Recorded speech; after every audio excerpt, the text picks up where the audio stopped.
Good, good morning, good afternoon, good evening to all respected dignitaries, distinguished speakers, honorable participants, and the loving audience, all beautiful people present here from all around the globe. I'm Miss Nada Ratkovic, IIU board member, country director, IIU Croatia, the president of Research Center IIU, and advisor of Global Education Forum. Welcome you all to the International Conference on Sustainable Development Goals, the most biggest event for all the educators, for all the youth students around the globe. Jointly organized by Global Educators Forum, Swarna Bharat Parivaar, Trust International Internship University, the Policy Times, and World Education Council. International Conference on Sustainable Development Goals, the 17 SDGs. No poverty, zero hunger, good health and well-being, quality education, gender equality, clean water and sanitation, affordable and clean energy, decent work and economic growth, industry innovation and infrastructure, reduced inequality, sustainable cities and communities, responsible consumption and production, climate action, life below water, life beyond the land, peace, justice, and strong institutions, partnerships for the goals. 17 SDG goals, 3 moderators, 51 renowned speakers from 35 countries. For each SDG goal, we have 3 speakers who will be the representative of his own country, who will share the actual and factual insights of SDGs on his way and on the situation in his country. Be ready today and enjoy in this conference. Why? Because sustainable development means inspiring people in all parts of the world to find solutions to improve their quality of life without storing up problems for the future or impacting unfairly on other people's lives. It must be much more than recycling bottles or giving money to the charity. It is about thinking and working a profoundly different way. I welcome all our special guests today, our speakers of the day, 51 renowned speakers from 36 countries.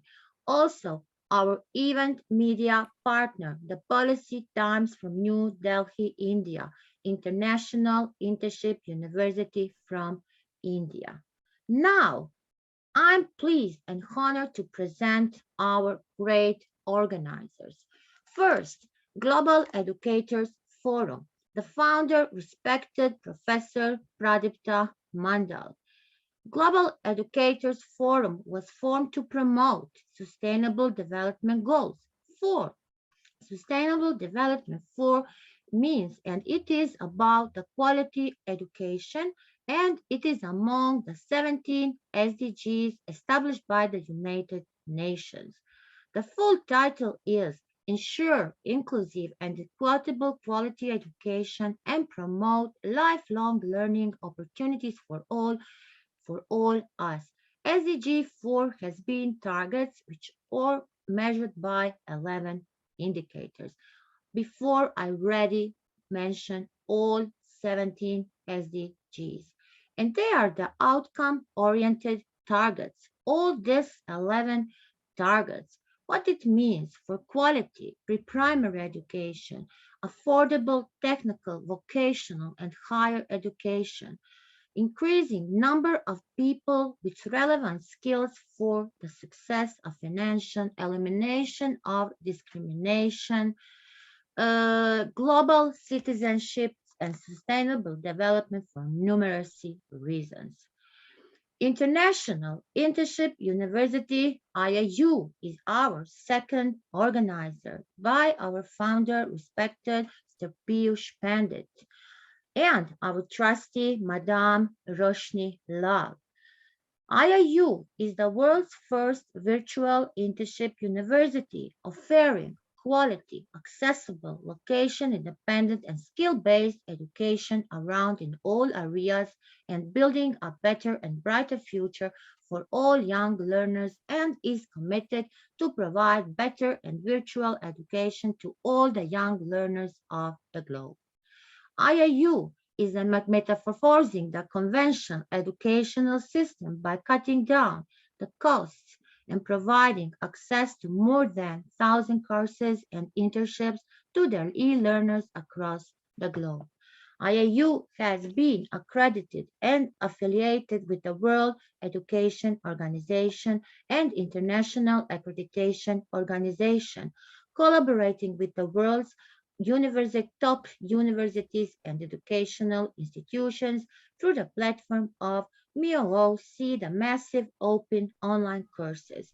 IIU provides certificates, diplomas, graduation, post-graduation diplomas, courses, post-graduation courses, and honorary doctorates. Receive many accreditations per international standards for its innovation, vision, creative ideas, research, and white papers publication.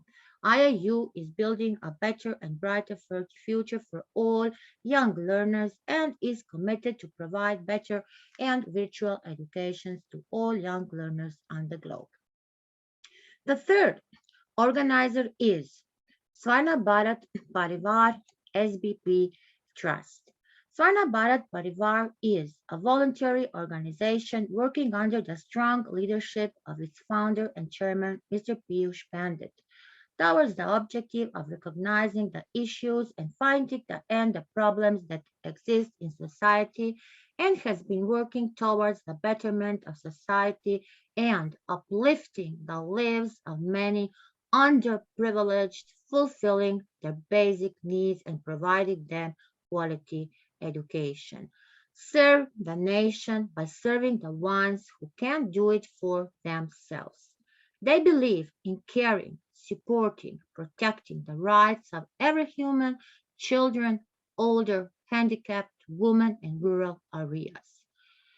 Also, outside the child labor, diseases, the kinds, and all the problems of the core issues prevailing in the country, aims to develop India in an overall scenario and tackle the core issues with the dedication to bring a real change which will help by developing and bringing a social change that will allow people to achieve their human potential and the potential of our beautiful nation as well.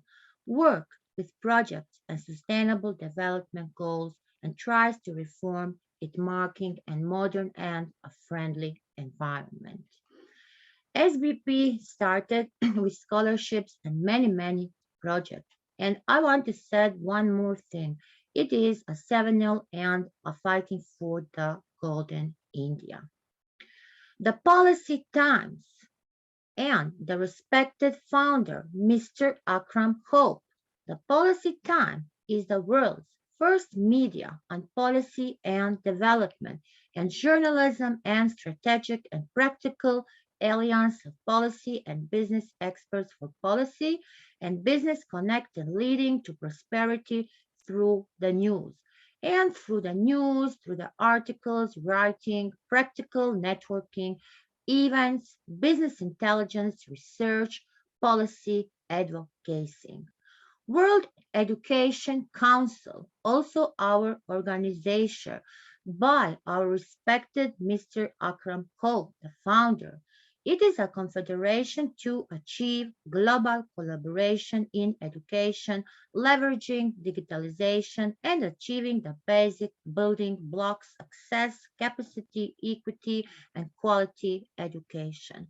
The Council aims to outline practical action plans to achieve extraordinary innovation, creative diversity, and collective empathy. So, you hear all about our amazing organizer. We will not be here today without them. Now it's my honor to introduce our masters of the ceremony.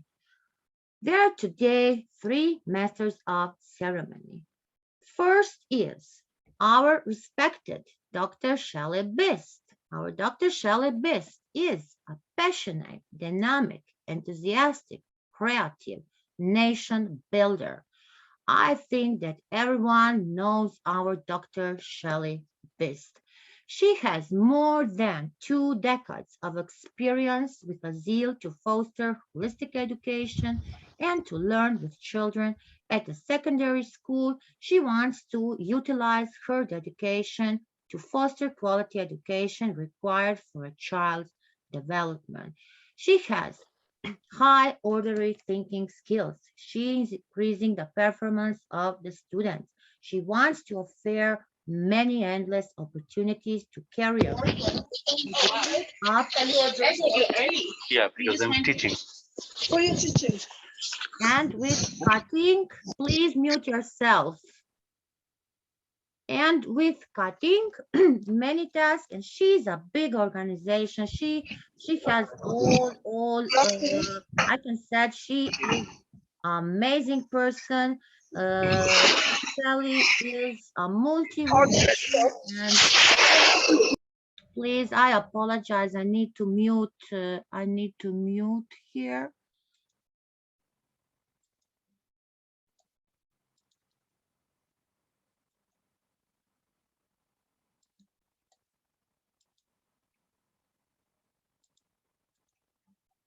Okay.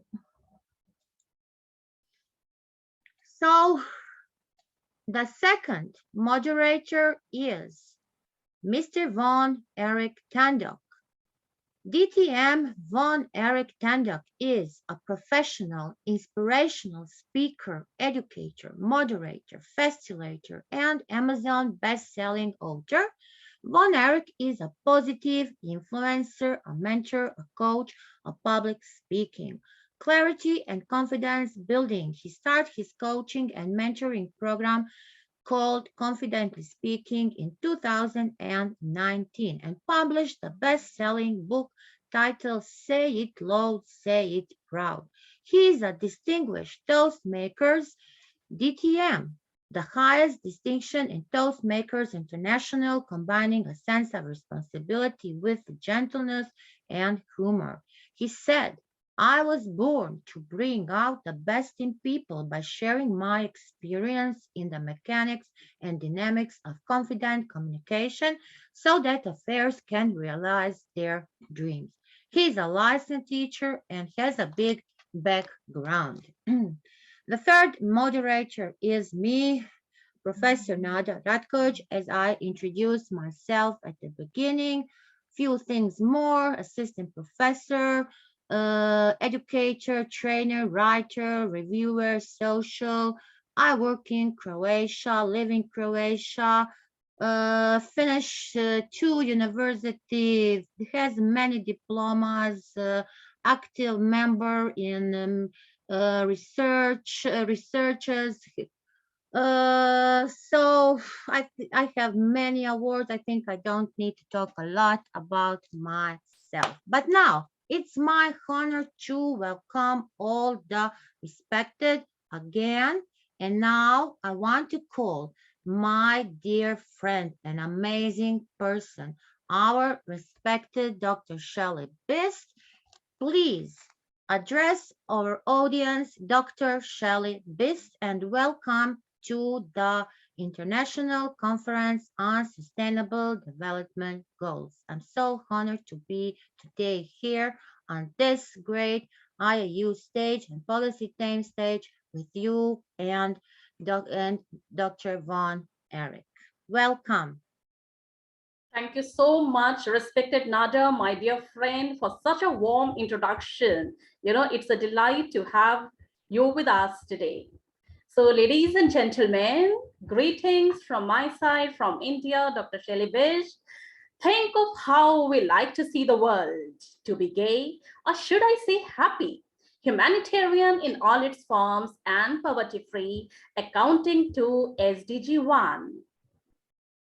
Eradicate the roots of it from the globe. I want to live in glee. content. But how if I don't have enough to fill my pouch? My stomach is but a mere bag that deserves the right clean substance, one that is appropriate for my clan. Can I not depend on SDG2 to do so much for humanity? Age is then but just a number. All numbers must be treated alike. In terms of respect or health on sight, the world looks at the end of thunder and strike. SDG 3 is of some might. Who is a human with no formal wisdom? An animal on this planet, SDG 4 says quality education for every citizen, inclusive of an experience of real-time knowledge and exuberance. Chauvinism and feminism are now terms that can be used in one sentence. Kudos to SDG 5. In the context of non-existence, a world that is liberally equal without a doubt of happiness coming in. Unless a clean and hygienic form of living is established, peace will always be a myth. Sustained water and good sanitation is a must-have for every situation, says at SDG 6. Energy is the reason for our being distributed equally, should be the key of anyone who lay their feet. Know what guides what they are doing. SDG 7 is the path of scoring. Leg bicycle is a route we forgot. A place of work is our only stop. Neat, clean, and worthy of a pay, our job must only help us to crack the SDG 8 right spot. Building resilient infrastructure, sustainable industrialization, and foster innovation. SDG 9 are experienced at occur, fancy as the sound, worthy is a proper noun. Countries like our own must live together as a couple and court in peace and its rest forever. As one. SDG 10, two numbers that are joined till death do us apart. We promise to never have fought. The shelter I take pride in must assure my reliance of being safe and self-sufficient in a settlement of SDG 11 I take as my aim. Consumption of the air, resources are everywhere, sustainable and efficient. It's all for us to churn out there. SDG 12 fascinates our care. Cater to the mother that has us given us. The difference of seasonal bliss, melodies that ring must combat the SDG 13's climatic risk. Conserve and cleverly take the oceans and sea marine resources are a dream. SDG 14 wishes to be sustainable and safe until the end of our waves, protect terrestrial ecosystems, make forests worth visiting, abolish the method of desertification, ban land degradation, and pause the loss of biodiversity, preaches SDG 15. Societies that mingle, inclusive of activities, create a happy atmosphere to live in. SDG 16 provides access to justice for all, build effective, accountable, and inclusive institutions at all levels, strengthen the means of implementation, revitalize the global partnership for sustainable development, and be a globe that does not live in the fever of SD phenomenon. This SDG 17 rests on predominant. Good evening, good morning, good afternoon to all the worthy speakers and the organizers present over here. Thanks for the patient hearing. And without waiting any breath, I would like to call the first speaker on the screen, who is none other than Professor Rahi Hedia for Tunisia. A warm welcome to you. The stage is all yours. You can unmute yourself and present your topic. Over to Professor Hedia from Tunisia. Welcome, everyone. Really, I'm proud to be here to speak about 17 goals, SDG goals, between 51 speakers from the world, 35 countries. Really, bad time is really not enough, but poverty. The first goal is poverty. Poverty is one of the biggest challenges facing Arab countries and all countries. In fact, with COVID, we discovered that poverty is one of a big problem in all education, in all schools, in all systems. And we discover really that it's very difficult to join our students and to finish our work because of poverty. Poverty is one of the biggest problem because we haven't specialized classroom, we haven't internet free, we haven't tools, we haven't experience with the teacher. We discover that we must change ourselves with poverty, but we can work with our objective. We must change our life as a teacher. We must find solution to poverty and join our students. And really, I success with many teachers in the world to be innovative and to find a solution to poverty, because Tunisia, with many countries in the world, has this problem. We suffer from poverty of our schools, of our country. And you see that Tunisia has a big problem. The 10 years after revolution in Tunisia. So this gives us a new problem, but with the volunteer teacher, with love to our work, we find the solution, and we success to realize many goals of SDG skills. And thanks a lot. Wonderful, Professor Hidia, for sharing goal number 1, which is poverty over here. And I think it is one of the most important goals over here. And I think together, if we all educators are in a mission to eradicate the poverty from the earth, then it will be a better thing to do on. So I think together we should sail in through this so that this crucial problem is eradicated from the entire world. And I think being an educator, we all should sail together in this global mission of ours. Thank you so much for presenting your ideas over this. And with this, now I welcome I will share Bansi work and Wacklet because of time, because we can't present our work. So I will share it in the chat. Yes, thank you so much. And now I present the second speaker of the day in front of you all, who is Miss Maria Alicia from Argentina. So a warm welcome to you, and you're requested to unmute yourself. The stage is all yours. Welcome, ma'am. Thank you very much for the invitation. I'm really honored to be part of this conference. And I consider, as I heard Dr. TPS say in another conference, that all the goals are intertwined, because in my perspective, which is that one of an educationist, we see the difficulties that poverty brings about. We need to fight poverty mainly because, for example, famine affects the early childhood. If children are not well fed, they cannot develop cognitively. And that is very important. But on the other side, how will people become aware of that if they are not well educated?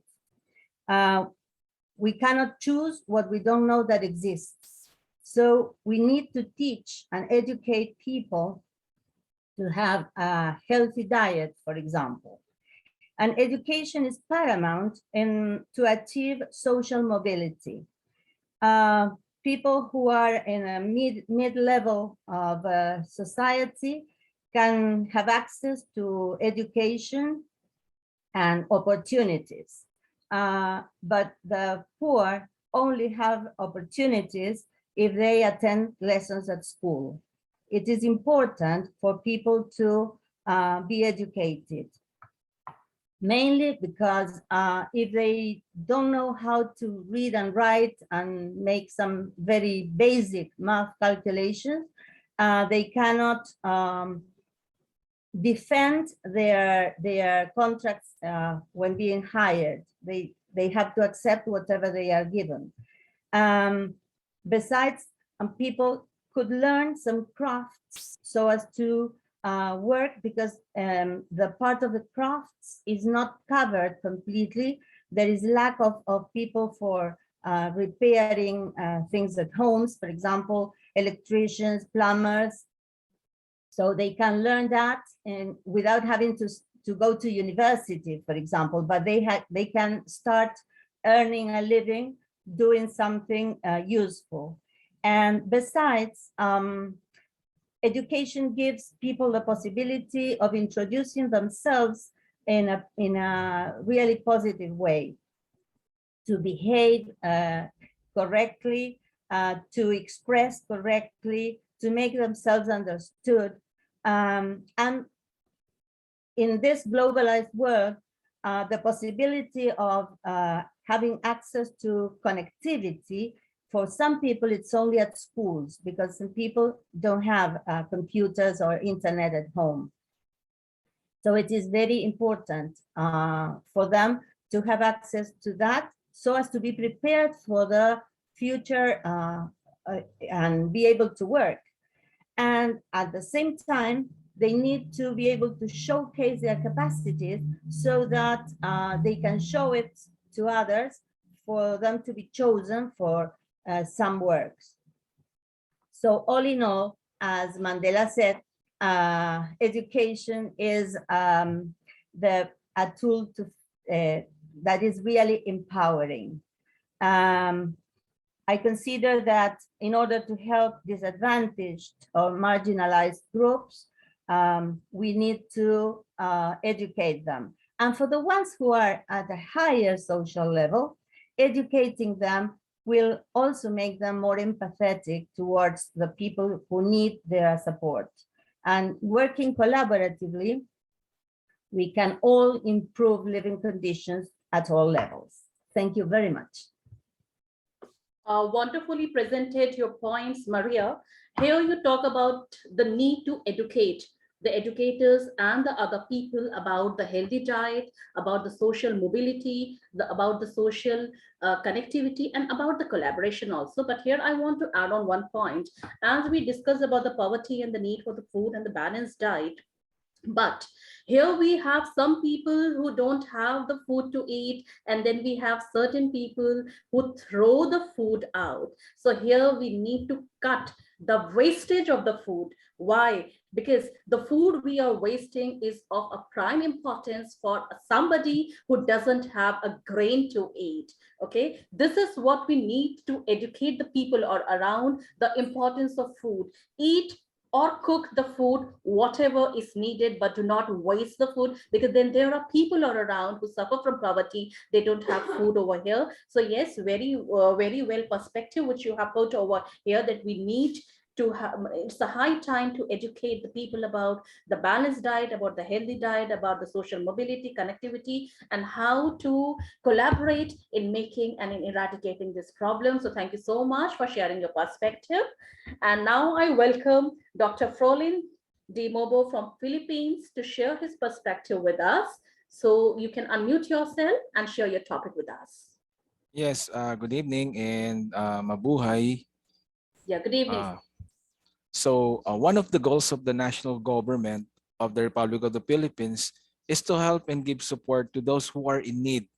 Just like the pastoral care for children at St. Anthony of Padua Parish, Subic, Zambales, Philippines, in sustaining and fighting poverty, because the majority of the residents of Subic, Zambales was greatly affected by the global pandemic.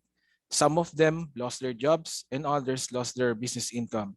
So the objective and goal of the project is in support to the United Nations SDG no poverty. So in conclusion, to be able to achieve and defeat poverty, the national government and other local government officials must work or collaborate to achieve and defeat this problem. So, and also other local government officials must work to maintain sustainable development and goal. So one way to stop poverty is to have a sustainable livelihood program for poor families. So with that, they would be able to attain sustainable development and goals. So that would be all. Thank you and good evening. Well, though it was short and crisp, but yes, you were able to maintain your point, which you told about in the pandemic. Basically, the people lost their jobs. And the project which you discussed about is to provide the jobs to the people over here. So yes, this is in one way is the best thing to eradicate the poverty, because, you know, issuing the pink slip, you know, that was the worst part of the pandemic, which I think it was a global phenomena and most of the people suffered it. And that leads to the poverty. And when we are working on the sustainable development projects and goal, you know, giving the jobs to someone needy is the best part to eradicate the poverty. And I think you have greatly addressed your point. So thank you so much. With this, I invite another great speaker on the platform, Professor Rania Lampu from Greece. So welcome, Rania. The platform is all yours. Please unmute and address as your topic. A warm welcome. Hello, Dr. Sally. Greetings to all. It's a great pleasure and honor to be invited today in such a big event with so many eminent speakers from all over the world. And I want to thank Dr. Pradip Mantal for his always kind invitations. Today, I will attempt to present actually a case study, the current tragic food humanitarian crisis situation in Yemen, the causes of the crisis, ramifications, and efforts to offer relief to this emergency state, because it's interesting to examine how the food crisis is sometimes a direct man-made result of the war. And this is also a relevant topic given the current war crisis between Russia and Ukraine. So according to the Global Hunger Index, Yemen has the second highest hunger score in the world after the Central African Republic. And according to the Food and Agriculture Organization, approximately 135 people across 55 countries are suffering from acute food insecurity. So Yemen is the poorest country in the Middle East. It's in the midst of a massive humanitarian crisis that only continues to deteriorate. And since the COVID pandemic hit the conflict-devastated country, millions of Yemenis that are already faced the dangerous levels of hunger are being now pushed into deeper poverty.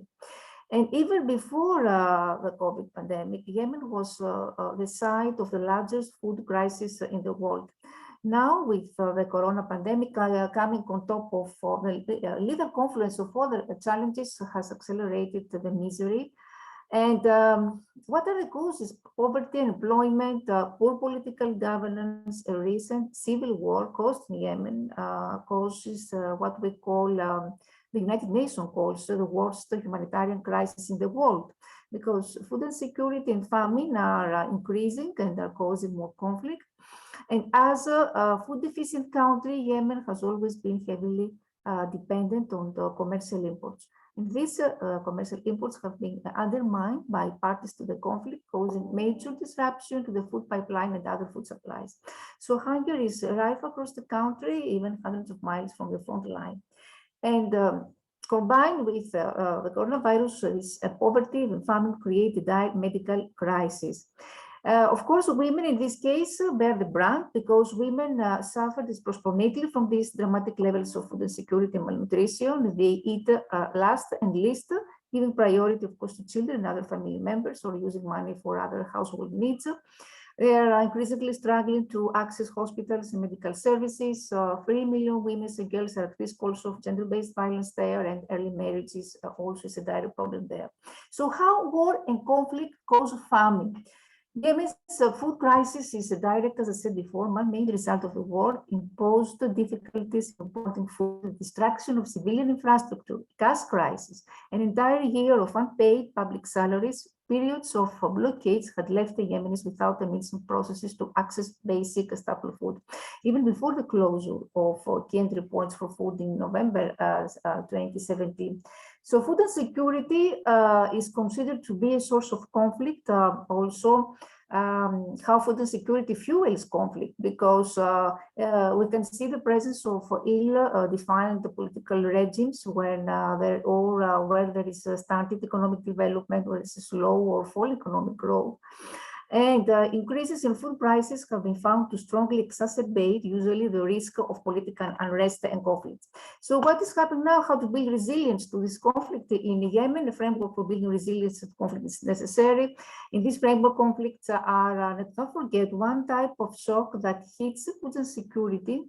And this usually shocks occur together with other shocks, example, natural disasters, price shocks, and so on. So there is an interdependency between these shocks, such as droughts together with famines, often lead to what we call complex emergencies. So resilience at the national level is very important for policies and interventions. It is a precondition for household level resilience. And of course, to support this process already in Yemen, there is a national food security strategy to improve the business climate, to foster economic growth, to reduce the production and production and consumption of stimulated drugs to improve food security risk, etc. And of course, there are all these recommendations at the national level to protect all civilians from the effects of war, to fully reopen all sea, land, and airports, to rehabilitate Yemen's infrastructure, and of course, very important, the role of the United Nations that leads to increase the coordination capacity between United Nations agencies and NGOs to support the international response and its readjustment to the new crisis, and of course to conduct negotiations on humanitarian access challenges, including specifically on removing any impediments and closure of airports. Thank you very much for your attention. Okay, Rania, you were able to put your points together. The parameters behind the crisis, the food crisis, maybe the political scenario or the civil war, or see, even if all these things are there, but yes, of course, these things, they impact it, it impacts on the crisis. And then, of course, when we talk about the women, when we talk about the children, all of them suffer a lot, but together, yes, we need to come on the grassroots level. When we talk about the United Nations, when we talk about all the educators, when we talk about all the social activists, we have to work on the grassroots level to come out and eradicate this problem of us. But together we can do it, because then there are socially, politically, and so many factors are there which leads to this food crisis. So thank you so much for sharing your perspective, Rania, and you were able to speak on this topic and put your points so well. Thank you so much. And with this, I present another great speaker from India, Mrs. Gumati Prasanti. So the stage is all yours, ma'am. You can unmute yourself and present your ideas on this topic. A warm welcome to you.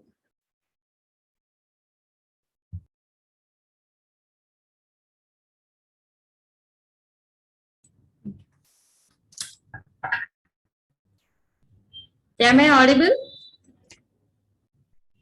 Yes, you are audible. You can please begin. Yeah, good evening, one and all present here. Today I'm going to present, today my presentation is on the activities that our team does on day-to-day basis, and in Indian scenario, some suggestions and recommendations. Hunger occurs when population experience severe food insecurity due to lack of finance, lack of access to food and other resources. Each year, about 40% food produced in India goes to waste. Wastage of food is not only an indicator of hunger or pollution, but also leads to economic inflation. Hunger is more than missing a meal. Every day, 4,500 children die due to hunger. Approximately 3 lakh deaths every year. 82% of population suffering from hunger live in countries with food surplus, not food shortage. 1/3 produced in the world is never consumed. Few suggestions. Make simple changes in day-to-day life. Support local farmers or markets and make sustainable food choices. Enlighten ways to achieve food security. Improve in agricultural practices, strengthening sustainable food systems, efficient use of multiple cropping systems, prevent severe stunting, and supply the right food at the right time. Support good nutrition and fight for food waste. That is what even Dr. Shirley Biss said. So, irrespective of that, creating awareness is more important. Utilizing their citizen power is much more important, demanding the businessmen and the governments to make choices and changes that will make zero hunger a reality. Strengthening the balanced meals for school-going children by government initiatives is the need of the hour. Strategic policies and programs by the government is essential. Some recommendations. Food fortification is one which is very important for sustainable solutions to improve nutritious status. Sensitizing people to reduce food waste, that is more important. Set up waste leftover for helplines, food helplines, or so that restaurants or caterers or wedding venues and the party organizers they could come out and intimate availability of food for donation, initiate food banks and voluntary food collection teams with very much with a motto of no food wastage. When we come across any area where poor or homeless, so we need to bring to the notice of the groups that are active in their cities, as we are active in our city. If no one collects excess food in your city, consider taking it up as a task of your own. Coming to conclusion, as said, in the face of COVID-19 pandemic and natural calamities, hunger prevalence is on the increase. But at state level, Honorable Chief Minister launched Jagananna Gormudda Scheme 2022, which benefited 36.59 lakh children, supported under Sarva Siksha Abhiyan. Pradhan Mantri Poshan Shakti Nirman is an initiative by the Ministry of Education at central level, launched by our Honorable Prime Minister Narendra Modi ji. Ending hunger is a moral challenge and is everyone's responsibility. In every city, individuals, family, community, if plan reach out programs so that no one goes to bed hungry, only then we can end up hunger. When we end up hunger, the possibilities increases. So it's our choice. Let's choose zero out hunger. Thank you, and my gratitude to the organizers for providing me this platform. Once again, thank you so much. I thank one and all for your patience here. Wonderful presentation, and in such a short few slides of yours, you were able to put your points very well. And I especially love the first slide of yours, which was the movement in India, the farmers protest movement in India, and the slide which shows that welcome the farmers, walk for the farmers. Why? Because the need over here is to stress on the local produce. Okay, give importance to the local food and for the farmers, as well as your slide says. Okay, work for the farmers. Okay, so that is one thing why we need to support them. Okay, and the second thing which you discussed about, maybe about the midday meal, and maybe about how we need to distribute the food. But yes, this is the practice which has been done in India in various parts of the thing, because even we are doing it. As I spoke in the beginning also, do not waste the food. Whenever we have a party somewhere, a restaurant, can be a marriage or a theme party or somewhere, if leftover food is there, this is an honest appeal from my side. Please do not throw it on in the dustbin. Pack those food up and please donate it to the needy, donate it to the poor. That is the best way how to utilize the leftover food. Okay, that is one point. And about the second thing which you talked about was Pradhan Mantri Yojana. That thing also is very, very well. And I believe if all of us come together collectively, I believe we will be able to solve this problem of zero hunger. Okay, why? Because collectively we need to walk on this goal together. Because if we don't think, if we think that yes, United Nations is sitting over there and United Nations will be doing it, and we only preach and do not take any action, will not solve the purpose. So very well spoken, Mrs. Gumati. Okay, and with this I invite, I believe Dr. Rabia Bhatia from India. I'm not able to spot her. Dr. Rabia Bhatia, who is the next speaker of ours. So I proceed further to Dr. Mario Lucero from Philippines, who is the next speaker. I'm not able to spot. I proceed to Professor Ambassador Dr. Augusta Elizabeth from United Kingdom. If the speaker is there, the speaker is requested to unmute. Good afternoon, everybody. Good afternoon, good morning, good evening to all our distinguished guests and my fellow guest speakers. It's a pleasure. Just hold on, give me a moment.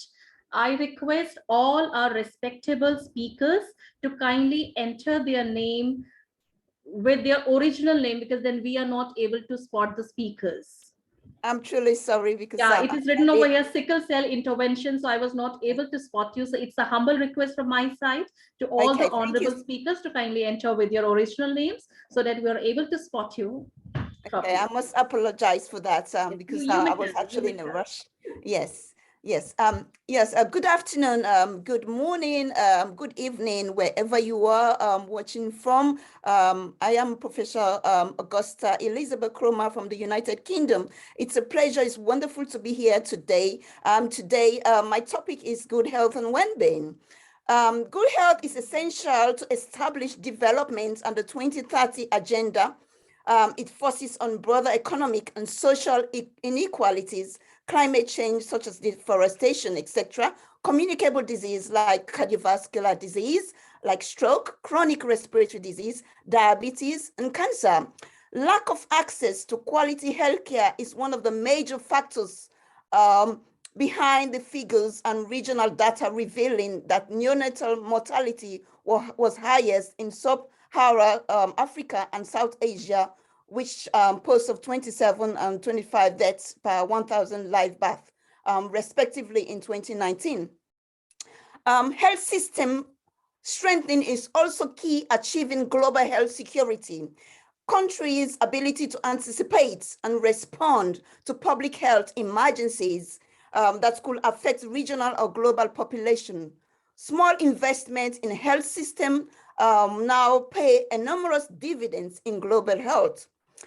In the United Kingdom, many factors influence public health over the course of a lifetime.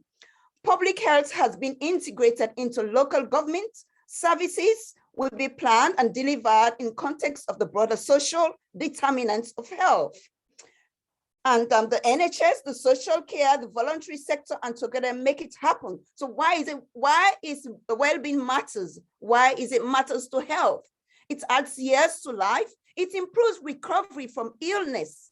It's associated with positive health behaviors in adults and children. It is associated with broader positive outcome. It influences the well-being and mental health of those close to us. It affects how staff and healthcare providers work. It has implications for decisions for patients' care. It affects decisions about local services. It's also untimely reduce burden. So it is really important that we've got to take care of our health, whether physical health, whether mental health, whether psychological health. It's so important. And in a nutshell, we need to take care of our health in a more holistic matter. Thank you so much for this opportunity today. Wow, wonderful perspective, Professor Ambassador Dr. Augusta Elizabeth from United Kingdom. And to sum up, I would want to speak only one thing. If we don't have the good health, then there is no use of even having the wealth, you know, because the good health is our wealth. Okay, you spoke about the climatic change and how it affects the good health of us and how, you know, the various diseases can be, you know, taken care of, because, you know, in the pandemic also we have come across how many people died because of pandemic, maybe because of heart stroke, maybe because of this corona and all. So I believe unless and until we don't take care of our health, you know, we will not get happiness anywhere. Okay, because even it's a famous sentence, you know, that money can't buy happiness. Okay, so I perfectly believe that health is wealth. Together, we need to work on this global phenomenon. We need to take care of ourselves, and then we need to take care of the other people who are suffering from all the deadly diseases all around. So thank you for the wonderful perspective you have brought to this wonderful topic. Thank you so much for participating. You're most welcome. You're most welcome. Thank you so much. God bless you. Yeah. So I invite the next speaker of ours, Professor Ruben Garcia from Peru. If he is with us, he's requested to unmute himself and present his ideas on the topic. Professor Ruben Garcia from Peru.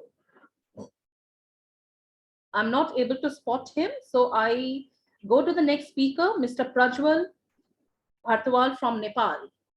Mr. Prajwal, if you are there, you are requested to unmute yourself and present your ideas on the said topic. Can I have Ms. Zovanek from Croatia, our next speaker? Yes, I'm here. Okay, a warm welcome to you. Please unmute yourself, come on the video mode, and we all are keen to listen to your perspective on the topic. A warm welcome to you. Yes.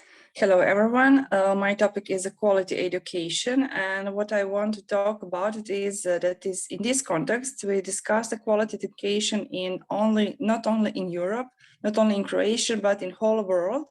And this is the problem that erased the mentioned levels in relation to our chosen global. We have learned that also progress has been made in recent years in the field of education, because the most young people between the ages of 16 and 17 did not attend school. And half of children and young people do not meet the minimum criteria for passing reading and mathematics. So that many developing countries still lack basic infrastructure that allows unhindered and efficient access to education. In Croatia, we also learned that the improvement of quality of education is intended to be realized through the following thematic goals. So we have the free primary and secondary education, equal access to quality preschool education, equal access to accessible technical, vocational, and higher education.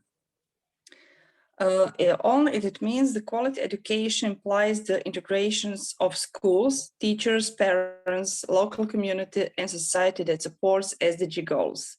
In order to achieve good integrations, teachers need to be sufficiently educated to be able to incorporate the values of quality education into students. But the students should be motivated that learning for assessment is not important, but learning for knowledge, or as learning for learning, as is called in the reform of implement in Croatia. Long-term investments are needed in quality education. Motivated teachers will be also motivated students in order to achieve long-term results. One must start from the lowest level in the education system, from preschoolers, then elementary, high schools, and the college. The reform that's being implemented in Croatia, it's called the School for Life, has started to be implemented of these basics. We will see the results over the number of the years. Systematic reforms achieve a long-term goal. Okay.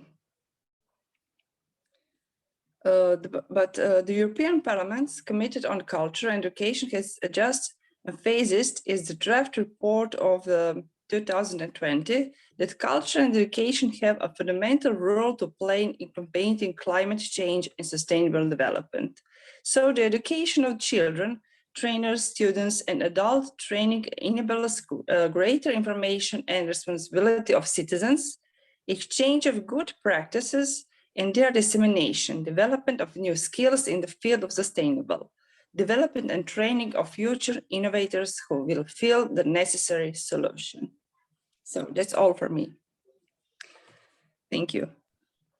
Thank you, Ms. Zovanek. It was something very important you shared with us. And I think being an educator, it is one of my favorite topics, the quality education. And I believe all of us have experienced it during the pandemic, because now since everything is offline, we all are going to schools, universities, and colleges. But when we interact with the children, whether if we discuss offline or whether we discuss online, or either we discuss blended learning, but I don't know, but my experience with my children, I teach 17, 18 years old children, but they often say that offline is the best thing which they have enjoyed. Online in the beginning, they loved it. Blended learning also was okay with them. But yes, last year or 1 year was a total waste of their academic year. Why? Because ever since, they have come back to the school, okay, They have Yes. really experienced that what is the quality education all about.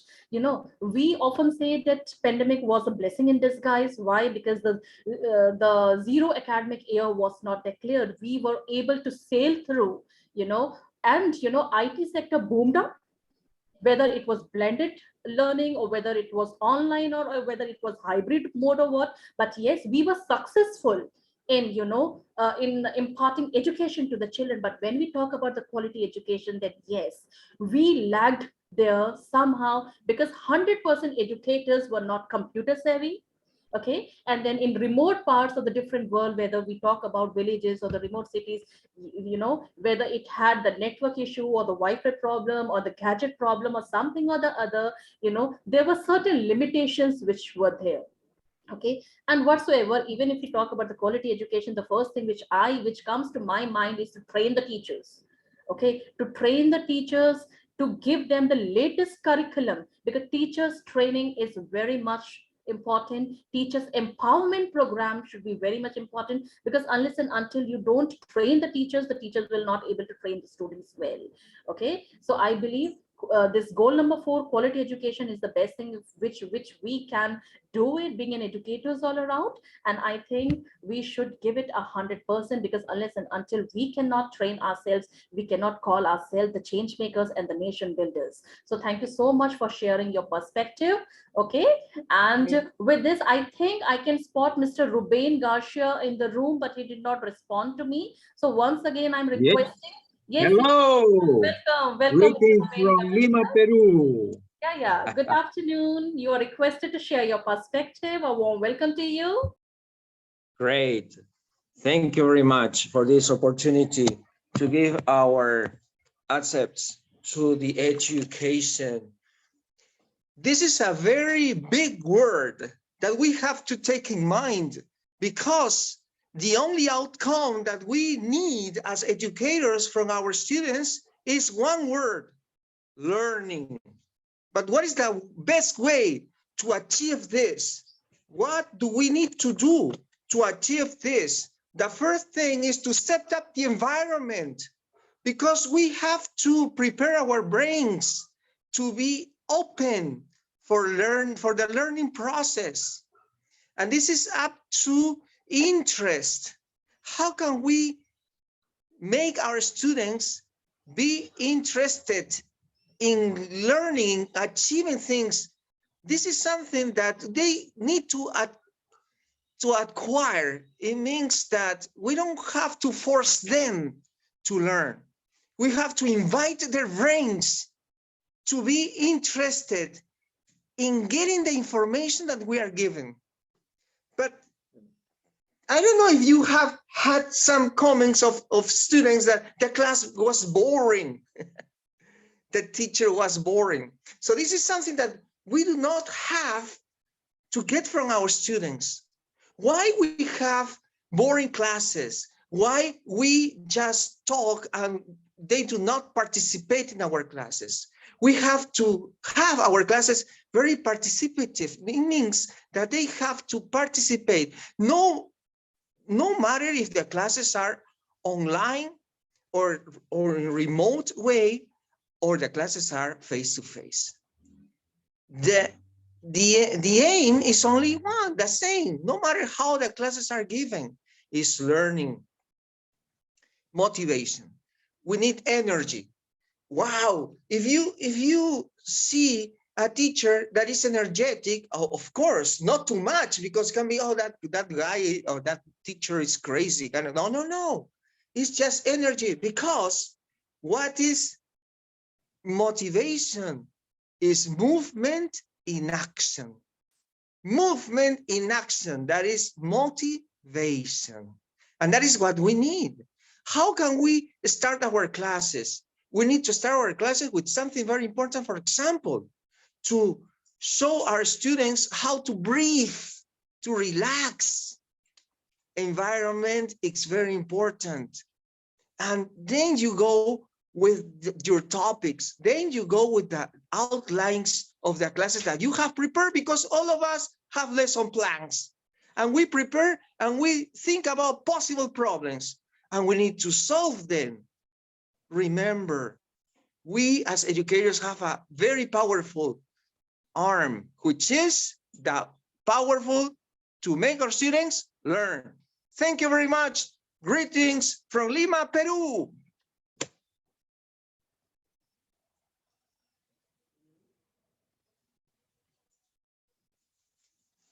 Back to you.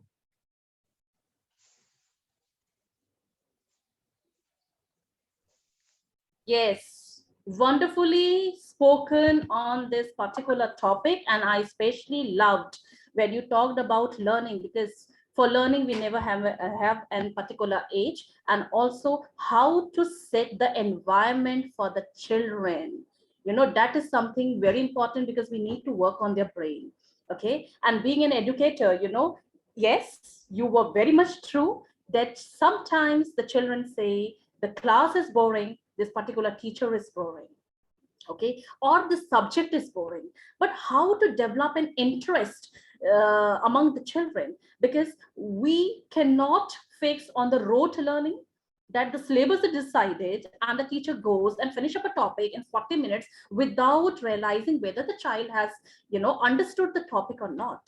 Okay, so that rote learning, that machinization or textbook method is not the way, because according to NEP 2020, you know, we here talk about the playway method. Okay, we here talk about the artificial intelligence, that how to correlate that particular topic with the things, with the surroundings. That is very much important. And also beyond textbook classes, beyond text, you know, you need to give them various examples. Okay, suppose if you teach a topic, but before teaching a topic, you need to set the environment of the class. Okay, and also instead of teaching from the book or giving some example, it is better if you introduce certain activities also with your teaching, whether it is role play, whether it is dialogues, whether it is skate, or with the help of some, you know, teaching aids, flashcards or something or the other. That means you need to make your class active and interactive also. You know, the teacher is teaching and the children are just listening to you. That is no ways, you have to make each and every child stand and then talk and then interact in the class, so that a teacher should also realize that yes, the children are able to understand me, because unless and until they don't interact, they don't respond back to you, you will not come to realize that yes, the child has understood the topic. So I guess the teacher herself or himself should be more energetic, should be more interactive, and should be full of energy, so that the same thing the teacher also look into her class, into her children. Yes, and if a teacher goes to the class with a Hitler look, that this is the syllabus, 40 minutes, and I need to just complete this topic and bang on, without realizing, yes, the topic is finished, the syllabus is over, but whether the children have understood or not, that is the role of the educators. Okay, and here I think Ruben Garcia, you were very much correct when you talk about the engagement. When you talk about, yes, you need to set the atmosphere of the class, environment of the class, you need to play with the brain of the child, whether the class is specific enough, whether they are taking the interest in the class, or whether they are able to understand the topic well or not. Okay, and a quick recap, that is also good. A quick question answer, that is also good. So playway method, activities and learning and everything should be there to make your class interactive, interesting. So I very much liked your ideas, what you spoke on this particular topic. Thank you so much for giving your time and for sharing At the end, to us. we need to have happy learning. Happy learning. Yes, happy learning. That is so well. You have given such a good emojis to us. Yes, happy learning, happy teachers, and happy engagement. That should be the motive of we all educators. Thank you so much. And now I once again go to Ambassador Ibrahim Villa from Sierra Leone. The speaker is there. I request the speaker to unmute. Ambassador Ibrahim. Okay. Then Professor Dr. Ambassador Mehereen Mia from South Africa. If you are there, you're requested to unmute yourself. Yes, a warm welcome to ma'am. The stage is all yours, the platform is all yours, and we are keen to listen to from you on this beautiful topic. Over to you, ma'am. Thank you very much. Assalamu alaikum and greetings to everyone in the universal greeting of peace and blessings. As always, it's lovely to hear you, Dr. Shelley, and it's lovely to be amongst all of our fellow guests today. Thank you so much to the forum and to everyone for this platform and my opportunity.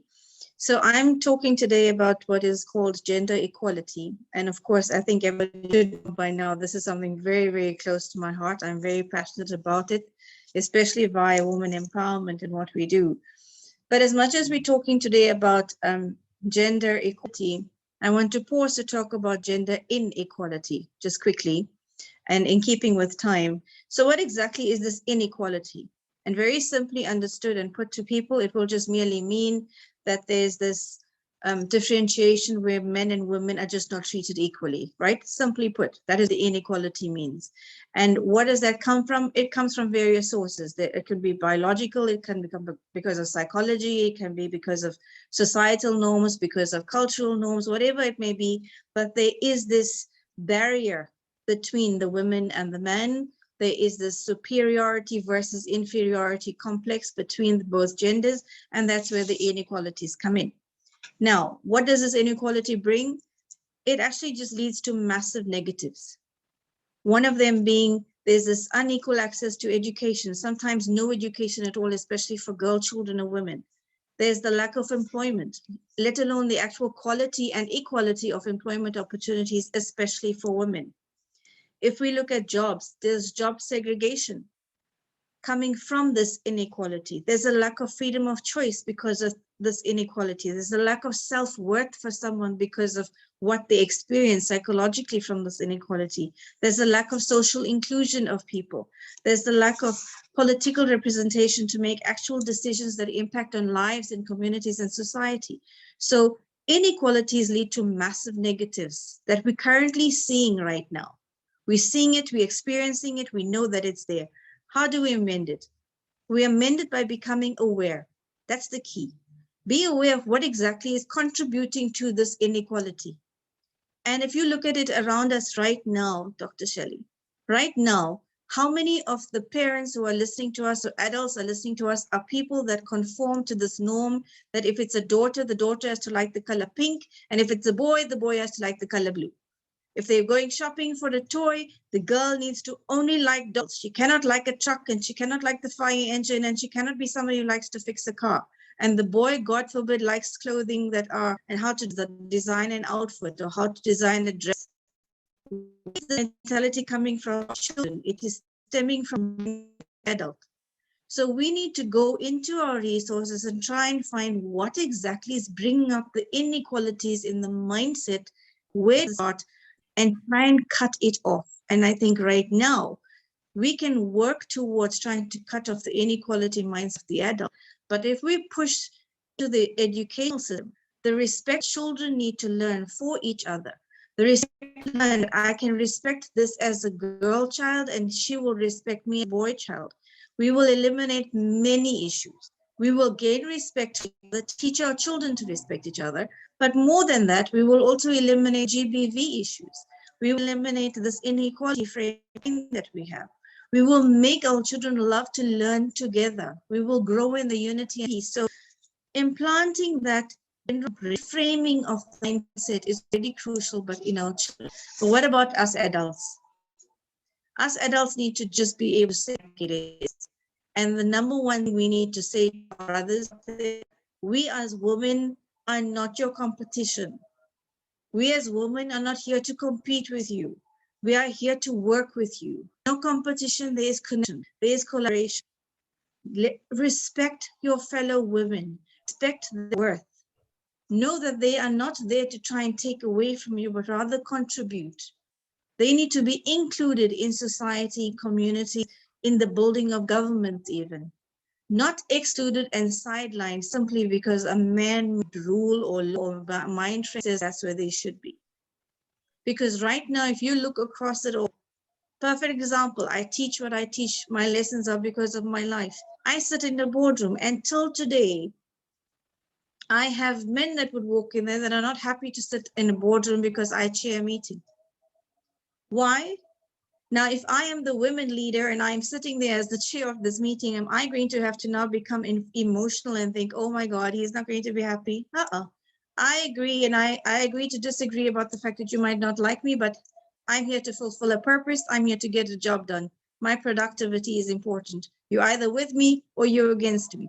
So a lot depends on the mindset. A lot depends about education, how we can gain the respect for each other. Let us grow our women to know their worth, to know that they can be more than they expect themselves to be, and not be diminished by societal norms. And let us grow so that our men don't feel that we are actually fighting, because we're not. We're peaceful. Remember, when we want to grow men, when we want to grow in equality, we need to know there has to be self-support, there has to be the right to choose, there has to be the right of access to opportunity and resource, there has to be the right for them to make their own decisions, there has to be a right for them to make choices for economical change. 5 things I've just spoken about. But those are not just 5 things for women only. Those are not just women's rights I'm talking about. That is a human right. So is there even the difference between women's rights and human rights? No. Why do we then draw the barrier? So I will stop there today, and I will say these are points that I'm putting out there for us to become aware of exactly the inequality is versus what the equality needs to be. And these are the things we need to start to alter between ourselves and with our children so that we can gain more momentum achieving the equality for us all so that we can live better lives together. Thank you so much again for the opportunity. Thank you, Dr. Shelley. It was lovely seeing you again.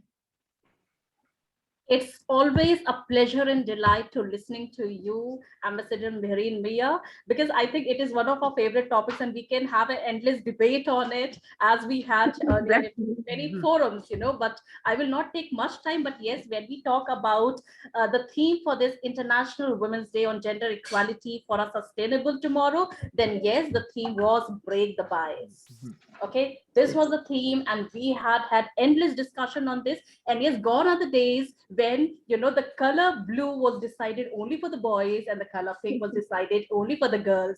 Now I can see even the gentlemen over here in pink, and ladies all in wonderful blue.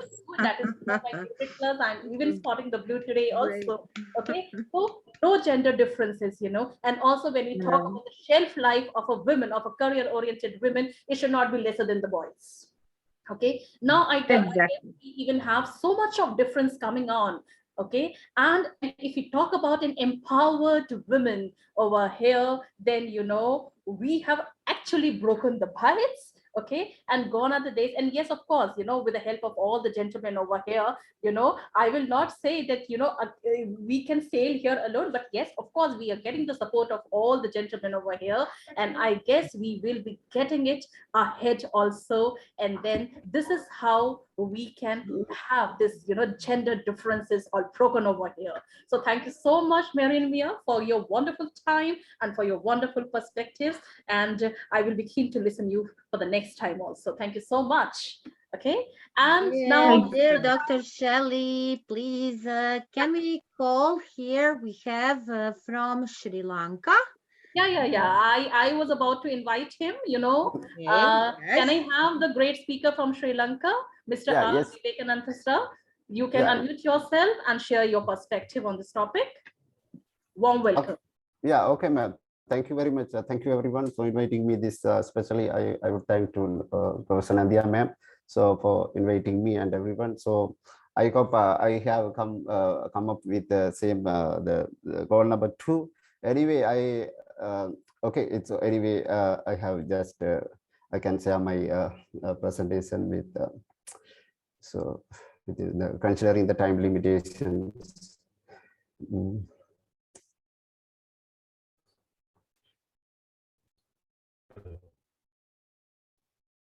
Yeah, okay.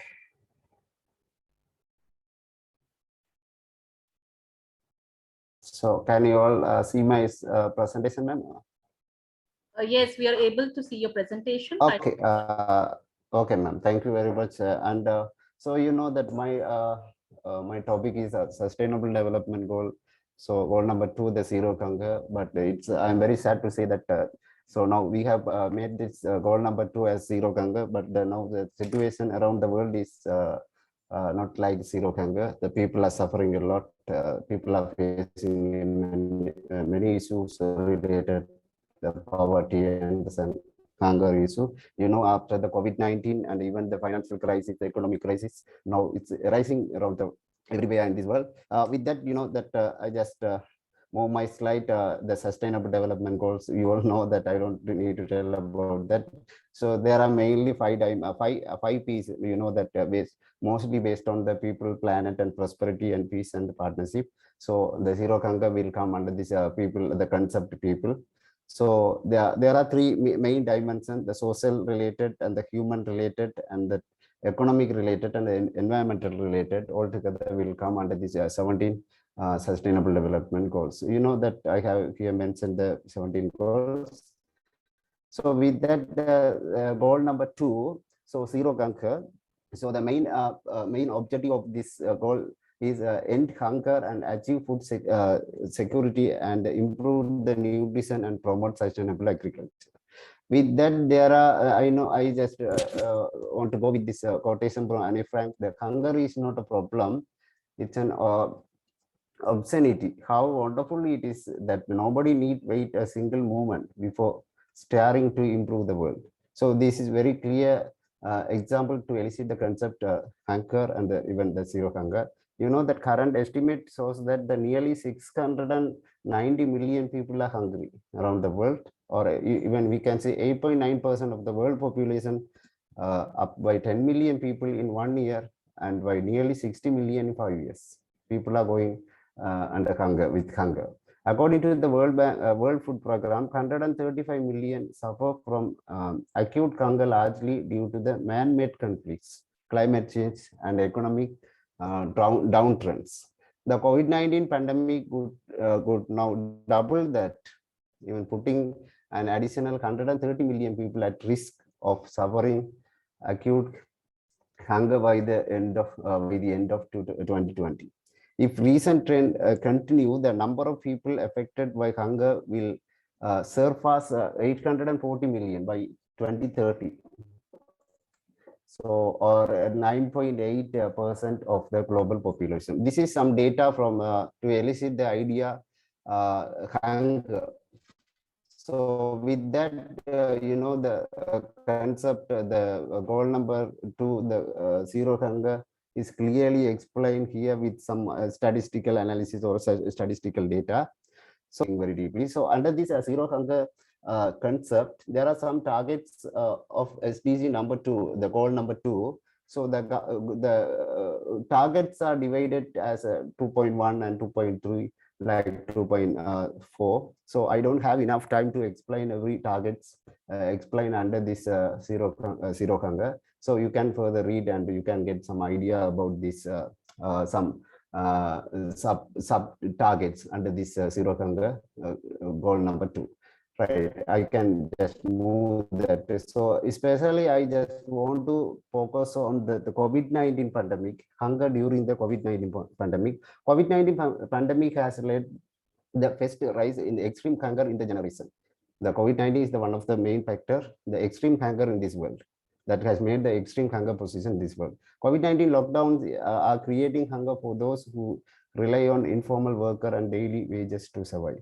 With that, there are some more data and the more statistical analysis and the data to explain how the world has gone with the hunger, and with hunger how they have put into that poverty, the poverty line, and everything is explained. So everything there are so many data to explain everything.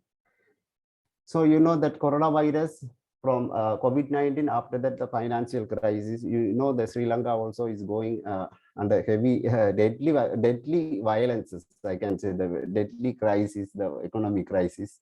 So due to that we are facing so many like we are lacking things, really I can tell you, we are lacking with the things, and we are facing so many challenges.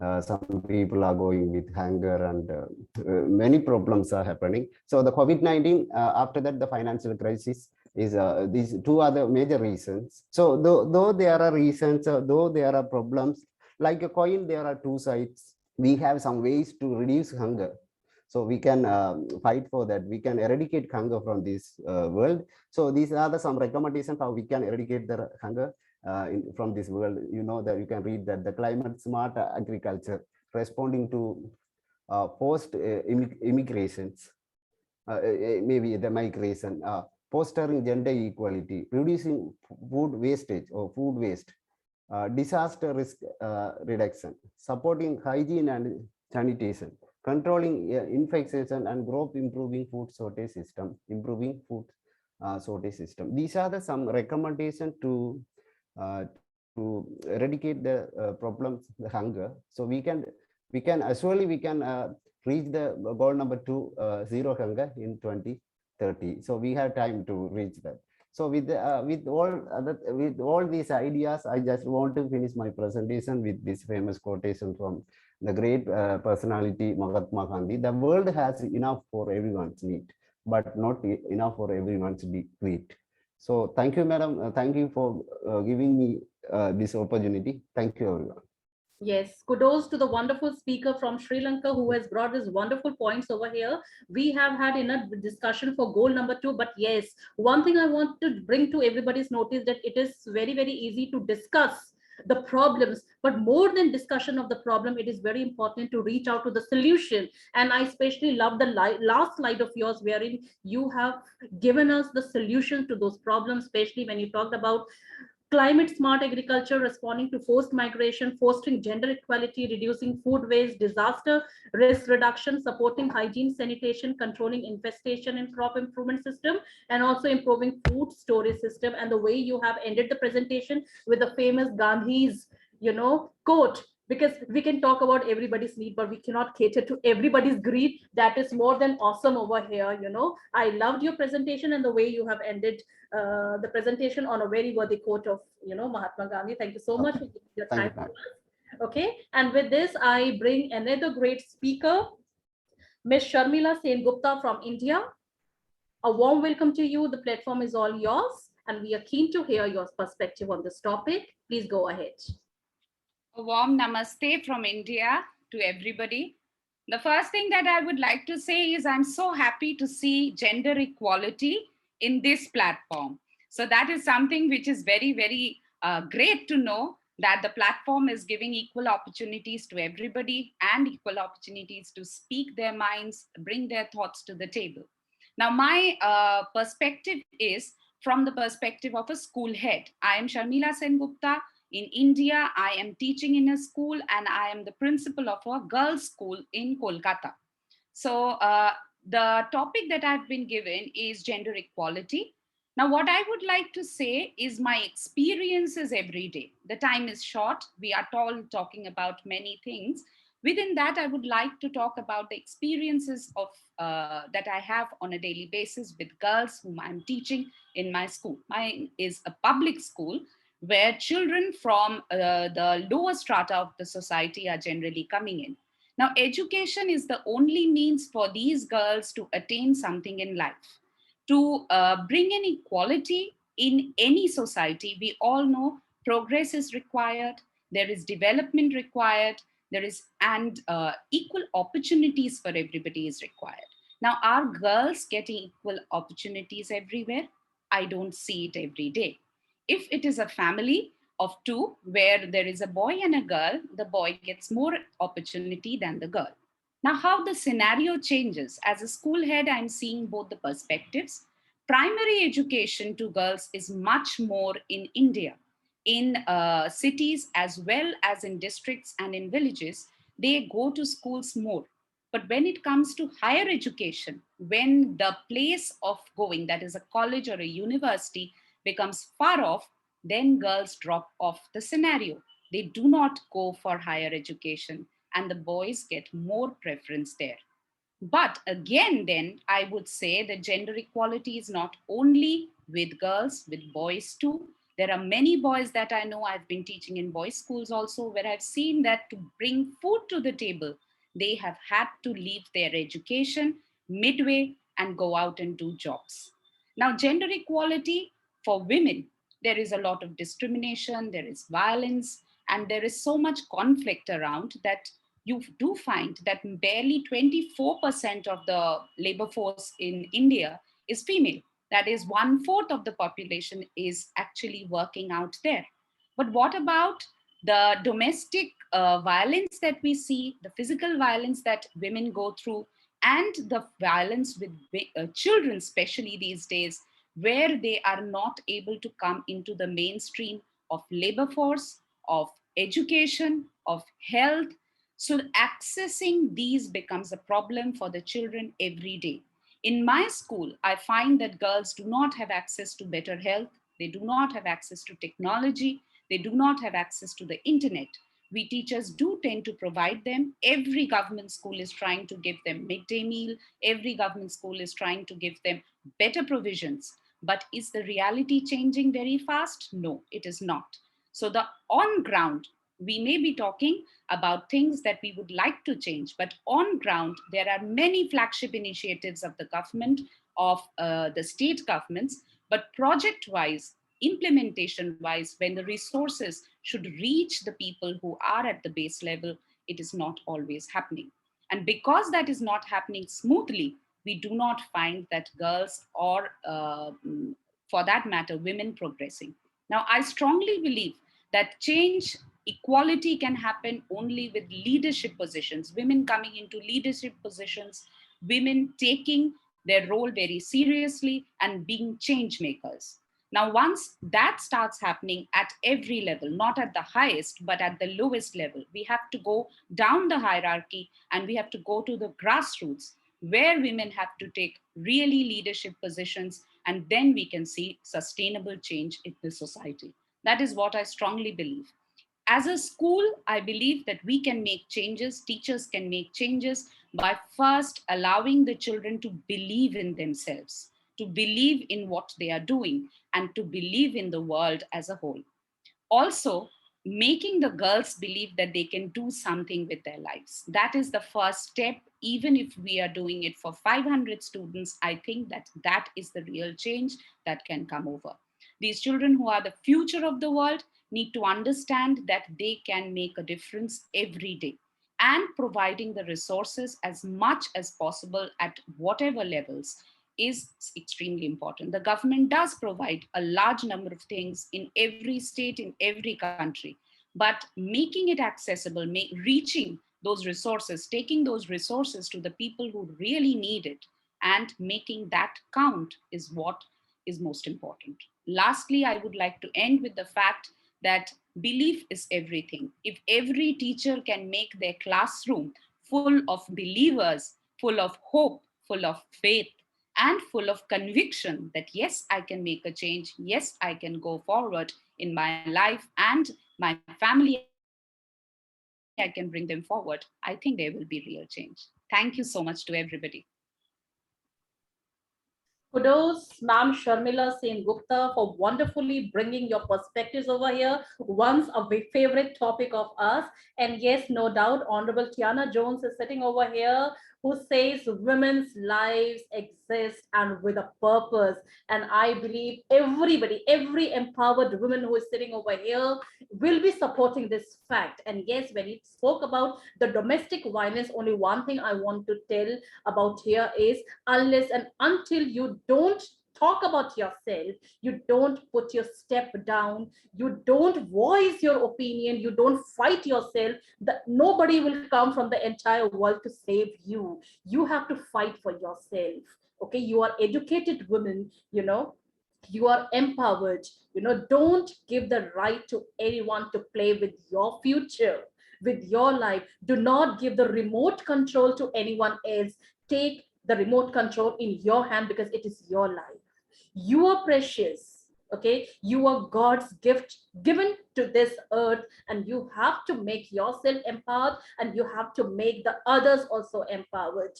Okay, so I think if we are proud of ourselves, calling ourselves change makers, if we are proud of ourselves for calling ourselves as mompreneurs, okay, we need to have that respect. Okay, and also respect is not demanded, it is always commanded. So a warm welcome to all the proud iron ladies sitting over here, the woman of substance sitting over here, I give a big salute to all of us. And yes, this is whatever the gender equality you spoke over here, this is a favorite topic of all the female warriors over here. So warm welcome and a beautiful perspective given and shared by you over here. Thank you so much for sparing your time. And now with this, I reach to my next speaker, a beautiful Brazilian speaker, Ms. Wilma Barbosa. You are requested to unmute yourself, and we all would want to listen for your perspectives. So warm welcome to Wilma from Brazil. Hi dear, hi everyone.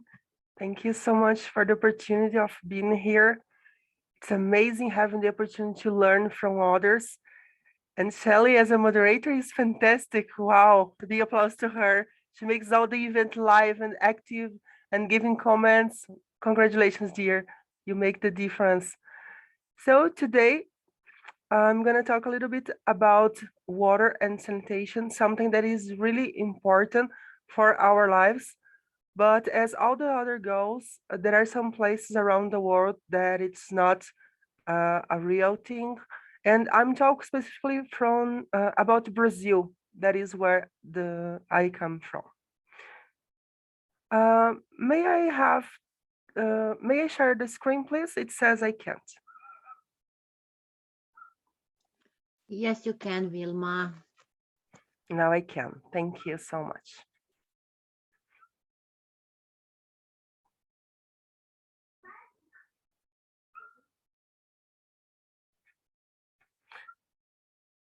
All right. So I'm so happy that today I have the chance of being among these 51 speakers. I feel really honored.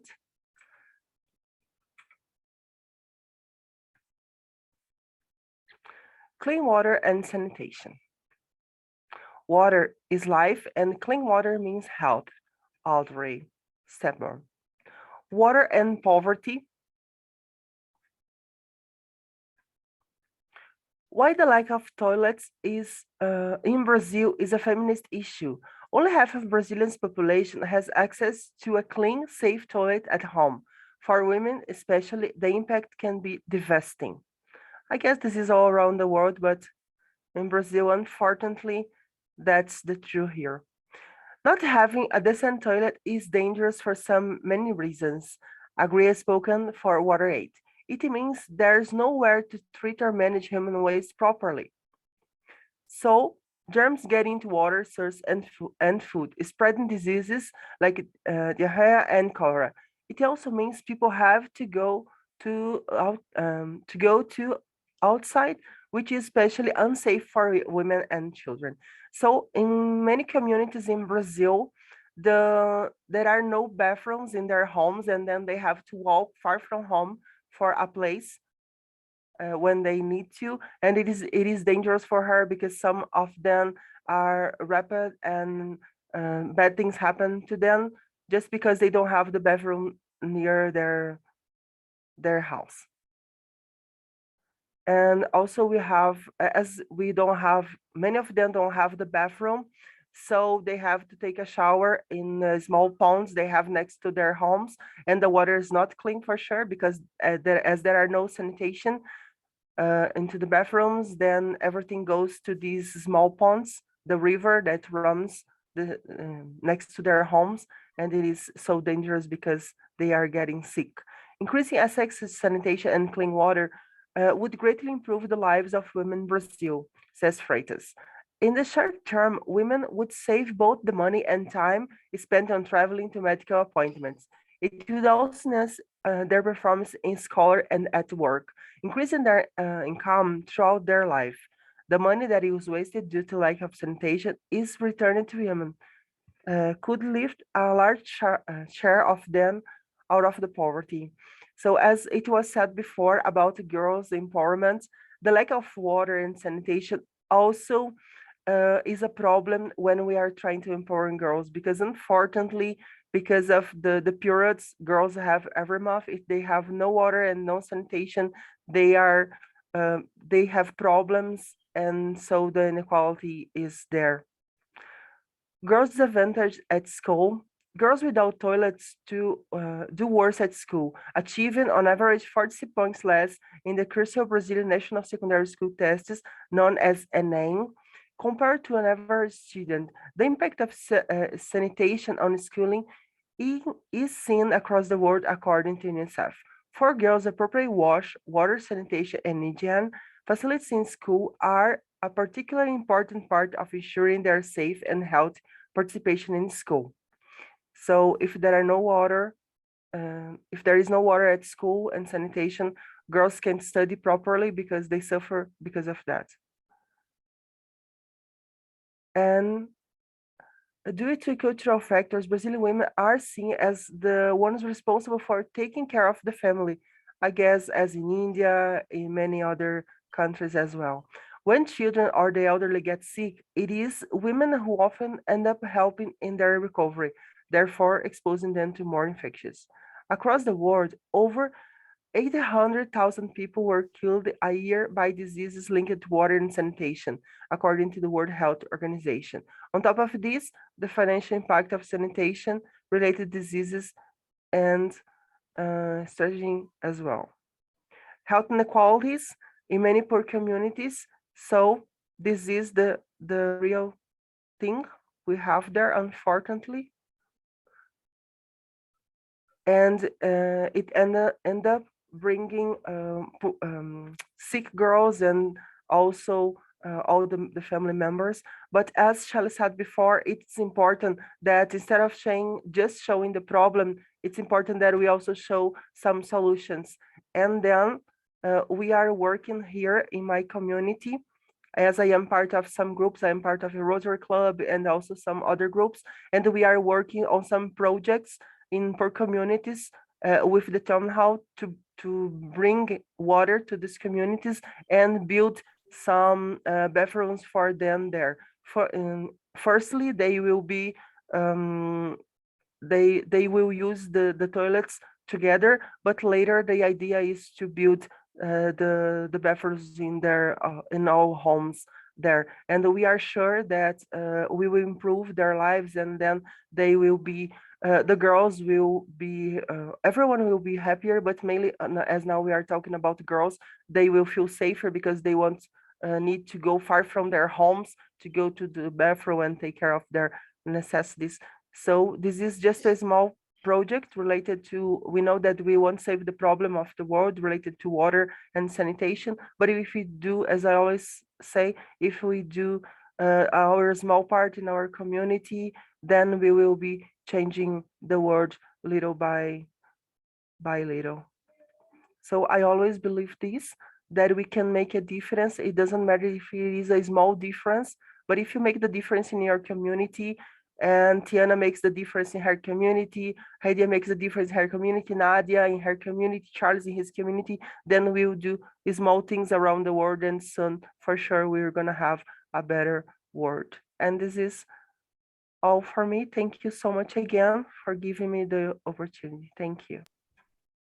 Congratulations, Wilma. I think you can make a difference through the community project which you have shown it, the type of work which you are doing in Brazil, along with all the fellow educators and everybody, because yes, importance of water, everybody knows the importance of water, and importance of sanitation also, because toilet is must in a house. And when we go out, you know, we expose ourselves to lots and lots of infection and diseases. And yes, when I was going through your presentation, rightly you have said that women are the one, you know, if anyone falls sick in the family, women are the one who take care of that particular person, and the woman succumbs to various infections and diseases for herself. So I think both the things are very, very important. Wastage of water should not be there, and we need to work on the sanitation also, because we need to be healthy, and if we catch infection, then we are the carriers, and it further spreads the infection to family members also.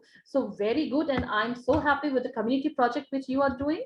Okay, and God bless you, and stay Amen. ahead for your community project. Okay, thank you, dear. Bless you. So now I invite the 17th speaker of ours, Miss Ming from Taiwan. If you are there, you are expected to switch on your video and come to the video mode, unmute yourself. Miss Ming from Taiwan, although I'm not able to spot you. Okay, so I think you are not there. So now is she there or not, Miss Ming from Taiwan? I don't think so. I'm not able to spot her. She's not here. She's not here, Doc. So now the chance here is to give the platform to my fellow co-moderator, who is none other than my great friend, Erich Tandock. He's a professional, inspirational speaker, educator, moderator, facilitator, and Amazon best-selling author. He is a positive influencer, mentor, and coach of public speaking, clarity, and confidence building. Started his coaching and mentoring program called Confidently Speaking Institute in 2019 and published his best-selling book titled Say It Loud, Say It Proud last July of 2020. A warm welcome to you. So now the platform is all yours and you are requested to carry further the momentum and invite all the speakers to this platform. Over to Erich. And thank you so much for the patient hearing, everybody. Thank you, Doctor. You're giving pressure when you mentioned that carry on the momentum, but I will try my best to duplicate what you did for the first 17 speakers. So moving on, okay, I would like to call on our speaker number 18, Dr. TPS.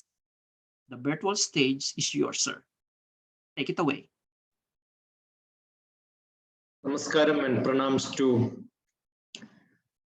all the great speakers from different parts of the world. I was just listening to Vilma from Brazil. It's a true picture of the rest of the world, probably. It's almost 1 million people in Brazil don't have pure drinking water. Probably in India,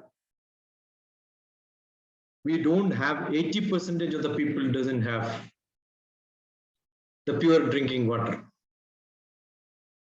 The population today, nearly 31% live in the urban areas where there is a drastic problem of pure water. Maybe 2030, it is expected that 50% of the people will be in the urban because everybody starts migrating. So most of the places, the problem is because the city is not as expected to cleaner than the villages. I heard in the beginning when poverty was being discussed, my sister Maria was mentioning, quoting me, saying that I keep telling that SDG all are related. If you think there is a woman inequality, if you look at the Vilma's picture, the slides which shows there are two boys cycling and then playing around probably. But whereas the pictures of the ladies came, they were carrying water. So it's always sent a message that the ladies are bound to work. And in situations like India, people have to carry water too far from the open well or maybe the public water places to their houses. It's not very different. So if ladies are supposed to do that job, definitely they don't have a facility to go to schools. They have to break their education. I heard Dr. Shelley mentioning that the children, as they grow up in the higher classes, they don't attend. That's one fact. That is because they are made to work at home. More atrocious are the situations when people go for, they don't have toilets at home, they have to go out for defecation, and that is the time nearly 70% of the sexual abuse happens when girls go out. You can imagine we are living in the 21st century and the so-called great SDG, which got a lot of momentum because of COVID, people keep on talking about this subject hours together. I don't know. Many of the people are saying that we can make a difference unless there is a political will. Unless there is a strong political will, it will not happen. Because same thing happened when United Nations started with the development programs, UNDP, 40, 50 years back. Now it's being renamed, nothing more than that. The quality education the right for education, everything was there. But who diluted it? It's either the political national leaders. So why is it happening? Because we are only giving awareness but no actions. So I'm so glad most of the presentations are shown with actions. If every one of us join together to make this happen, there is a great saying, Udyamam Sahasam Dhairyam Buddhi Shakti Parakramam. There is nothing called planning where we stop. It needs to go with actions. If actions are not taken, again, probably after 8 years, 2030 will come, we will still discuss on awareness programs on SDG. So what is required is that which not looking at individual goals isolated. Because if there is a woman problem, there is an education problem. When there is an education problem, there is poverty. When there is poverty, there is no drinking water. I'm for rich people have no problem. They all get their water bottled. Only thing when it comes to non-bottled normal public transport system like a public water system, that is not as good as the normal water which people drink. It's 500 times probably costlier. 32% of the people in the world suffer with no water. It is not because there is no water. I remember the great Samuel Taylor who talked in the Ancient Mariner, water, water everywhere, there is no drop of water to drink. Water is there. So what is essentially required is a bigger understanding. If you look at environment problem, today happens to be United States Marine Day, and today happens to be the International Day of Biodiversity. I suggest people to look at two movies, The Cowspiracy and The Seaspiracy. We understand if one person is a non-vegetarian, he is drinking 500 more water than a normal vegetarian drink. Because to make that meat, that animal has to eat, for producing that grass, it requires that much water. Imagine we give a beautiful lecture on environment and water scarcity and have a beautiful party with all the meat, dead body eating people. There is a lot of consciousness required in people to understand what we are doing and what we are speaking. The importance of the environment, which is very essential to understand. You have no right to grow animals to eat. You are as devil as the most worst animal could be the human being who is eating meat, because maybe lion is eating because they are not conscious. You say that I'm spiritually higher and you still eat non-vegetarian. We are talking about the problem of drinking water. If the eating patterns are consciously changed, I'm sure you can make a lot of differences. And that is what is exactly required in this world, a conscious living, understanding, I am eating, I am drinking, I am exploiting others' natural resources. So at least at the national level, if we have got a strong national natural resource management system, unfortunately we don't have. We have different compartments of ministry, but we don't have a united thought process. So we need to have a national natural resource management. We need to have an international natural resource management, and come up to the lowermost level in the panchayat and the small blocks and small cities and small hamlets. This is what I have to suggest. Thank you. Namaskaram, Nani. Doing a great job of connecting people, talking to people, sharing knowledge. I could learn a lot. Thank you. God bless you. Thank you very much, Dr. TPS, or simply TPS. We will call you TPS. Thank you very much for your insight. Okay, and I agree with what you said about your topic for today. Okay, moving on, I would like to call on our speaker number 19. And I saw you there smiling. You're there, Professor Charles, General Yuboria Usihulu. The virtual stage is yours. Take it away. And we are ready. Thank you very much, my dear brother. You have been doing well, and God will continue to strengthen you. Today is a great day. We need to look at the electricity. What do I mean by electricity? Every one of us want better things. We want to be good, we want to be empowered, we want to be energetic. We want to have affordable things. We want to be happy. Everything we want to do, we want to be productive. We want to do research. We are here now. Electric has made it possible for us to be here. Electricity is very key in humanity to make people happy, for peaceful atmosphere, for people to be well, healthy. We need that electricity. Remove that hunger. Remove all this. Electricity is the ultimate. Without affordable electricity, you cannot do anything. We can't be here. We need it. So kudos to UN, SDG. SDG itself has spoken, stated that by 2030, we should have universal access to affordable electricity. We don't want electricity that will bring pollution. We don't want electricity that will bring havoc to us. We want electricity that we can afford. Everybody will be happy. Every one of us will be able to produce very well. Every one of us will make our research. We'll do things that are affordable, things that are good. We don't need any wastage. We want everybody to be happy. By so doing, how can this universal access to affordable electricity be function very well? How? By investing in a clear energy sources, such as solar energy, such as wind energy, such as geothermals, hydropowers, biofuels, natural gas, petroleum, coal, and uranium. We need all these things. These are very important. These are all renewable and non-renewable energy sources, which the environment will live in provided.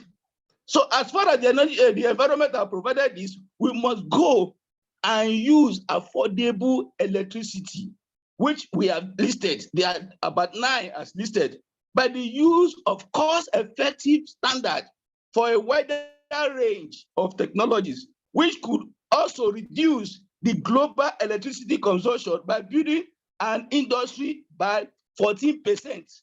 These are very, very important.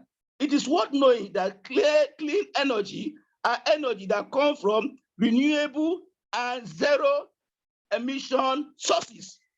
Yes, that do not pollute the atmosphere when used. We don't want the atmosphere to be polluted so that something that is good for us will not come and harm us. We don't want it. That's the more reason we want this, so that we will all be happy. Clean energy are energy saved by energy efficiency measures.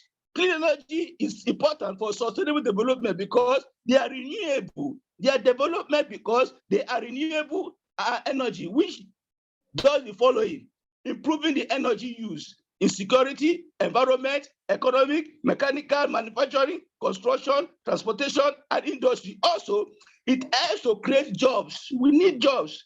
Our youth are suffering. They are running up and down. We want this modern creation of jobs. So all these things are very, very important. It is worth knowing that energy of solar, wind, and biomasses can meet local energy demands and assist to improve the environmental protection.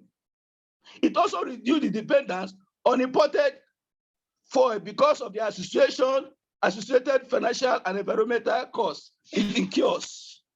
Clean energy can be achieved by reducing energy demand, such as energy efficiency, technology upgrades, sustainable growth, behind the meter, generate electricity at customer and need scale, purchase renewable energy via the off-site power purchase agreement, the role of carbon offsets. All these things we don't need. We don't need all this carbon, just remove them all. And we'll be able to have affordable electricity, affordable energy. Clean energy is viable, it's reliable, since they are renewable energy and are used for both unlimited and domestic. 100% of the electricity is needed to meet energy demand of the entire country. Clean energy can replace fossil fuel. It is worth knowing it will not happen overnight, but the need is growing and more urgent. That is where we have the climate change. The future of energy is that renewable energy should be able to account for almost 70% of the world energy mix, while nearly 80% less carbon will be emitted into the air. while by 2040, companies will still produce fossil fuel. What are fossil fuel? Fossil fuel are non-renewable energy sources and are fuel originated from plants and animals that existed in geological past. Example of fossil fuel includes the coal products, natural gas, derived gas, crude oil, petroleum products, and non-renewable waste. What are the advantages of this renewable energy? Does not use runouts, has lower maintenance requirements, save money, are reliable, they are environmentally friendly, they increase public health, the technology creates lots of jobs. And what are the disadvantages? We have as high upfront costs.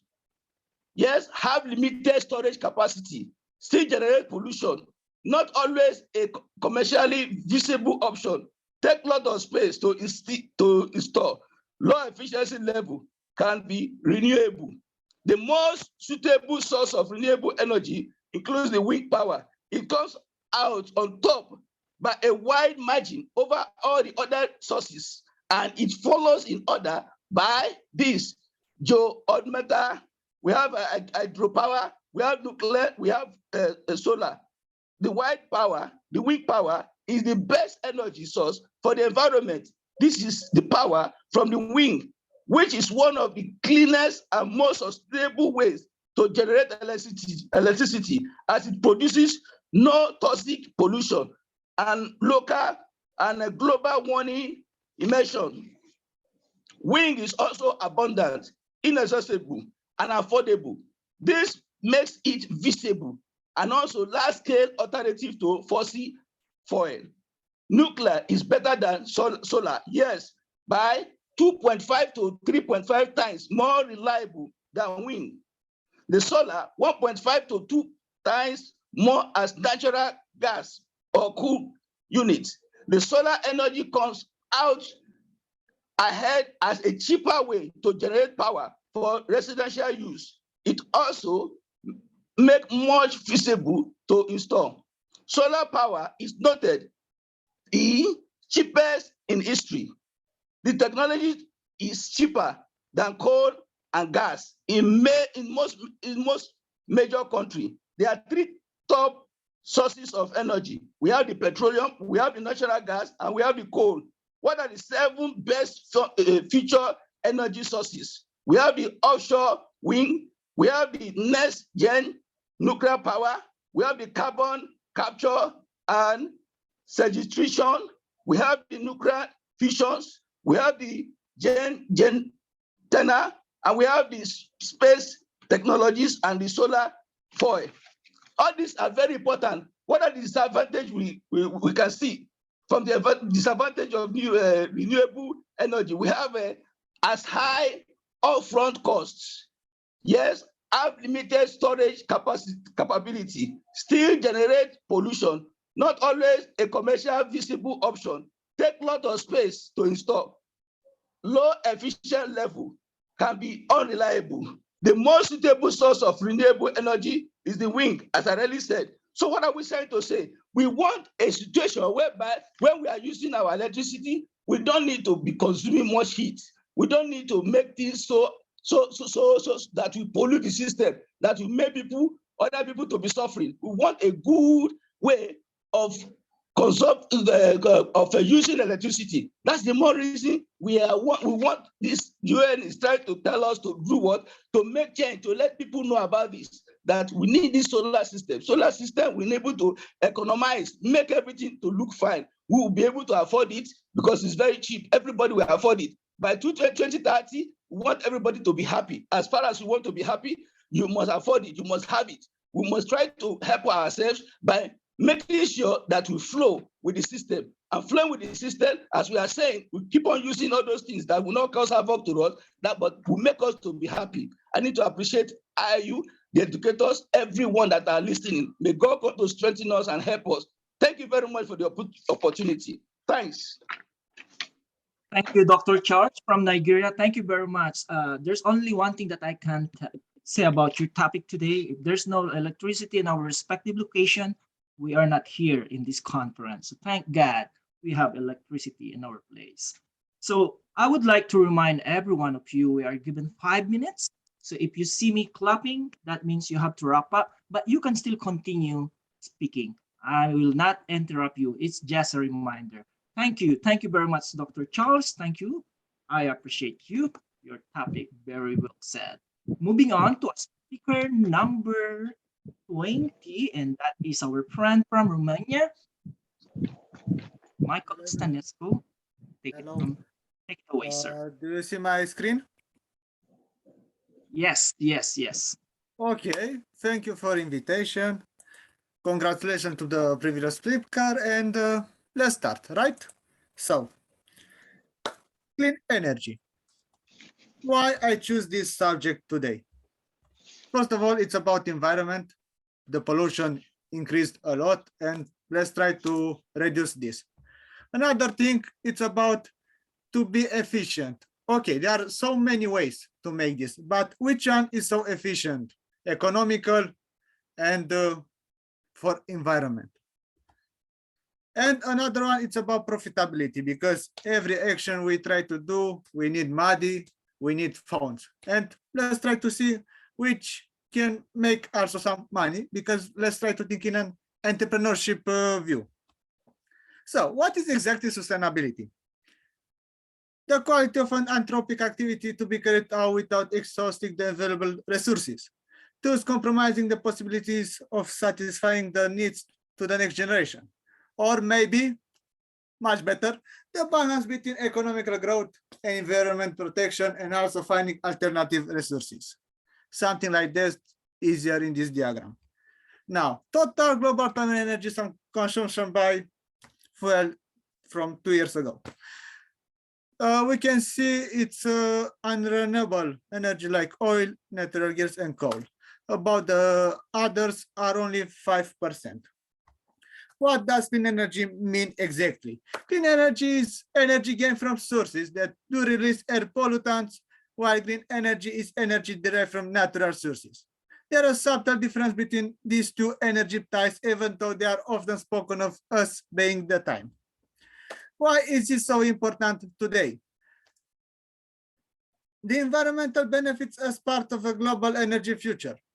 With fuel diversification through different power plants using different energy sources, it's possible to create reliable power supplies to enhance energy security, ensuring there is enough to meet our demands.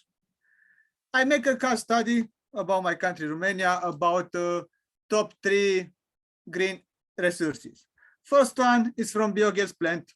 Biogas, it's the most common is trash from agriculture, for example, or trash biodegradable. The another one is photovoltaic panels. And the last one is wind turbine.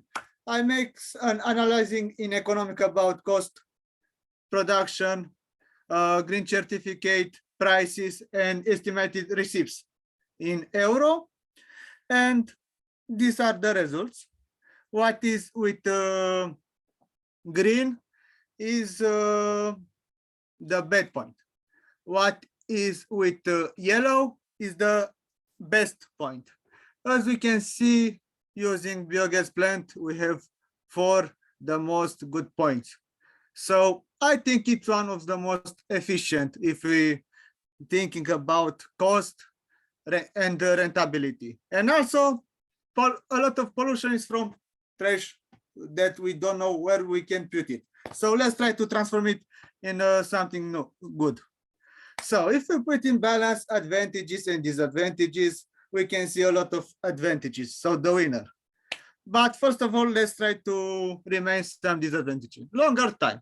For example, in my country, it's about bureaucracy with approvals, feasibility study. And also something I think is very in common, higher cost in the first phase.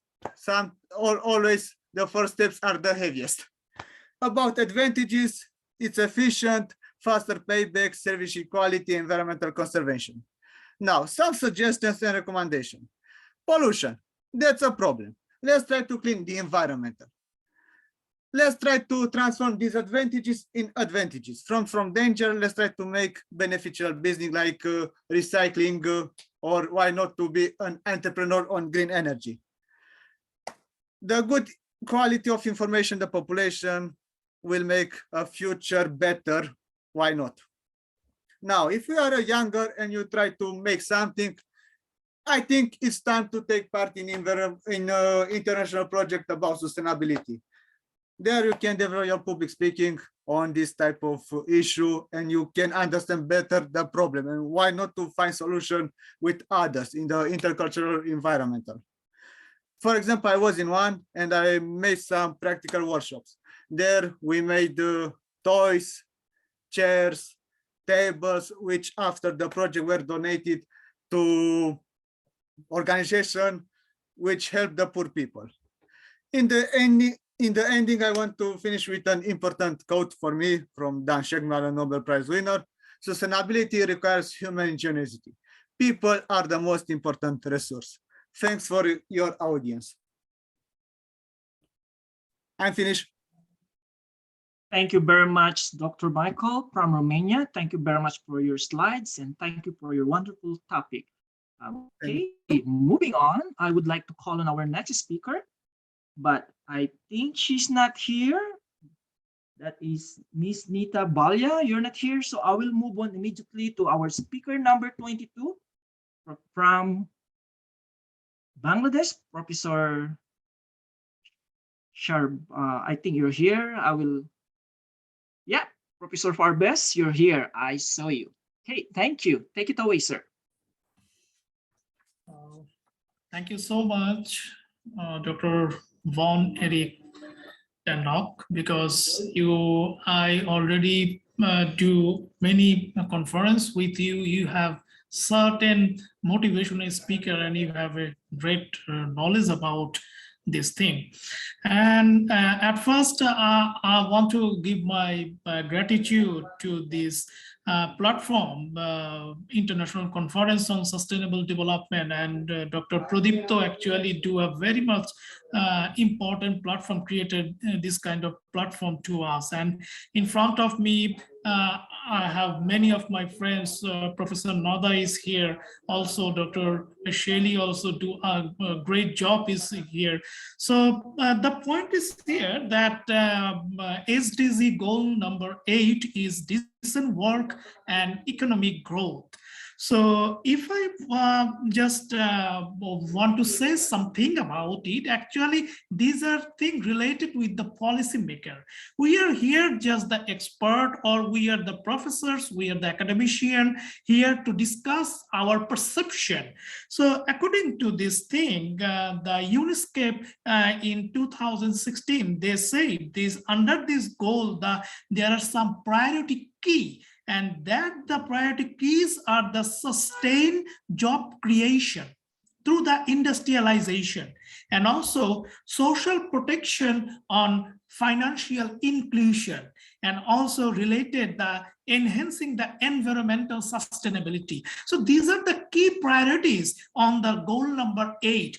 Now I am from Bangladesh, and I say something that decent work and economic growth in the context of Bangladesh. Like in Bangladesh, we have the inclusive economic growth in our study, and according to the goal number 8, we have the total 12 target and 17 indicator. Under that, the 14 indicator actually the quantifiable and 3 are descriptive. So in our country, we are emphasized on the labor force participation, and also we want to minimize the unemployment rate on the urban and rural side, because it is related with the formal and informal sector, because it is related with our GDP, like economic growth. On the other hand, we also work with our real wage manner, like our industry gives the real wage to our labor. So we also maintain the ILO factor, ILO convention law. And we also maintain the protection, the mechanism protection in our social policies.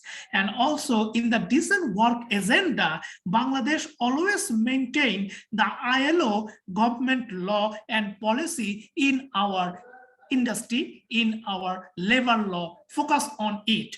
And in Bangladesh, our national priority target on this goal number 8 are attaining the average real GDP growth rate, which is 7.5% over per year.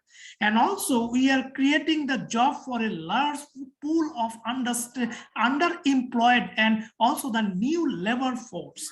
And we have total revenue raised from 10.7 of the GDP to 16.1% by 2020 under the COVID-19 era.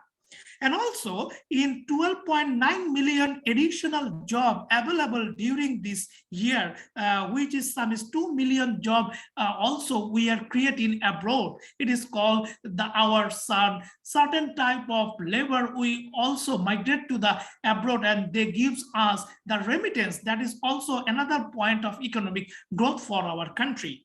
And also we have some FDI policies with increase from 9.6 billion from 2020.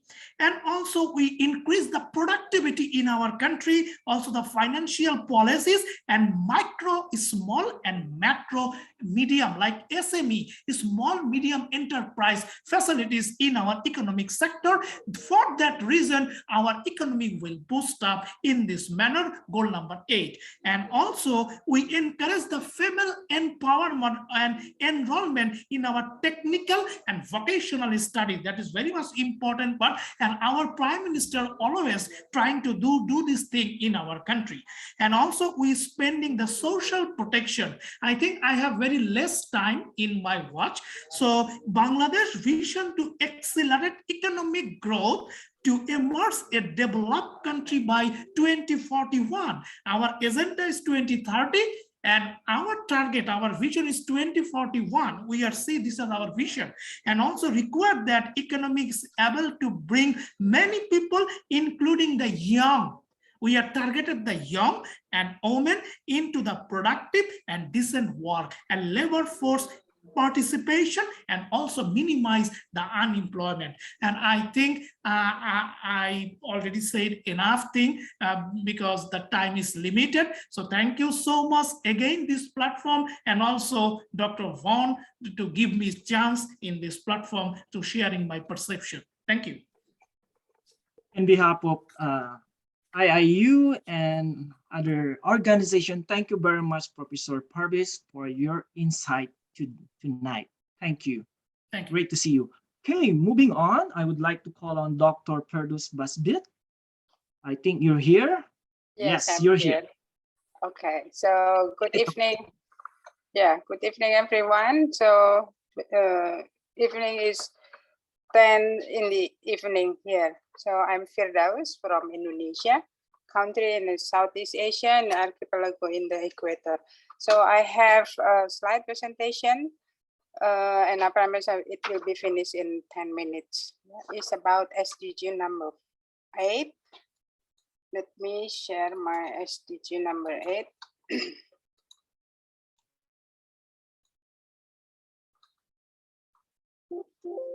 Okay, a decent work and economic growth. So I would present the facts and figure and as well with the solution at the end. So an estimate 172 million people worldwide were without work in 2018, and unemployment rate is 5%. So as a result of an expanding labor force, the number of unemployed is projected to increase by 1 million every year and reach 174 by 2020. And some 700 million workers live in extreme or moderate poverty in 2018 with less than $3.2 per day. So women participation in the labor force stood at 48% in 2018 compared with 75% for men.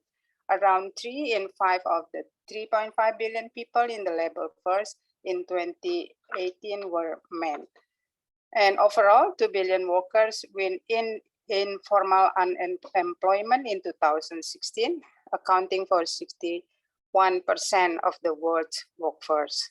Many more women than men are underutilized in the labor force, and 85 million compared to 55 million. So this is the sustainable economic growth and how Indonesia doing right now.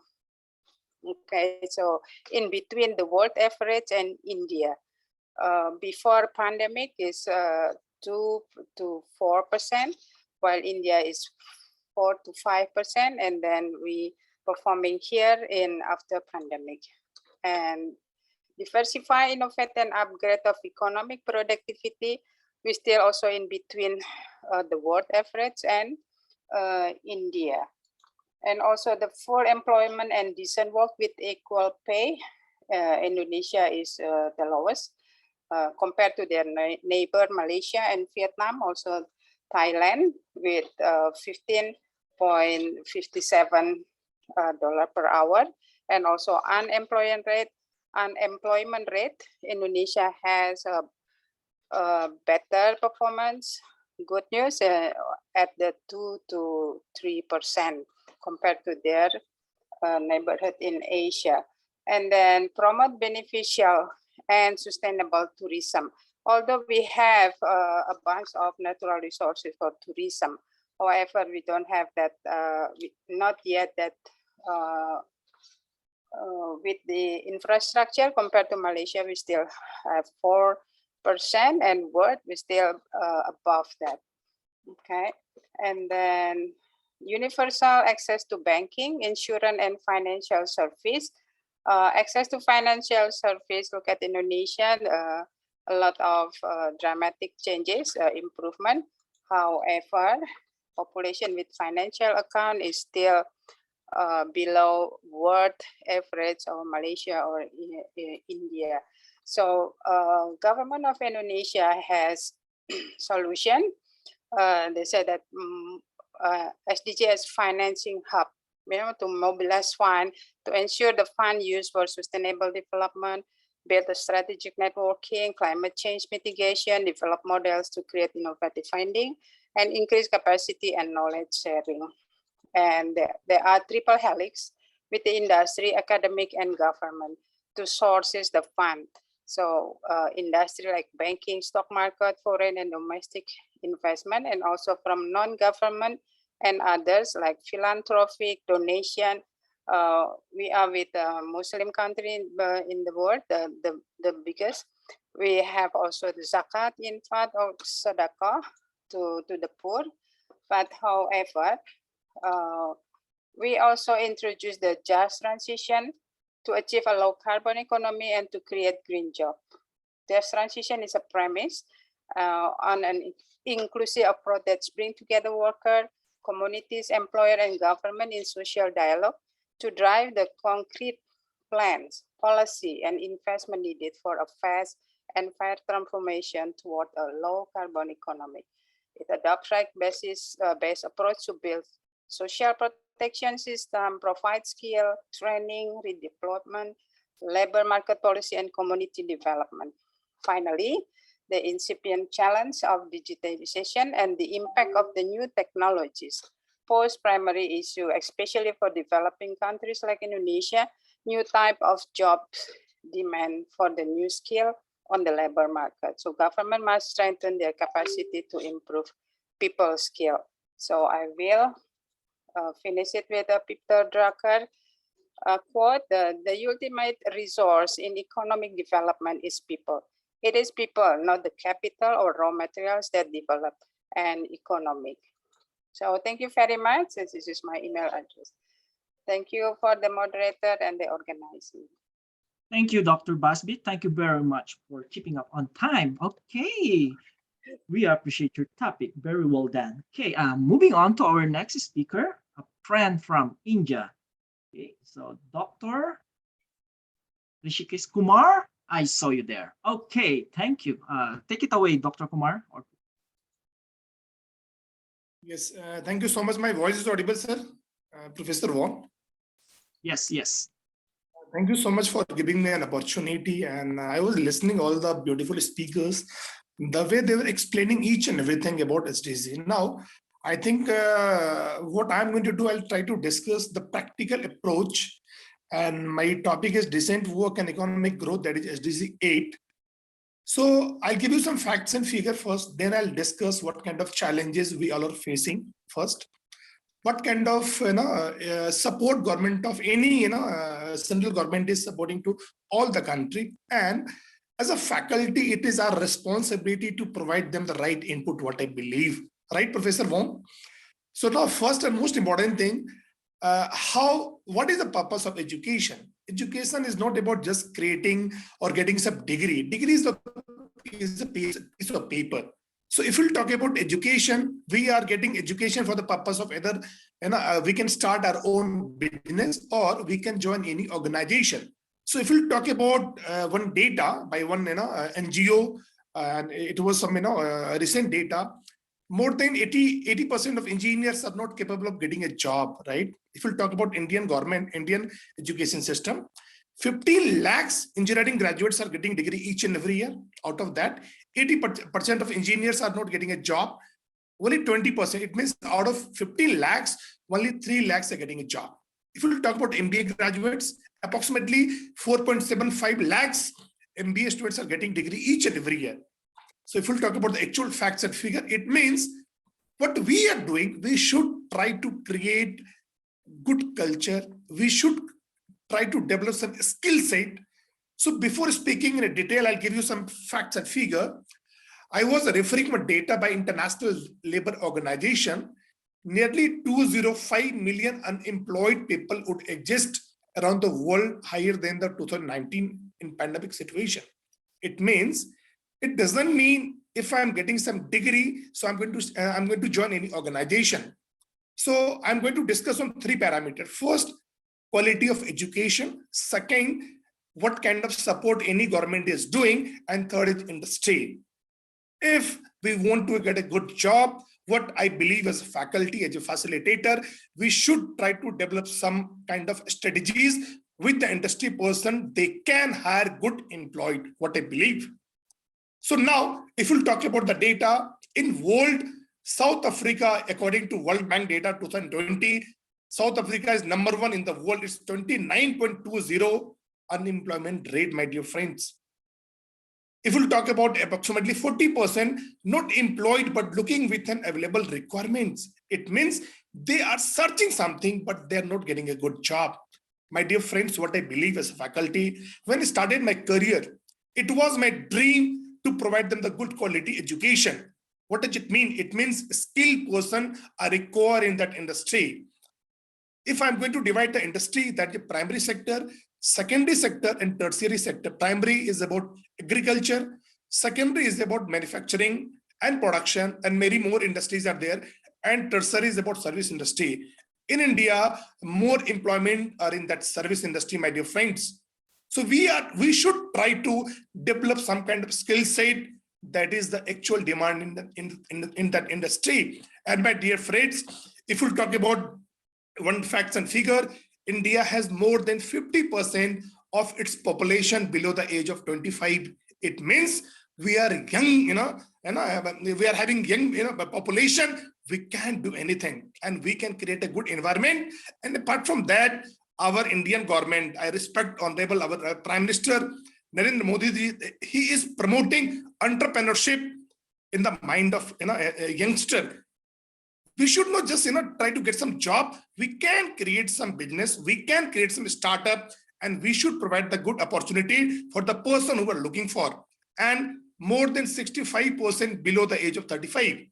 It means if India is having a youth population, they can do anything.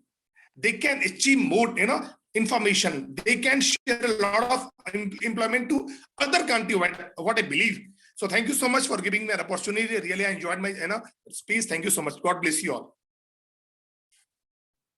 Thank you, Professor Kumar, my dear sir. Thank you very much for your presentation tonight. Again, moving on to our next speaker. I don't see Edward Probermondo, a fellow Canadian. So he's not here, so I will move on to the next speaker. I saw you, Dr. Asim from Egypt. Dr. Musa, please take it away.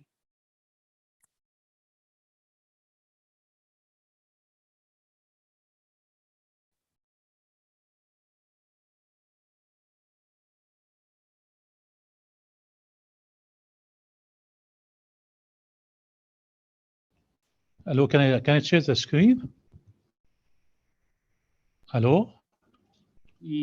Doctor, we see your screen. You can Okay, share it. okay. There you go. Okay, thank you so much. Thank you so much. It's my pleasure to be with you today. Thanks for your invitation. Thanks, to be with the amazing speaker and wonderful sponsor. Thank you so much. Today, I'm going to talk about SDG 9 because all countries unified to do something in 2030. I already attended the meeting of the United Nations in 2015. So I work hard for this SDG. So for this industry and infrastructure, we have to build resilient infrastructure and promote sustainable industry or something like that. So a lot of work we have to do, and a lot of like a statistic about that. We have to work hard to make better statistic, because we have a lot of target like develop resilience and to promote industry and increased access to financial service. So a lot of target we have to work for it, and there is a lot facts and figure. For example, 2.4 billion people lack access to basic sanitation, and almost 800 billion people lack access to clean water. 40% low income African countries cut business productivity by around 40%. So we have to work hard till 2030 to achieve the SDG 9 and all the SDG. A lot of statistics prove that. So I'm talking about today about that technology that will help a lot to achieve this the 17 SDG, because SDG 9 is related to all the 17 SDG, because if we have like good infrastructure in 5G and cloud computing, so we can activate the cloud of everything, is technology of the Asim, 21st century. Dr. Asim, Yeah. Hello? to interrupt, Yes. I think the slide is not moving. Are Okay. you trying to move your slide? So yeah, okay. Okay. Thank you. So we have to work hard, for to activate this SDG 9 and 23 by using this new technology. So I'm talking about the technology of the 21st century, because I started this project in 2013, and I travel all the world for make presentation about the importance of the technology of the 21st centuries, like industrial revolution, that will help a lot to for poverty, diseases, violence, poor leadership, and achieve the 17 SDG, and help handicapped people and all the people. So these facts and figure will increase for better if we activate this new technology. So I'm talking about universal adoption of this new technology to activate to achieve the 17 SDG in all the world. So not only in Asia, in USA, and in Australia, but also in Africa, in Arab country, we have also not only for men but for women, we have to activate this new technology and let women work in this new technology. So cloud of everything also help in fighting the COVID-19. For example, China used it to overcome problem in COVID-19, and different country we can find the infected cases, and for diagnosis, and for a lot of things. So that I have to write fast because of the time, and also in general will help for creating a smart city, for changing health care, for improving education, for improving economic level. As you invest in like 20% this new technology, it will increase the GDP by 1 or 2%. It's also for improving the healthcare, military neutral application, and help enter and achieving the 17 SDG. So also we have to looking for leaders in this new technology, because if the technology it changed and we have like some circa circumstances like COVID-19 and the climate change. So we need, leader have, experience in this new technology. So I'm talking about, for example, for the 28th COE, I concentrate about, to learn all the skills of the 21st century of cloud computing, digital twin, quantum computing, and, activate the infrastructure of 5G and the cloud computing. So a lot of, we're moving from first to second to third. Now we are in the fourth industrial revolution. So we have to to know all the skills of this new technology that will help to achieve the 17G HD and the SDG 9. For example, ubiquitous computing, and now we are in the ubiquitous computing, not in a mainframe or PC. So by using IoT, it will help a lot, to get information, and finally we have knowledge, and this knowledge will help in climate change and fighting COVID-19. Also, the concepts now changed, for information technology. It's like oxygen. You have to have same quantity of oxygen if you go from one place to another place, and you cannot live without, information technology, without the infrastructure of the information technology like 5G cloud computing. So from this, IoT and artificial intelligence, the cloud computing, we have data transfer to information, to knowledge, to understanding, finally to wisdom. From this wisdom, we can, solve all the problems of the world, like climate change, disaster recovery, COVID-19, and would, wallet like be better. Also, if we do this, in the ground, we can do it, in aviation, because aviation is important for the economy and what's happened in aviation due to COVID-19. So we activate this technology and at the airport, at aviation, for example, 5G, artificial intelligence, Internet of Things, blockchain, digital twins. This will help, for aviation, and aviation will increase the GDP of the economy and will help, for achieving the 17 HC. Cloud computing also is so important. Because cloud or computing, can activate the Internet of Things, because a lot of data, because of, from IoT, so we have to activate this cloud computing infrastructure in Arab country, in African country, and all the world, because there's a chance in cloud computing to enable the IoT, because the only one can activate IoT is the cloud computing. We have also 5G is so important, because 5G will help for example, you can control anything with 5G, so no accident will happen, and the response is very high. Also, for better response, and a lot of you can control a lot of terminals in all the world. Also, for a better industry, and better to reduce the downtime to zero. So that would help for GD and for the economy. Also, for artificial intelligence, we have deep learning, and you have like 4 waves of artificial intelligence, like autonomous, by like autonomous car and the drones, and a lot of waves for artificial intelligence. So we have to activate this artificial intelligence by use, if we have like massive data and computation power. I expert artificial intelligence will help also for achieving the 17 HDG, and will help a lot. So cloud of everything, we have bad news because of COVID-19, like African growth, fallen, and Australia also have like an employee, and the USA have drop in e-commerce. But without this, with zero technology or industrial revolution, it will help a lot for increase, for example, $200 billion, and could eliminate waste by 150 billion by using IoT. And 5G in USA will generate like $500 billion and jobs. So it will help a lot for economy. So we need like, we have a problem like increased cost, decreased profit, and some and employment. So this new technology will help to face all this challenge. So cloud of everything, also for aviation, will help for saving 30 billion in fuel, and also for help passenger to overcome flight delay, and opening a new age of passenger. So this my imagination, if we can activate this new technology, industrial revolution, cloud of everything in aviation and all sector, it will help a lot to achieve the 17 SDG.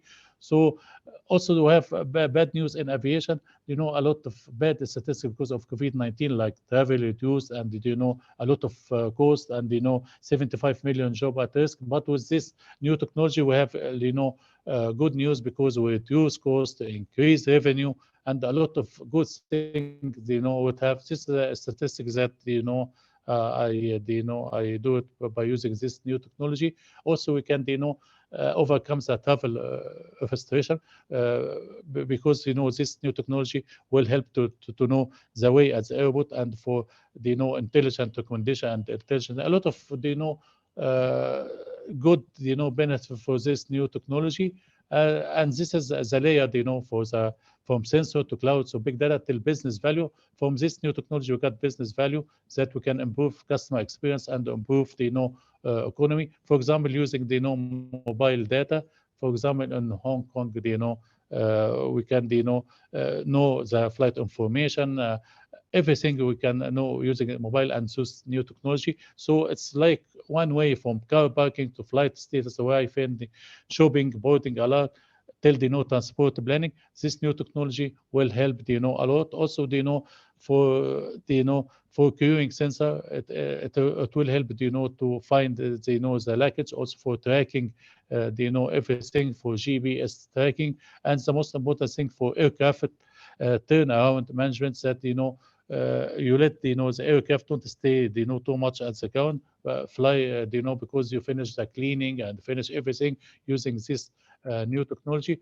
Also, the potential of IoT will help a lot, to reduce costs. For example, in aviation, 30 billion, and power 66 billion. A lot of to reduce costs by use of, it's about like 150 billion if you use this new technology. So I'm waiting, for activate this new technology in all countries in all the world for universal adoption for better. Also there's a lot of example for using this IoT, in aviation, for example, for entertainment or also. So a lot of, if I have time, I can see your snapshot. If the time is short, so thank you so much. It's my pleasure to be with you. Thank you so much. Thank you, Dr. Asim, for your understanding. Thank you very much, and for your slide. Thank you. Thank you for tonight. Dr. Asim from Egypt, Chief Engineer. Hey, moving on to our next speaker. Dr. Asim, may I request you to? There you go. You got it right. Thank you. Okay, our next speaker. I think you're here, Dr. Chowdhury. Yes, you're here. Dr. Chowdhury, your turn. Yeah. From India, take it away. Okay, I'm trying to share my screen. You can see the screen? I believe, yes. Thank you. Yes, doctor. Yeah, fine. Thank you. Nice been listening from the very beginning. And large area of themes have been covered. The previous speaker, though the slides did not change, but he had actually covered a large amount of content in industry, innovation, and infrastructure segment. It is a very important segment because, with agriculture and many other, tertiary sector jobs, tertiary sector initiatives, we can cover a part of the population, but a large part of the population will depend on the growth of industry. Without industry and innovation, we cannot actually get the entire population employed. The 9th Sustainable Development Goal focuses on industry, innovation, and infrastructure. The focus is to build resilient infrastructure. Resilient, that means an infrastructure which will have a long life and also which is not harming the nature. Promote inclusive and sustainable industrialization. So, for example, large-scale chemical production would be a problem in this sort of a scenario. So, such industry which are eco-friendly, which are nature-friendly, which are sustainable, which do not harm or pollute the atmosphere, that's where the focus has to be. And foster innovation. So, if we were doing something in some way for a long, long time, and was spending a lot of money and also harming the nature, can we alter our ways of doing it? For example, healthcare or the type of medicines we have been using, can we move on to a different, more sustainable healthcare, alternative medicines? Similarly, in many other segments. So this was the goal. This is the real goal of this particular Sustainable Development Goal, which is number 9, focusing on industries, innovation, and infrastructure. 14.2% population of the world, the workforce, is employed in manufacturing. That means still now, larger audience, a good amount of audience is in agriculture, a primary sector, and another major segment is in the tertiary sector. The secondary sector, which is manufacturing, is less than 15% of the population. With respect to India, if I have to look at India, 111 million people, that's larger than the population of some countries, 111 million people are employed in micro, small, and medium enterprises. So we have to also look at industrialization. There are of 2 types. One is the large scale, 3 types actually, large scale, which go into multiple nations and become multinationals and produce in huge numbers. Then there is a middle level production, which also act as suppliers to multinationals as well. So that's second. And third is the micro, small, and medium, where one person, even in the village, can start a micro, enterprise with a few $1,000s only, maybe even $1,000. And then you move up the ladder and go up to maybe a maximum of $500,000 business. So micro, small, and medium enterprises in India engages 111 million people and produces 1/3 of the total manufacturing output. And GDP growth, I mean, that has been 7.2% before pandemic. Now it's around 3 point something. 566 million internet subscribers, mobile and landline together, in India at this point of time. 1.8 metric, one of the lowest per capita carbon dioxide emissions in the world, comparatively. Recently, sometime earlier, Mangalyaan was one spacecraft sent, world's least expensive interplanetary mission to Mars. It said that the Hollywood film Gravity had more expenditure for producing the fictitious film Gravity than the expenditure done for Mangalyaan, which was an interplanetary mission. Now, giving this snapshot of India's industrialization scenario, or background of industrialization scenario, the 3 challenges that we have in developing world, underdeveloped world together, many countries lack basic and resilient infrastructure. This is a primary need, basic and resilient infrastructure for sustainable life. And this can be solved only by investing in infrastructure, fostering sustainable growth and development. So that infrastructure is not about just high rises buildings, infrastructure which is sustainable. Poor infrastructure is a major barrier for thriving business. It can be solved by innovating to make green infrastructure, increase energy efficiency, and reduce their adverse environmental impact. For example, houses with large windows, glasses, and more capacity to have nature around. And there is also, lot different options of even home gardening is there at this point of time. Different options of creating roads infrastructure is there, moving out from the earlier pattern. So innovate to make green infrastructure. Then the other challenge is, infrastructure and industrialization often cause environmental degradation. It is important to have industries. It is important to have infrastructure. But then it also creates challenges for the environment. It is important because only industrialization can give the jobs for large population. We have already touched or close to 8 billion people. The world was made for not 4 billion people ideally. In fact, less than 4. We are at double. So at this pace, first of all, population itself has to stop. The growth has to stop. We need a degrowth in population now. But then the challenge is, due to the advancement of medical science, lifespan has also grown. Well, COVID was a major challenge, but lifespan has also grown. So under this situation, we need to think of alternative ways of living. And we cannot just have larger population. But having said that, whatever the population is, needs gainful employment or engagement, and therefore industrialization is required. But then industrialization is a vicious cycle. Industrialization leads to environmental degeneration also. So we need to build resilient infrastructure, protecting the livelihoods against environmental and natural disasters. And if that is to be done, we need to encourage the fourth industrial revolution and move to the fifth industrial revolution gradually. What are the areas focused in fourth and emerging fifth industrial revolution? Some of these have been already mentioned by Dr. Musa just before me.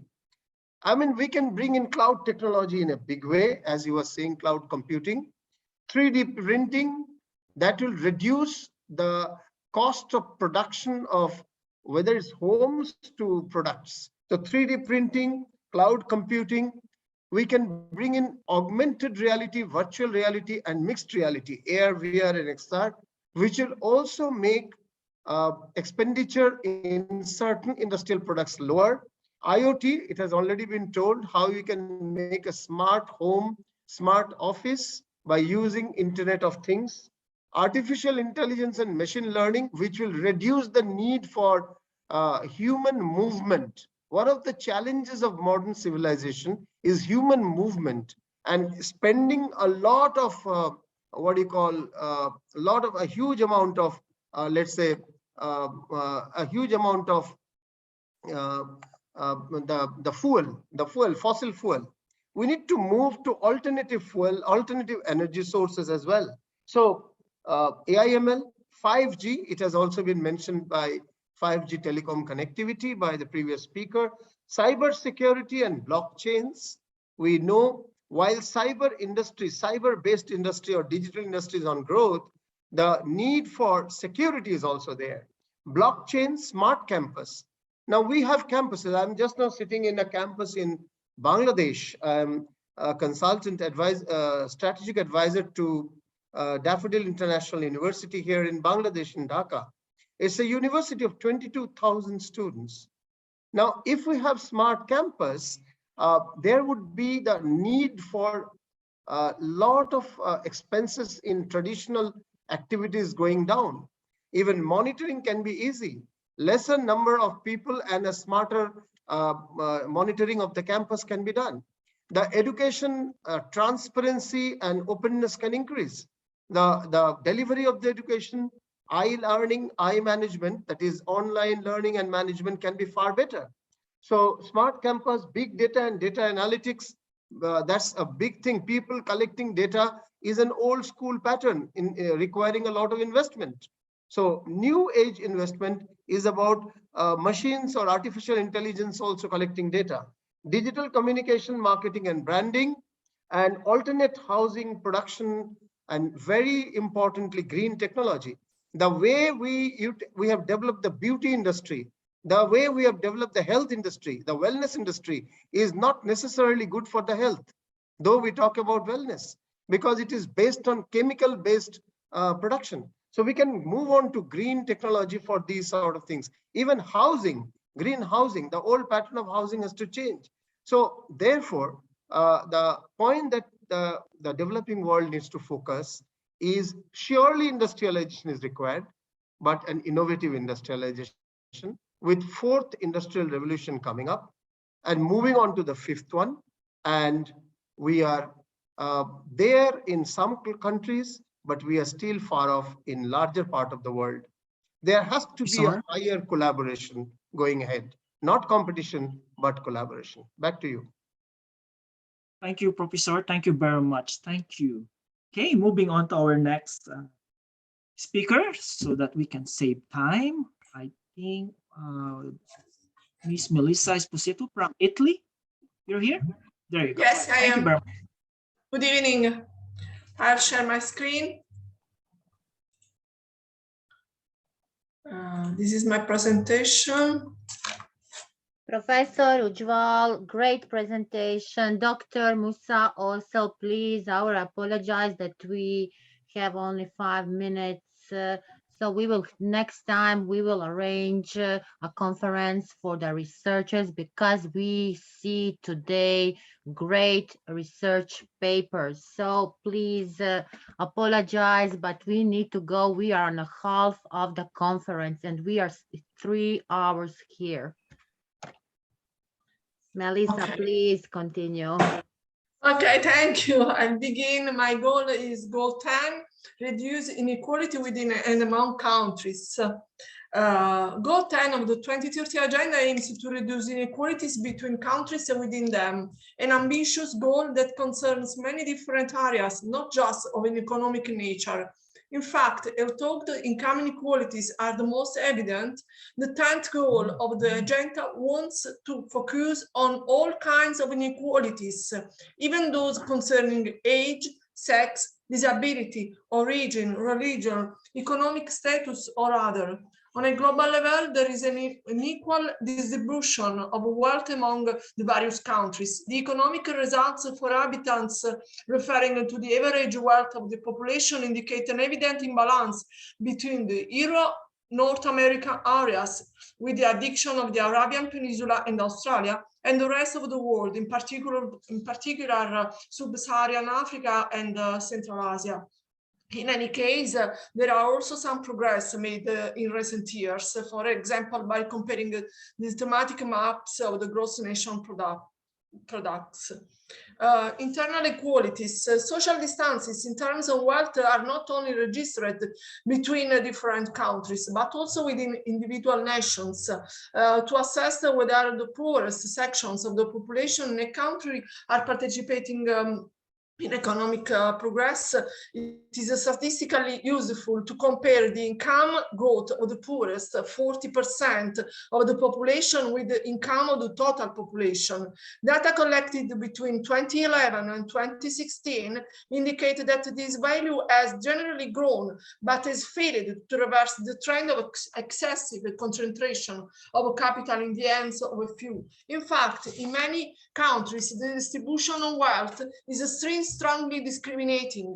An increasing amount ends up in the hands of 1% of the population, with the poorest sections of society, 40% of the total, receive less than 20% of the national income. As you can see in this graph, the annual growth rate for capita of the income of 40% of the population, poor groups, compared to the total population. The period goes from 2011 to 2016. To underline this social gap, just think that in developing countries, in the last decade, income inequality has increased by 11%. Reducing inequalities, what to do?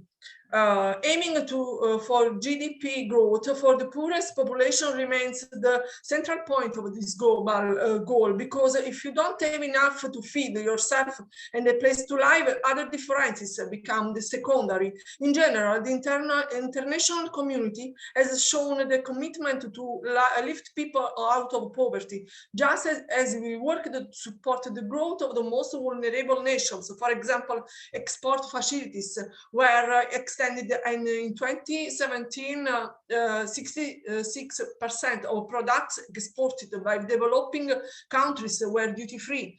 Despite this good news, unfortunately, large economic disparities remain evident. At the same time, today we are all more aware that efforts are not directed solely towards economic growth. In fact, the development of this sector alone cannot guarantee the reduction of poverty and the increase of well-being. This is why, in order to achieve the goal of reducing inequalities, international and national policies must address the needs of disadvantaged and marginalized populations.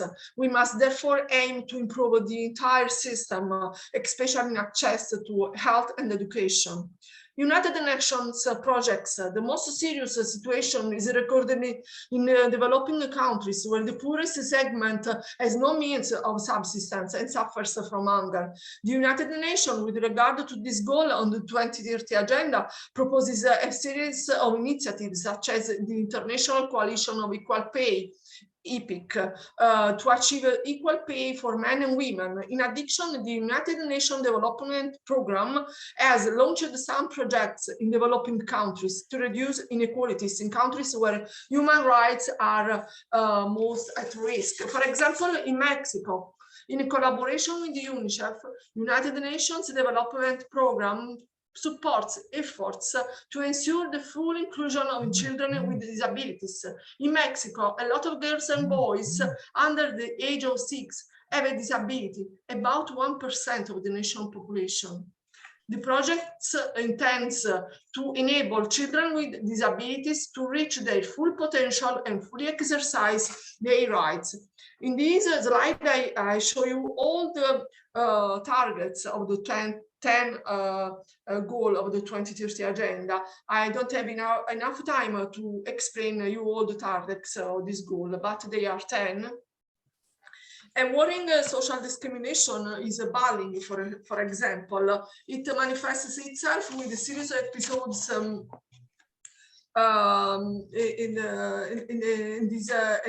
is one of these forms of social exclusion, a phenomenon which, according to some researchers, has a worrying diffusion even in its digital version, the so-called cyberbullying. Bullying manifests itself with serious episodes of violence, but also with humiliation and abuse of girls and boys who show difficulties and discomfort. I go ahead because I have no time, and this is the situation in Italy, but I want to, what can we do? I want to say only what can we do? Look for a few days at new reports in the media regarding examples of discrimination related to age, sex, disability, ethnicity, origin, religion, or economic status. Record the most significant episodes and take note of your considerations. Then in class with the teacher guidance, discuss with your classmates what you have discovered and prepare a short report with your comments. Secondly, you can consider a form of discrimination that is particularly close to your heart, the economic and social differences between men and women, the risk of poverty. Learn about the phenomenon and documenting yourself and collecting statistical data. Third, you learn about the serious violations of human rights in the world, death penalty, killing of journalists, dictatorial and repressive regimes. In which countries are there incidents of these kinds? Create a world map that highlights areas at risk of human rights extinctions, and to intervene with laws and policies that eliminate discrimination and ensure equal opportunities for all. Protect workers and adopt policies that ensure decent work, fair wages. I want to conclude this my speech with the wonderful words of a man, a statesman and a hero for me, a man that I really love a lot, Nelson Mandela. And he told he said, no one was born a slave, nor alone, nor to live in misery, but we were all born to be brothers. I want to thank all of you who listened to me, and I hope it was all clear. And these are my phone number and email if you want to ask me something.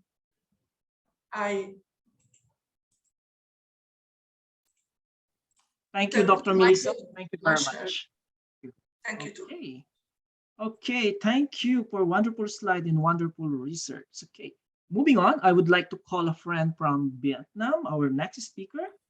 Speaker number 29, Miss Lai Mai An. Over to you, my friend. Take it away. Okay, yeah. Good evening. Yeah. Good afternoon. Good morning. Organizer, host, moderator, and all the speakers today. I'm Lai Mai An, an English teacher and president of a high school in Vietnam. Here is a picture of my school in Vietnam. Welcome to everyone.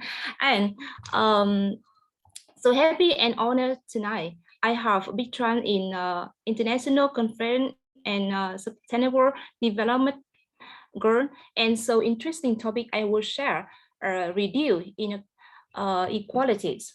So to understand reduce inequality is ensuring equal opportunity and reduce inequalities outcome, including by eliminating discriminatory laws, policy, and practices, and promoting appropriate policy and action in this regard.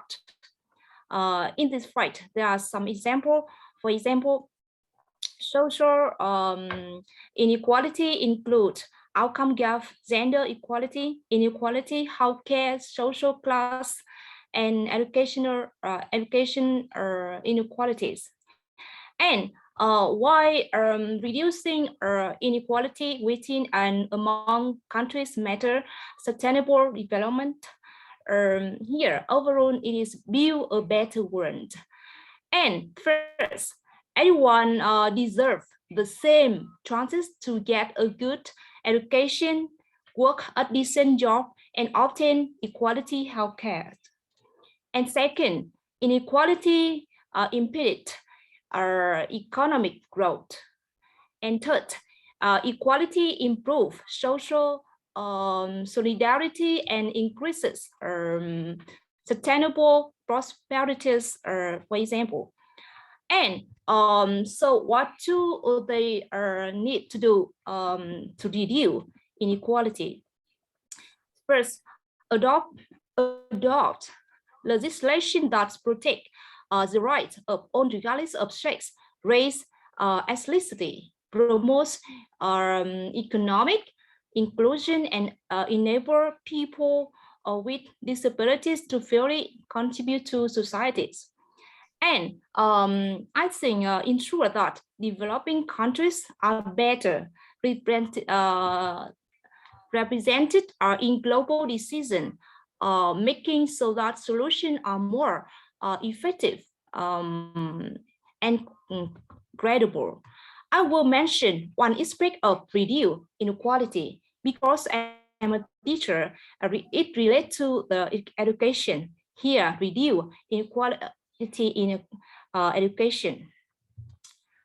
So first, how to reduce? First, I think it is a bottom-up approach. I mean, reducing inequality in education can be addressed in two ways. The first is the top-down approach, whereby policy management changes are made to address existing inequality in the system. I want to focus on the bottom-up approach, whereby the teacher do something within their limit to help out the children on the short end. The teacher have acknowledged and recognize how inequality exists in the system and their classroom.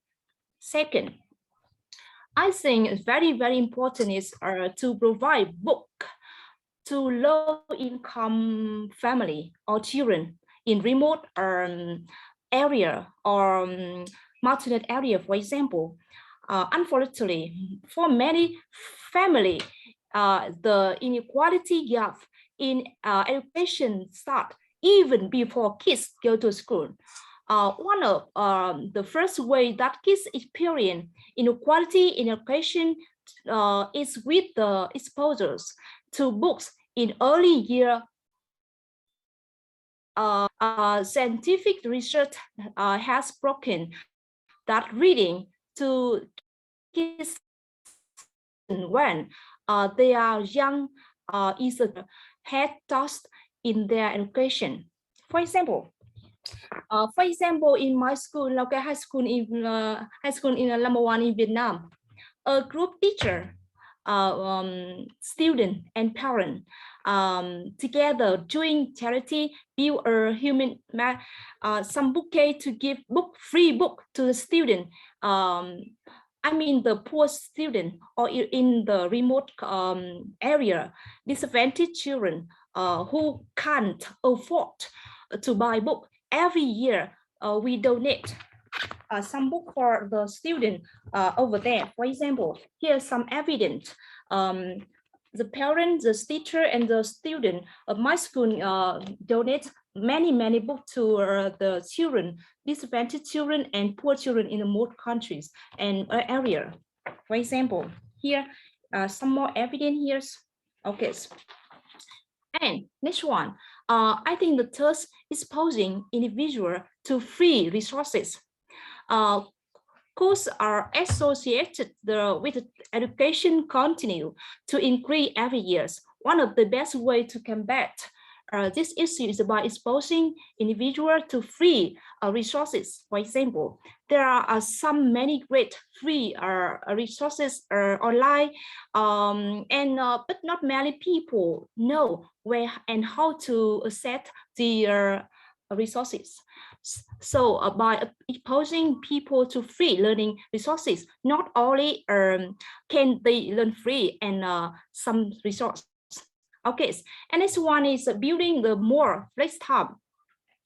For example, in my school, I am a president of English club, so I allow individual students to do some activity according to the ability and interest. Therefore, they have developed their potential more. Some students can compose poem and publish some article in the international journals, and some students win the gold medal. For example, my student win gold medal in some international competition. Millie, please, Millie, can you go to the conclusion? Yeah, thank you. And I think it's very important. I think so. On about what I want to share about the topic, reduce inequality. Thank for the organizer and moderator to have me here and give me a big chance. Thank you so much. Thank you. Hey, thank you, my friend from Vietnam. Thank you for your understanding. Okay, reminder everyone, we have 5 minutes and I'm actually have a stopwatch here. Okay, if you see me clapping like this, that means you have to transition to your conclusion. Now, if you need help, this is a pre-mentoring come from me. Message me if you need help, how to do a speech in 5 minutes, 30 minutes, even 1 hour, I can help you tip. Okay, moving on to the next speaker from Nigeria.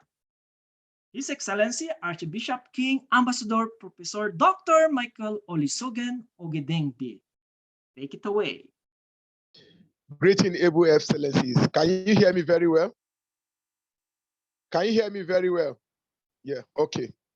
I'm speaking on Sustainable Development Goal number 9, which has to do with industry, innovation, and infrastructure. And when we are talking about industry, innovation, and infrastructure, we're talking on the sense that whatever we create, they are what's sustainable. I hear some of the other speakers talking on internet, and we're talking about 4G, 5G network, which is what we are using currently now. But in my country here, where we have a population of about 216.7 million population, that's the population here in Nigeria, you notice that it's only sustainable developmental goal number 9 can help us very well in terms of the industry, in terms of the innovation, in terms of infrastructure. Now, with the internet services we are having here, like you see, some of us are having challenges with connectivity. If the internet services are very poor, how can the rural people on their own have access to good economical communication? For example, some of them are farmers and they produce their crops in the rural areas, and they need to communicate with the drivers who have to come down and get the goods and then take them to the marketplace. But because of the internet challenges they are having, sometimes to even snap those goods and screenshot them for buyers to come forward is so difficult. And we now have what we call wind turbine, which we are using currently in some countries in the world. They are good, but are they sustainable? That's the challenge we're having. Are they sustainable? We even have issues like solar panels, which we are using for power generation now. But are they sustainable? How many people can afford them? How many people can afford them? That's why we're saying even our internet connectivity here, some of them are not sustainable. We're talking about 4G, even the 3G. Some local rural marketplaces, some doing small businesses cannot even afford it. It is so painful and it is so touching. And then here in Nigeria, we're talking about sustainable developmental goal, industry, innovation, and infrastructure. A young teenager here in my country, Nigeria, in the year 2012, do you know this young teenagers created what? Urine power generator. Urine power generator. Yeah, you know what I mean by urine? Some of us go to the bathroom to urinate. They turn those urine into power generators. They use it to generate electricity, and which we know is safer and more sustainable solution. But even our wind turbine, how many people can afford it? Until it is sustainable, until it is what? Affordable, dependable, and what? Available. It is still not yet sustainable. Because some of them, they are there, but they are not available. Some of them, they are there, they are not affordable. So we cannot still say they are sustainable, even though they are good innovations, but we cannot still say they are sustainable, because whereby a market woman cannot even afford to get some of these things to use them, we cannot say they are sustainable. Also here in my country, in Nigeria, a young man in the year 2020, by name Emeka Nelson, do you know what he created? He created a machine that can convert nylon and plastic into petrol. Now just imagine with the scarcity of petroleum we're having all over the world. Some of us drink in our plastic cans and we throw them away. Some of us drink in some jugs and we throw them away. Some of us have nylons that we throw away. Thank you. Like the moderator is drinking from a plastic can right now. And we throw them away. But this young man convert them to petroleum. If the industry can go and partner with such a young man, I believe it will be available. It will be what? Dependable. At the same time, it will be what? Affordable. So until this is done, the economic challenge will not make it to be what? Sustainable. And then we also have the same young man, Erich Nelson. Do you know what? He created what? An hydro generator, which means what? A generator that is being powered by water. This same young man. So what we are saying about this industry, innovation, and infrastructure, until they are sustainable, even if they are there, if they are not available, it will still be a problem. If they are not what? If you cannot depend on them, it will still be a problem. And at the same time, if they are not affordable, it is still not sustainable. So I want us to look at this particular aspect. We talk on the internet, we talk on so many other creations. We even have a train that moves like snake. They are good innovations, but are they available? Are they available? Are they also affordable? That's why I like SDG goal number 9. And we need to look into these other areas and make sure whatever innovations we are having, they must be affordable. That means economical. They must be economical so that it can get to the layman. Thank you very much, and to all. And thank you very much, Mr. Moderator. God bless you. Thank you. God bless you. God bless you, His Excellency, Archbishop King Ambassador Professor Amen. Dr. Michael Olusegun Ogedengbi. Thank you. Okay, moving on to our next speaker. We don't have Her Majesty Queen Nadia Harihiri.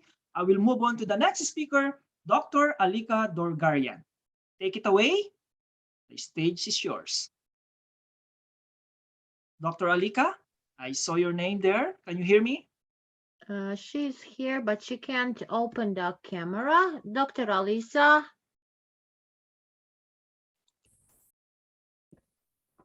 Good evening, I'm here. Okay. There you Dr. Nada, can I share my screen? Yes, you can. Yes. Okay, sorry for this inconvenience today. I'm not able just to, because since morning I wasn't sure if I will be able even to speak. Now, I will, my goal is about the sustainable. Just tell me if my screen is visible or not. No, it's not visible.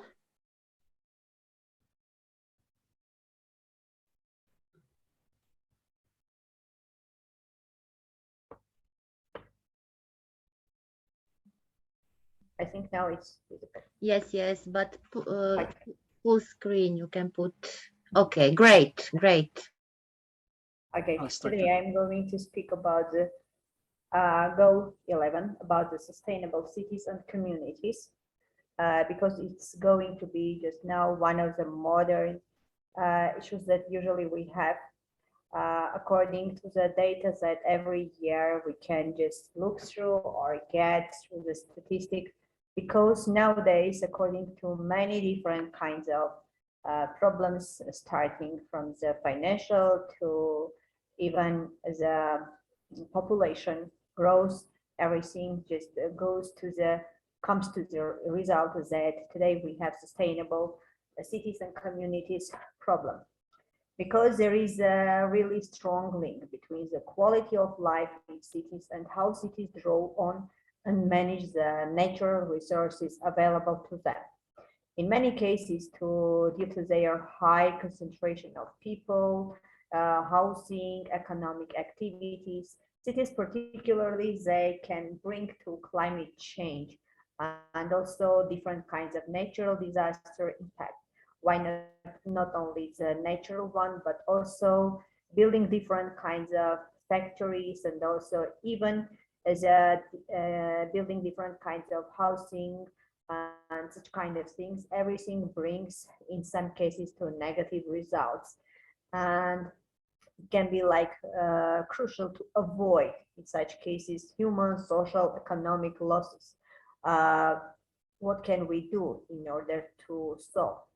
Before it, we can say that there are different kinds of, as I have mentioned about the data and statistics that gives us really good information about this part.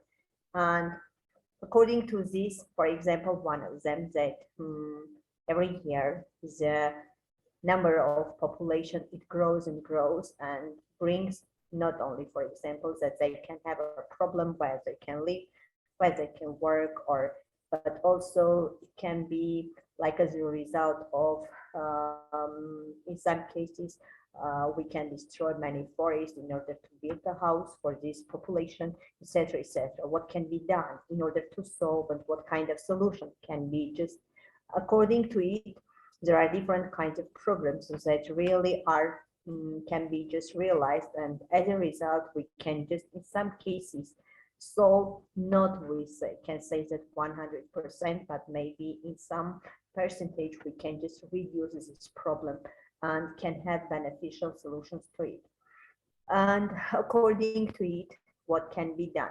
In some cases, we can just have different kinds of and also convenient and available, for example, transport system, approving not only road safety, but also in some cases we can have different kinds of transport and available transport system, which can provide not only the population needs, but also it can be safe at the same time.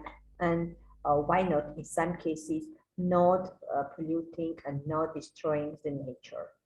We can also, in some cases, have a good management and planning for countries, for their, especially for the cities which are overpopulated, and maybe in some cases there is not only the number is increasing of the population, but also we can just try to plan the cities in order to, in some cases, to save the green part of the city, in order to not only avoid of destroying the nature, but also at the same time trying to keep and also to build new parts for these people to be in the nature. And also in many cases try to keep the balance between the countries which are more developed and which are less developed. And according to it, we can use different kinds of maybe plans or projects which are used in developed, more developed countries, and this try to transfer to less developed countries in order to find the solution for it. We, first of all, in this case, it doesn't matter what kind of goal we have. It can be goal 11, it can be goal 10, or in many cases, we are like important part of our planet. And everything should be done in order to save our planet, starting from the goal 1 to the last one goal, in order to save our planet. And all the problems, it doesn't matter, it can be in my country or in another country, all the problems are the one.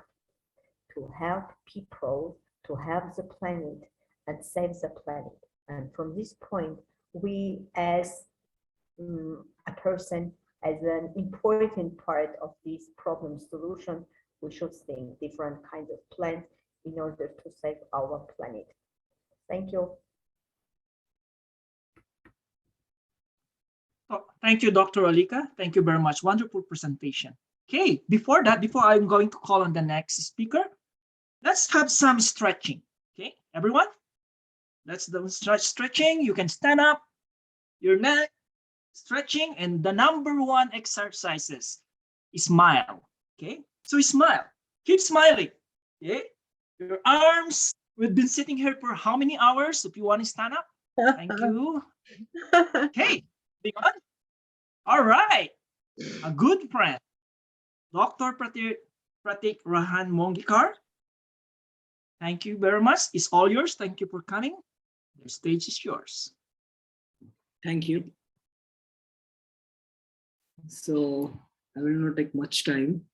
So sustainable cities and communities is what makes cities and human settlements inclusive, safe, resilient, and sustainable.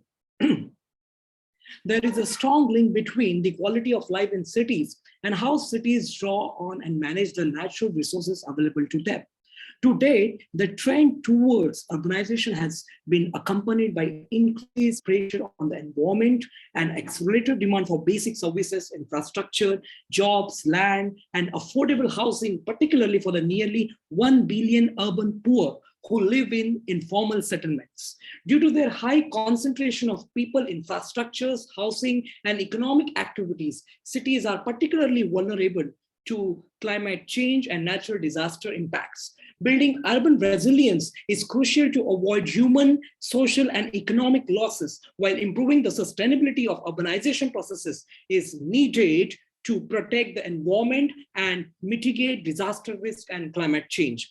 Resource-efficient cities combine greater productivity and innovation with lower cost and reduce environmental impacts while providing increased opportunities for consumers' choices and sustainable lifestyles.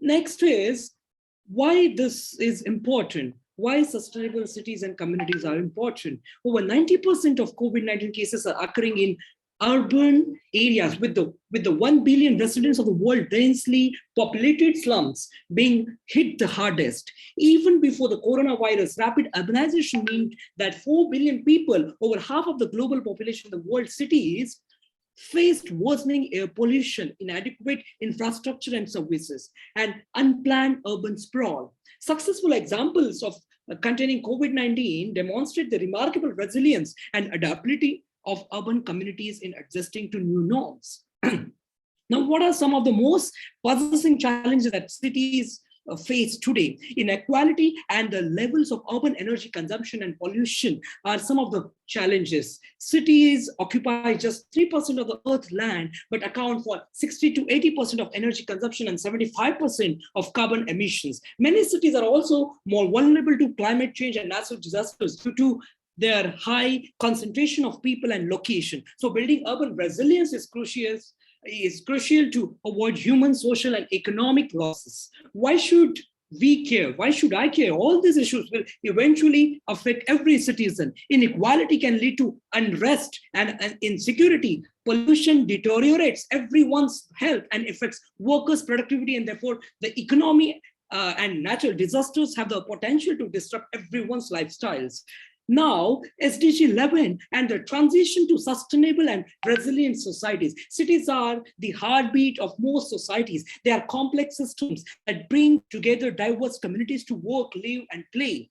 Just as the battle against climate change will be won or lost in cities, so too will the battle for sustainable, resilient, equitable, and just societies. By 2050, it is expected that 70% of the world's population will live in cities, up from more than 50% presently. As cities grow, especially in the global south, it will be vital to create infrastructure and policies that ensure universal access to all urban services. As we see increasing impacts from climate change, the most sustainable, resilient societies will be those that have resource-efficient systems in place to provide essential services to their residents and that are prepared to withstand and adapt to climate-induced disasters. Achieving these two mandates will help to provide and maintain quality of life for the world's growing urban population in the face of extreme weather activity, resources shortages, and population migration. So there are some key factors for countries to consider in tracking these challenges.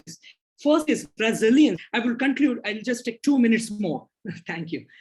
Some key factors for countries to consider in tackling these challenges include first resilience by strategically densifying, investing in renewable energy and sustainable building techniques, valuing existing ecosystem services and increasing usage of sustainable transportation. Cities can both significantly contribute to the mitigation of harmful climate impacts and improve their own resilience to the inevitable resource shortages to come. Next is inclusive urban spaces. Economic inequality has been increased in recent decades. Nowhere is this more evident that in cities where resource shortages and access to services disproportionately impact the most marginalized groups and communities, often also exposing them to greater environmental risks.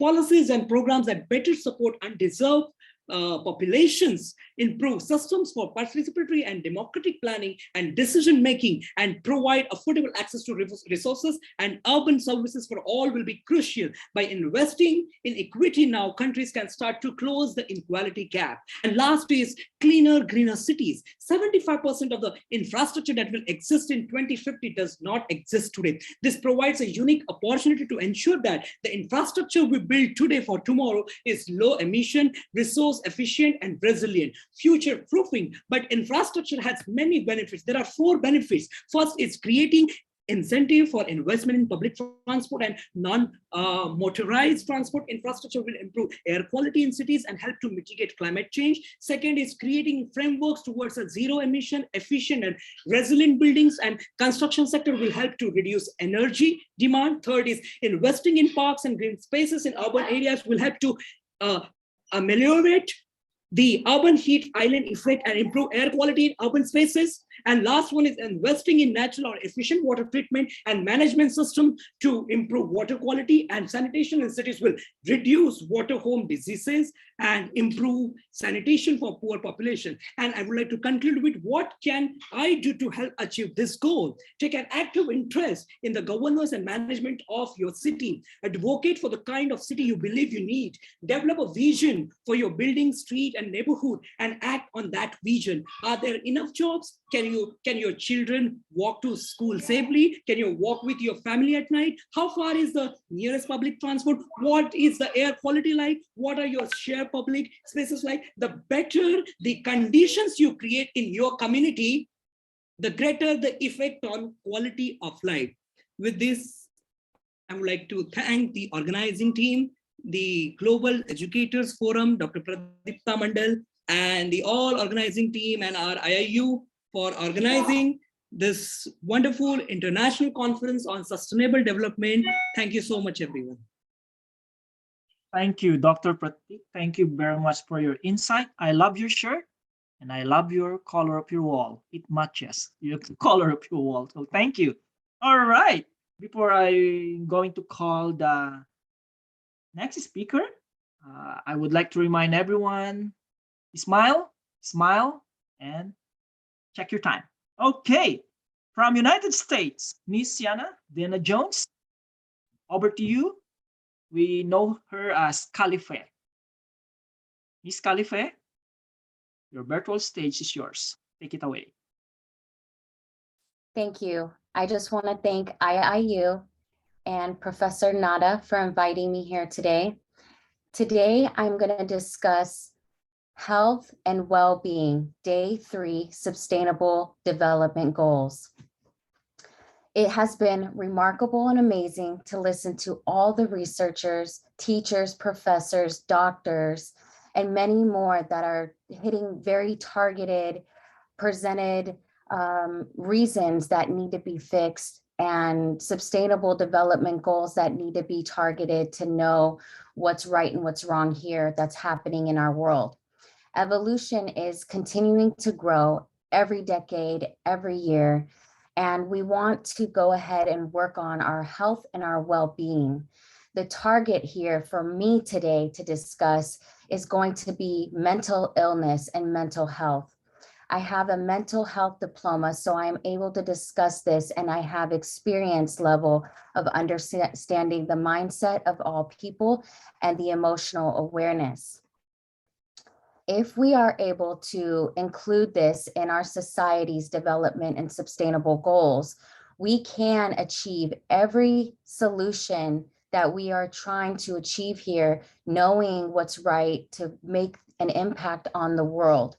So things that we've discussed, such as poverty, gender equality, sustainable development for electricity, women's equality for being able to be safe and not to be harmed for human rights, and many more research on innovation and also infrastructure. It all goes back to the base of one thing, and that is mental stability, mental awareness for each individual person that includes society's population and growth and development of population. So the root and key here is if we are able to target the minds of the people to reevaluate their thoughts and their emotions, we can get all of these goals and all of these solutions set before anyone thinks that it can be done, because anything can be done and any circumstance can be changed and developed. As we conclude that people have to unite for global peace, because all lives do exist and women's lives do exist, we are all to be set a stone with God. We know right from wrong. We are aware of what's happened from the past, present, and what can happen in the future. By developing these equality circumstances in a skill set of the mind and the emotions, we are all valued in God's eyes. So by having hope and having a circumstance of overcoming anything that we've been through in life, we are able to determine our fate and our future. Each one of you have a purpose here and have a purpose to develop a mindset to continue to have hope, to have faith that God can feel you and God can hear you. But it is up to you to walk a path of righteousness with the mindset and emotions. So if you can conquer your emotions and your mindset of thoughts and energy that you are suppressing inside and giving to the outside of the world, you can help with the energy and you can help with the poverty. You can all create jobs and value, and you will all be able to one by one slowly conclude in your cities, in your communities, in a systematic measure of how we can make the world a better place. If we use technology as we are now with this platform, and we use media to market and brand ourselves to get this information out, anything is possible to get to the root of the issues, but get the solutions accomplished as fast as possible. As we know, the human race does not have much time because we are in a certain timing in the world as a prophecy is being fulfilled. We must understand that God has something to do with every occupation, whether people want to believe it or not. So it has to do with hope. It has to do with faith to give you these emotions and drive to make your occupation and to make your research worth it and to make your purpose in the world worth it. So remember one thing, that gender equality comes from uniting the souls of the spirit. So uniting your soul with God's spirit that exists within you and elevating your mind to be optimistic and use the best unlocked full potential of your minds. If you can unlock your full potential, who knows what could happen, right? We could save the world. We could give the youth the information that they've been not knowing this whole time. And if you are creating value, what are you doing for the generations to come? Because the spirit leaves the body, but it doesn't leave the earth. So do you want to be remembered as somebody that's not giving the information and holding back on the youth and holding back, not giving a purpose of acknowledgement and awareness? Because with your purpose, it will set you free. And everybody knows when you do right, right comes back on you. So what you put in the universe will come back to you tenfold. So remember, have a clean energy, positive mindset. Don't pollute the world with your thoughts, because every thought that you're giving out to the universe and to the world is doing damage to what's going on in society. With this understanding of all creation and all lives do exist, you all have a purpose and self-worth to create more activities, more solutions, more revenue to recycle into infrastructure. Yes, we don't need to subject ourselves on money as if it's the only thing that is existence, but it is needed to fix the issues and make solutions, but that's not the only thing. Mindset, and remember, mental illness is the key here. You want to create value within yourselves. So remember, all lives do exist and women's lives do exist. Have a great day. Thank you very much, Madam Jones. Thank you very much. Very well said. Okay, so this is the end of my role for 17 speaker. I would like to call on the moderator, and she doesn't need any introduction, but I can say she's a great personality, a great friend. She supports everyone, including me. The lovely Miss Nada, Professor Nada from Croatia, and a prime mover of IIU. Take it away, my dear friend. Thank you very much. Thank you. Thank you, my dear Vaughn. Thank you. Great work, great conference, great speeches, very inspirative. We are here 3 hours and 30 minutes, and we are still together, and we are still in a big number listening each other. Thank you, dear Tiana. Thank you, all great speakers before. Now I am going to the SDG number 13, climate action. And if we talk about the SDGs, we know that everyone is in correlation with another. So all these speeches and all this is recording, and it will be great to listen again, all you amazing respected speakers here today. Now I'm calling one great speaker from Georgia, Dr. Inga Sarkilova. Dr. Inga, are you here? She was here. Dr. Inga, welcome. She is under the name of her beautiful daughter. Welcome. Welcome, welcome. How are you all? Okay, 1 minute, and I am ready.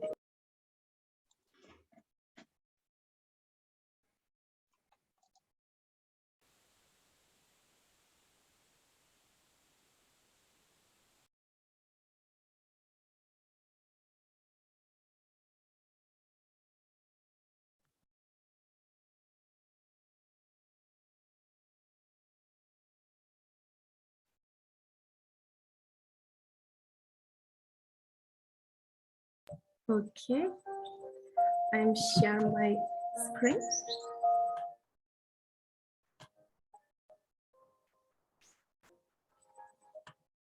Okay.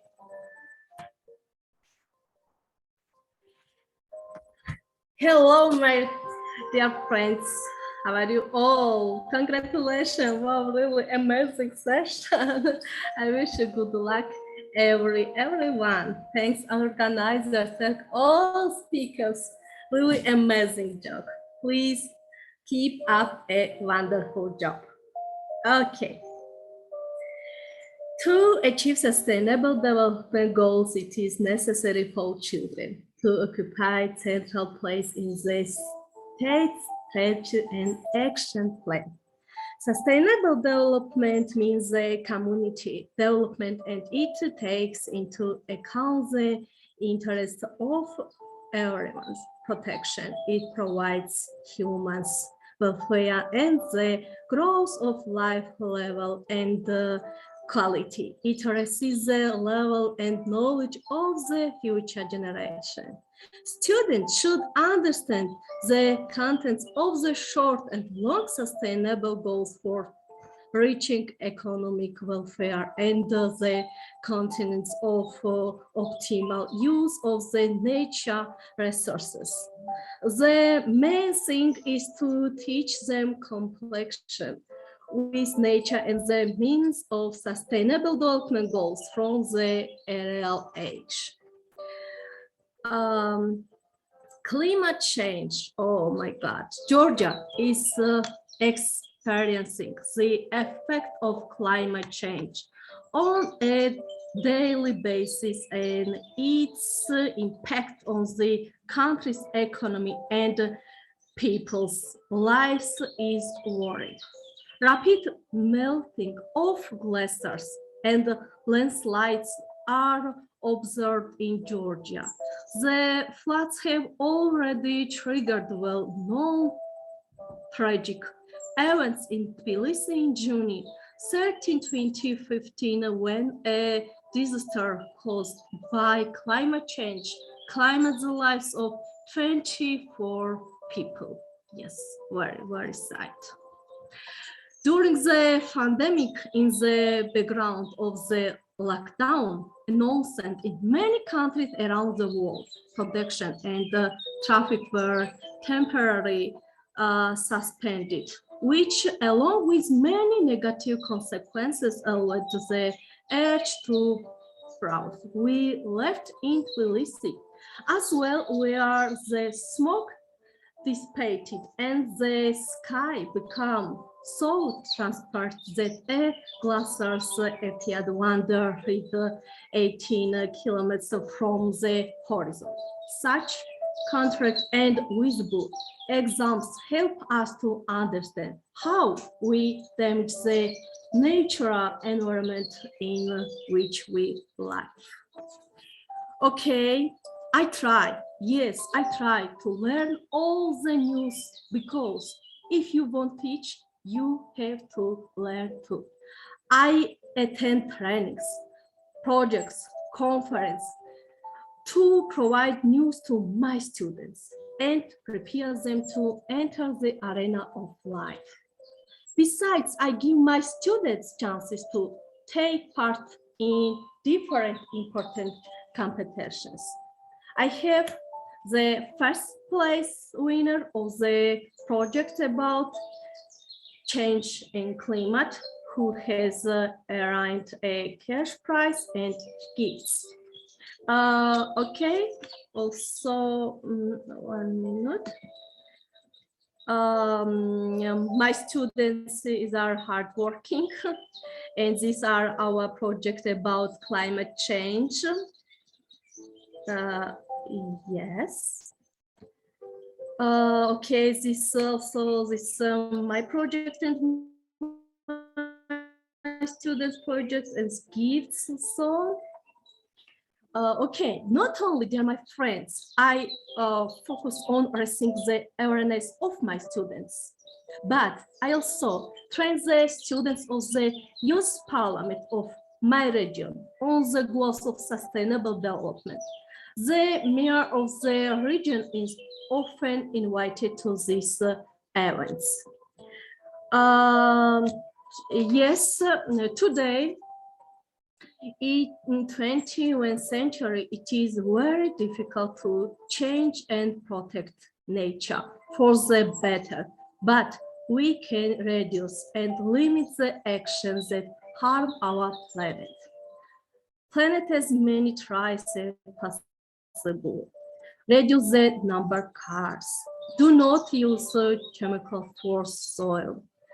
Garbage should not be dumped illegally, and recycled waste can be recycled. Okay. The awareness and the individual behavior of each person is crucial in this process. We all need to understand that while talking daily action, we are harmonic the environment and moving to climate-friendly lifestyle. Using illustrative example, we can show people that their daily behaviors and activities make a real contribution to tackling climate change. It is a responsibility of each of us to stop climate change and improve our living environment. No, this is a part of my project, my dear friends, and I went to them to raise their knowledge, not only in geography, but in general. I try to make sustainable development goals priority of them. Okay, thank you very much all. I wish you good luck, everyone. Thanks for attention. Thank you. Thank you, dear Inga, for your great presentation, for your great speech. We see how you are working with your students. Great work. Congratulations. Yes. Thank Yes. you. Thank you. This really important topic. Yes. Yes. Yes. Thank you very much all. God bless us. Thank you, dear Inga. Thank you. So I will come a little back because I go to 13, but we need to call. We didn't finish the consumption and production. So I'm calling Miss Yolanda Maria Jorge Bestiero from Spain. Miss Yolanda, the stage is yours. Welcome. Hello, hello, excuse me a second, please.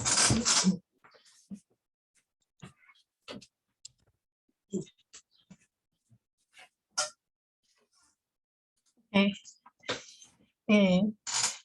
I need to share the pantalla, compartir pantalla. You can share, you can share. Yes.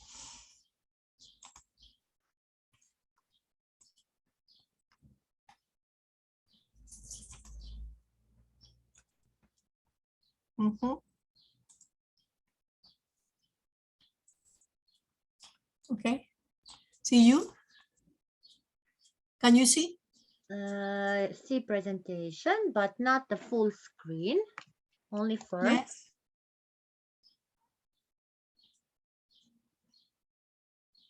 Okay.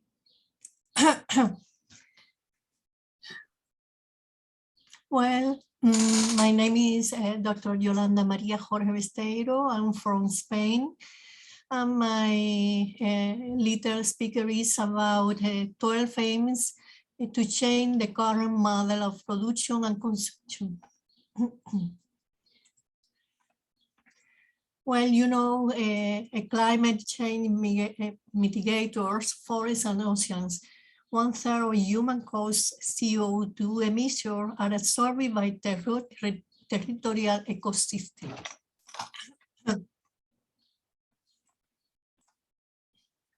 Forests are the largest carbon sinks. It is necessary to at least ensure that emissions do not exceed renewables. It is necessary to at least ensure that emissions do not exceed renewables. Implement policies that support sustainable forest management beyond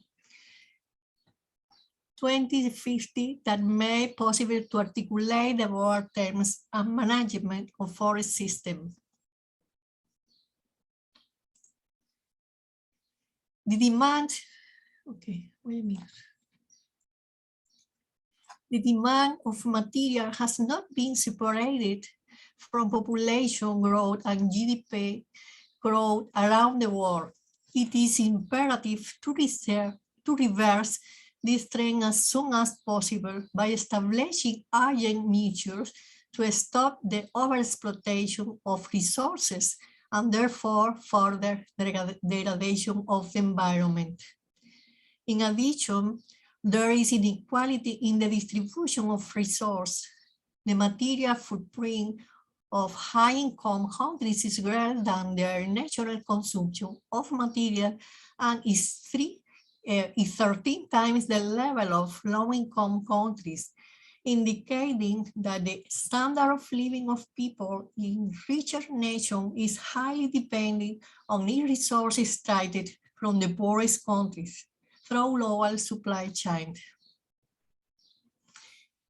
In this image, you can see how can companies contribute to SDG 12. SDG 12 aims to change the current model of production and consumption to achieving efficient managing of natural resources, implementing processes to prevent food loss, and ecology use of chemical products and reduce the generation of waste. Likewise, it aims to promote sustainable lifestyle among the entire population, get the private sector to act under sustainability criteria and promote a change in the model through public policy that eliminate fossil fuel subsidies and promote sustainable public procurement. In addition, it is intended to promote sustainable tourism, which generates economic growth and protects local cultures and products.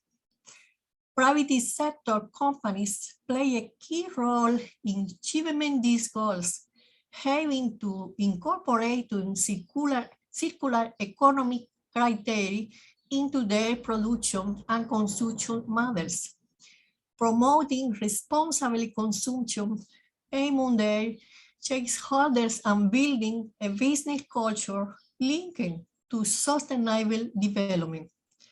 This will also allow them to align with the requirements established in the new regulations that are being developed in recent years in many countries. How can companies measure their contribution to SDG 12? Okay, it's not so difficult.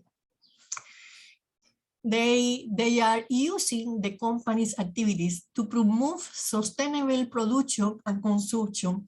For example, a company in the food sector redistribution its surplus is or a company in the tourist sector promoting the workforce, culture, and local products. Participating in workshops and conferences to disseminate good practice on issues related to the circular economy, eco-products, eco-service, eco-design, and sustainable tourism. Carrying out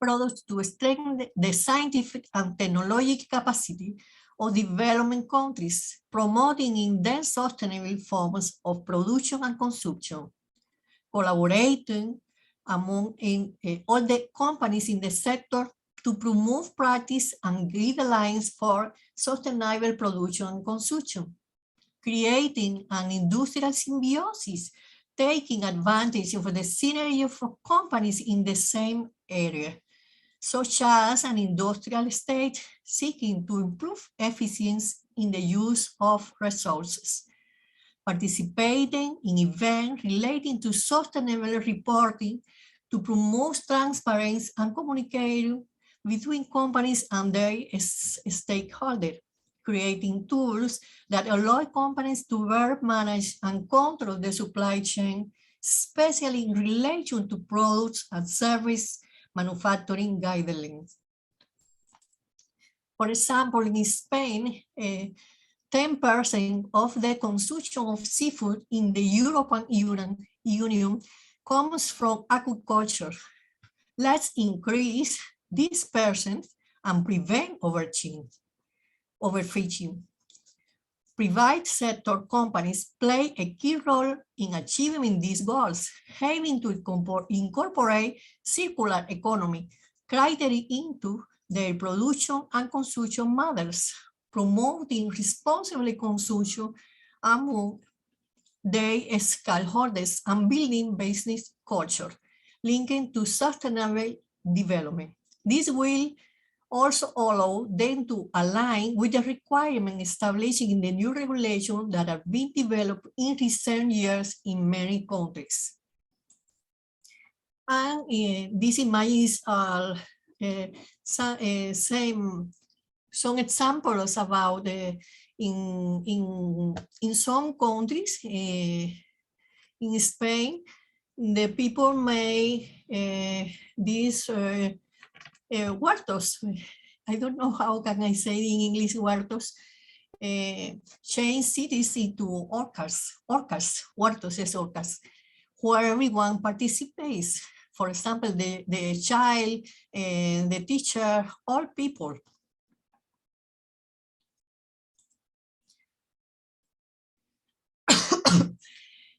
Reduction in total energy consumption on per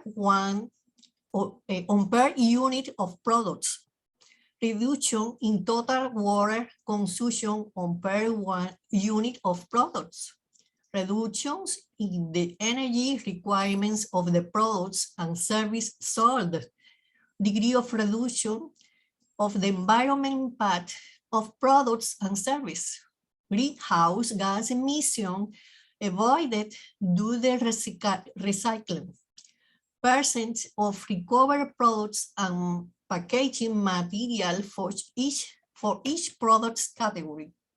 Percent of recycled inputs used manufacturing the main products and service of the organization, products recycling rate, total weight of hazardous and non-hazardous waste according to type and treatment method, percents of water recycled and reused by the organization, and for the last, number of actions that contribute to promote responsible consumption. Okay, that's all. Thanks. Thank you. Thank you, Dr. Yolanda, for your great presentation. We are really honored to see what you are doing and what are the problems in your country, in Spain. Thank you. Thank you very much for being with us from the start of this conference. Now I'm moving ahead. Please, can you stop sharing your presentation?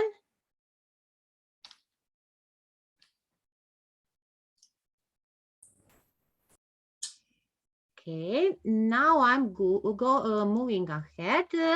I see that our next speaker, Ms. Neka, is not here. So we are going to one great educator. Our next great speaker is Dr. Kalpana Dixit from India. Welcome, Dr. Kalpana. A very great person, great researcher, great educator. Welcome. Okay, good evening. Today, my topic for today's conference is... Just a minute, please. Dr. Yolanda, stop sharing your presentation. Yeah, Yolanda, please. Stop sharing, please. Okay. Stop sharing your screen. Wait a minute.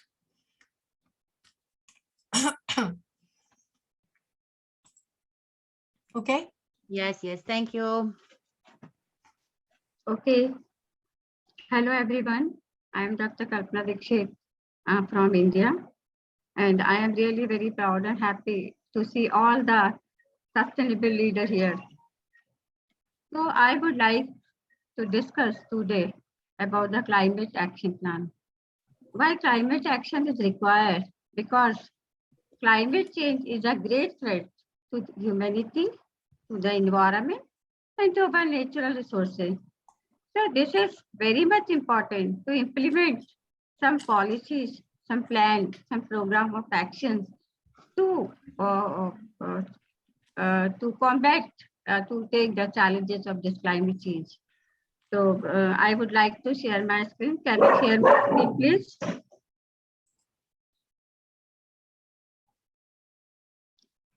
I am here, would like to share my screen.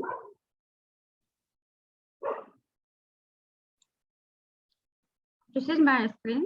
Yes. International Conference on Sustainable Development Goal, Climate Action Plan. So my focus is on climate action plan. So here I will just highlight the goal 13 climate action. These goals are target 13.1, target 13.2, target 13.3, target 13.A, and target 13.B. Under target 13.1, strengthening resilience and adaptive capacity to climate-related hazards. Target 13.2, integrate climate change measures into national policy and strategies planning. Target 13.3, improve education, awareness, raising, and human and institutional capacity on climate change, mitigation, adaptation, impact reduction, and early warning. Target 13.8 is majorly based on the climate financing, mobilizing jointly $100 billion annually by 2020 by the developing countries for the climate action plan. And target 13.8 promote mechanism for raising capacity for effective climate change. So this is the general highlight of this climate action plan. I will just like to explain you what is actually climate change. Climate change is the change in the average weather patterns. So as you know, global warming is one of the important threats in climate change. And education is an essential element of the global response to climate change. So we must have to educate and make awareness program for everyone. What are the causes and effects of climate change? The causes are rapid industrialization, energy use, agricultural practices, deforestation, consumer practices, livestock, transport, resource extraction, etc. And the effects are rising temperature, rising sea levels, unpredictable weather patterns, increase in extreme temperature, and land degradation, loss of wildlife as well as the biodiversity. These are some milestones of global climate actions. These are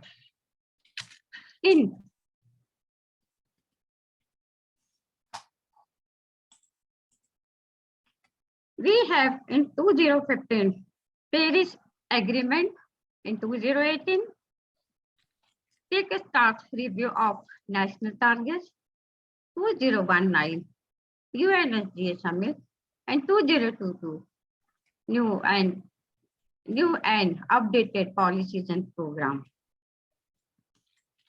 The next, challenges of climate change. I would like to highlight only rising sea levels, extreme weather, pressure on our water resources, increased livelihood and scale of river and coastal flooding, increased number of climate refugees, and new pests and diseases, poorer water quality, changes in the timing of life cycle events for plants and animals on land, in the ocean. Climate change caused by human activities. What is the reason? Temperature, population, industry, and gases. So we human beings are also responsible for this climate threat and climate change. Then effects of climate change. There are some major effects of climate change. They are rising sea levels, economic losses, rising temperature, more and worse drought, more heat-related illness, more and worse storm, heat cramps, heat exhaustion, and heat stroke, and more and worse forest fire, more animals extinction. Many species of the animals and plants are gradually extinct due to this climate threat. And what are the impacts? Climate change impact range from sea level rise to more frequently extreme weather conditions. And change in the biodiversity increase risk of disease. It is also 800 million people, 11% of the world population, are already feel the consequences of this climate change threat. And the frequency of natural disaster, prolonged drought, and irregular weather patterns are continuously occur. Temperature rise is one of the important policy for control this climate change and climate action plan, because we are planning to reduce the temperature, and we would like to keep temperature 1.5 degrees Celsius by 2100. And this climate action tracker group calculated that the world has increased the temperature for 2.4 degrees Celsius of warming by the end of the century. So we have to control this also. Paris Agreement. India, what is the condition of Paris Agreement for India? Framework Convention on Climate Change outlines 8 targets for 2021. When compared with 2005 level, emission intensity of India's gross domestic product GDP will be reduced by 33 to 35% by 2030, achieving 40% cumulative electric power, and by 2030, additional forest cover will be created, which led to the additional carbon sink of 2.5 tons to 3 billion tons of carbon dioxide. Step to design climate action. Now I'm focusing on the climate action plan. We have to set feasible goals.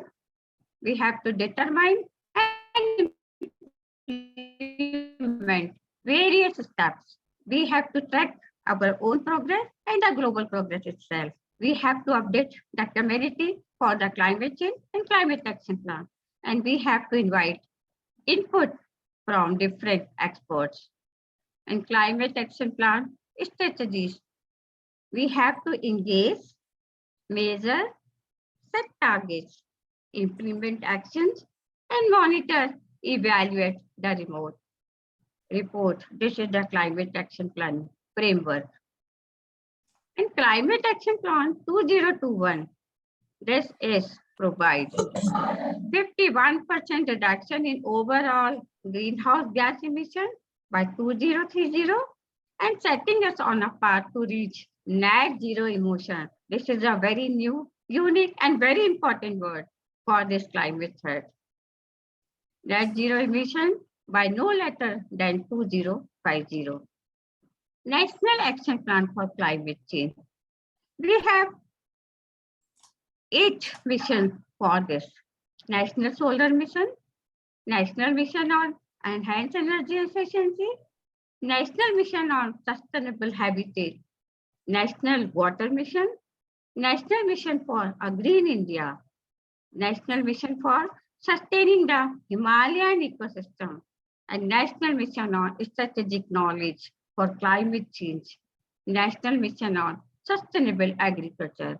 So under NAPCCC, National Action Plan on Climate Change, we have these 8 specific missions. Beyond this mission, we have some new mission also. What are these missions?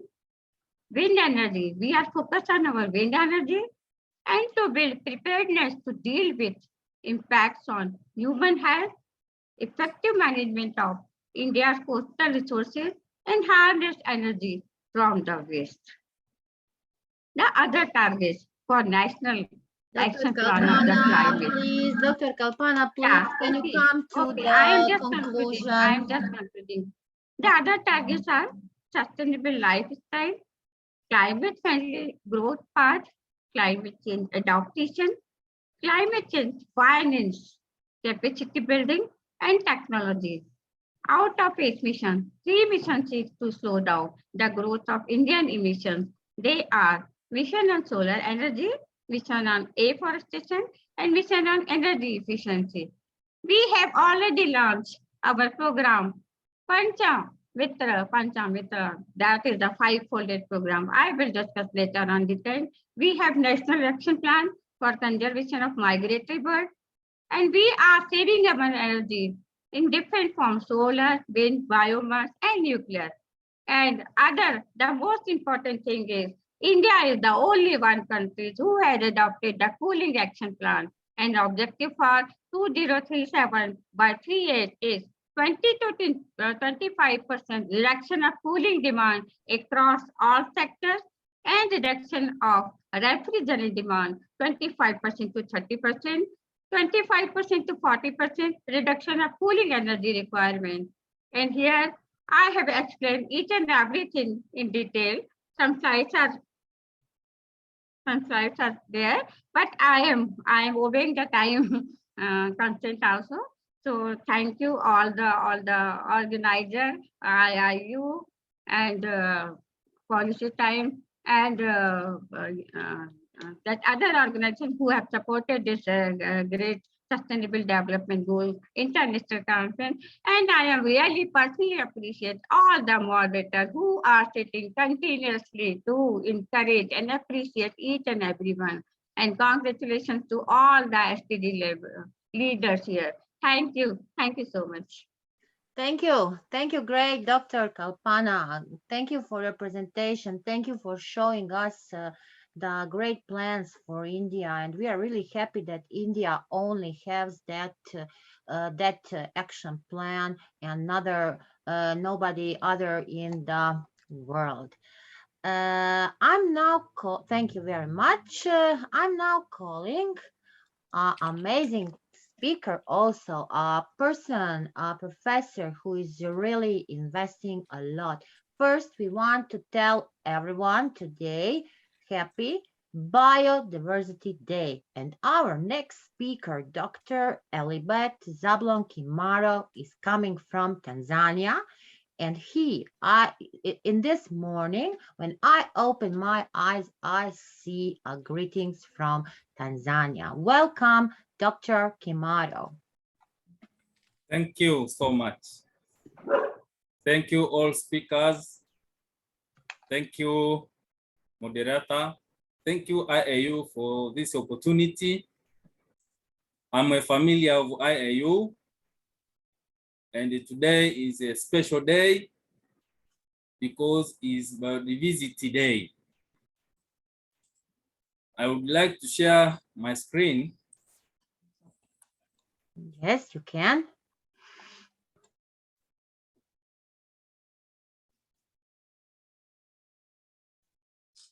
Yes. I'm a familiar of Sustainable Development Goals number 1, 2, 3, and 13. So now I talk about Sustainable Development number 13. As you can see the picture, this is impact of climate action or climate change. Today is Biodiversity Day. Providing nutrition, food, improve soil fertilize, protect biodiversity, supply clean air and water. Dr. Kimaro, my apologies. Please, can you put the full screen so we can see all what you are talking about, please? Full screen? Yes. Can you make full screen, please? If no, because the slide don't move. A moment.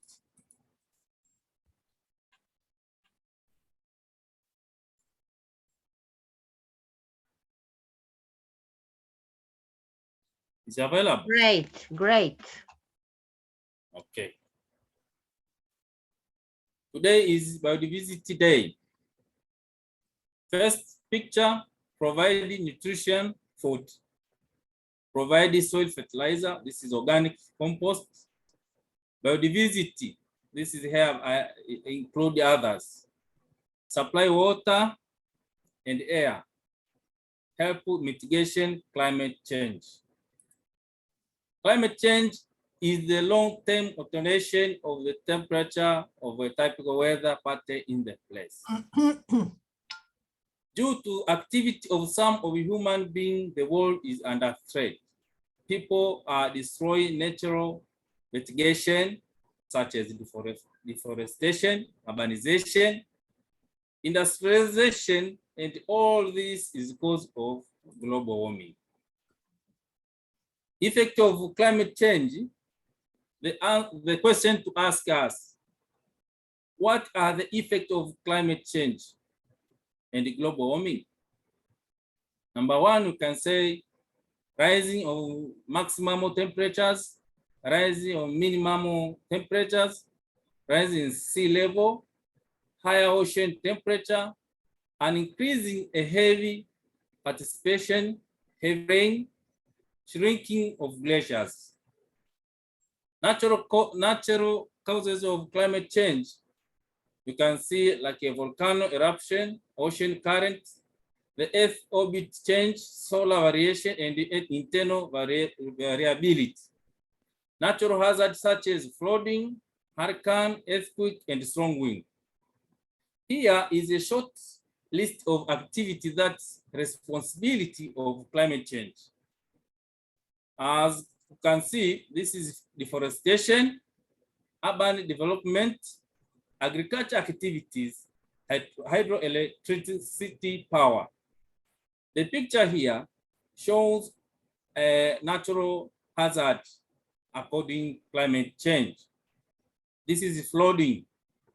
You see the family here was in the problem because of a lot of rain and the river flooding the water that is getting impacted, and some people may die or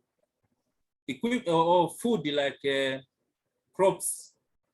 You can see if there is crops here, no anyone can take anything. In fact, infrastructure such as bridge and the roads is the impact of natural hazard.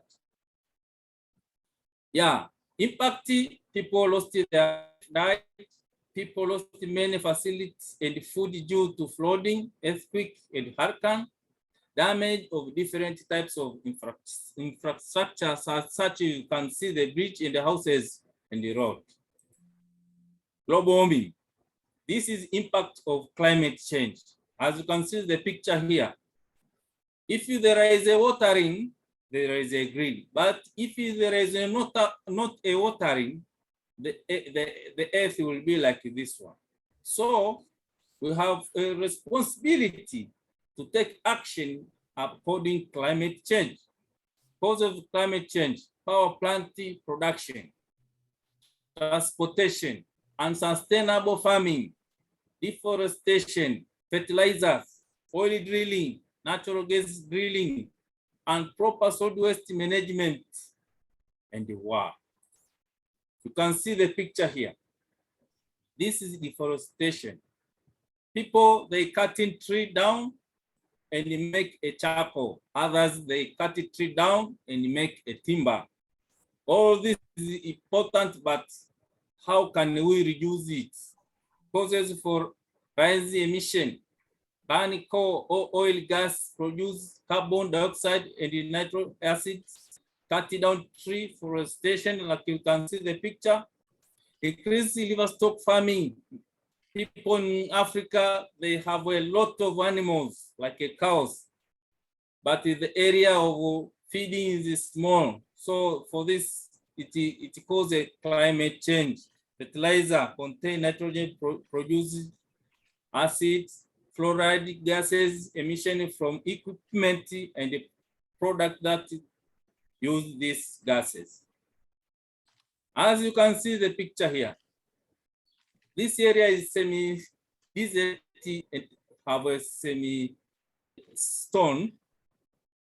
But for this picture here, I was in as explorer because I'm private environmental protector and explorer. I was see a miracle. This picture here is happening in Tanzania. The tree is able to break the rock, hard rock and the stone, and they can continue to grow. As you can see here, due to climate change, many things can happen. Many things can happen in the world. If the tree is very soft, but they can break the stone. So we have something to feel why this happened. As you can see the picture here. This is according to climate change. What is the solution? Change our main energy sources to clean and renewable energy. Solar, windy, geothermal, biomass could be the solution. Our transportation method. Now we have electricity cars. We must be aligned environmental requirements with carbon footprint. Establish law that will enable people to change attitude and behavior of environmental declaration in residential area through village, ward, municipality, cities, and different types of industry and offices. By using 7 R's systems such as 1, reduce, replace, number 2, rethink, number 3, refuse, number 4, reuse, number 5, reuse, number 6, recycle, and number 7, repair. Plant a tree for future generation. This can help us to reduce climate change. As you can see, me and my team at the Weruweru Reserve area, we planted the tree. We have to ensure that we have a campaign of tree plantation all the world. I saw Madam at the IAU, Ermina, have a project of planted tree in the world. I support her, we are together, and I say we are together. Purchasing good material products to reduce solid waste transportation costs. As you can see, this is not a good material for us to use, but it costs to buy this car and the management of people. But when we use a good material, we can take that good material to make an organic compost, as you can see in my small industrial area in my home. Protect the agricultural lands. Avoid the mechanical soil disturbance to the extent possible. Avoid the soil compaction beyond elastics of the soil. Maintain improved soil organic matter due to rotation until reaching equilibrium level. Maintain organic cover through crop, reducing cover crops, minimum erosion loss and wind and water. Beekeeping in environment. It helps the environment for food security to biodiversity, the livelihoods, our survival depending on bee. If you have a place where there are many natural pollination, insects can help the environment and you can garden, keep bee, will increase the amount of pollen, speech, and plants. As you can see the picture, I'm at the field here for beekeeping. This is wild bee. This is Weruweru Reserve area, the area which are planted tree and we keeping bee. This is our team, my team, including me, and this is special clothes to meet bees. And this is a small process plant of honey. When you keep bee, you get a honey, pollination, and many things. If you succeed in the world about climate change, it will be like, the world it will be like this one. I take you two pictures. We don't have a impact in Tanzania according to climate change, but some will try to people to see. This is Serengeti National Park. If there is a climate change, no animal, many like this one, many was died. And this is Mount Kilimanjaro, is near to me here. If there is a climate change, no glacier like you can see here. We must take urgent action to save bee, the one of the world's most top pollination for many benefits for our future. Saving the earth start now. For sustainable tomorrow, let's start today. And let's plant trees around the world. We can use bee as forest protector with destructive human lifestyle, that anyone who cutting tree, deforestation, will not leave them. As you can see the picture here. If the bee hives or box is there, no one can do things like this one. So by using bee, we can protect the world. This is my Facebook page, my WhatsApp. I have ended because of the name of the word of our father of nation, Mwalimu Julius Kambarage Nyerere, says that all theft is bad, but worse theft is stealing from your unborn child. To destroy environment is robbing a born generation. You can see the beautiful forest that can cause better air to bring rain. With your ignorance, foolishness, you cut down trees. You are a thief. Worst thief is you. Let us plant trees. Thank you very much. Thank you.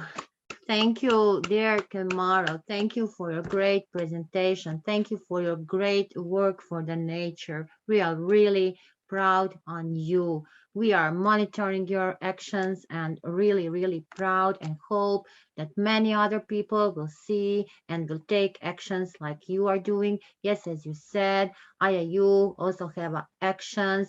Plant a tree, and it is continuing, and all around the world, if people make these actions, we will breathe a fresh air, a healthier, and we will all be satisfied.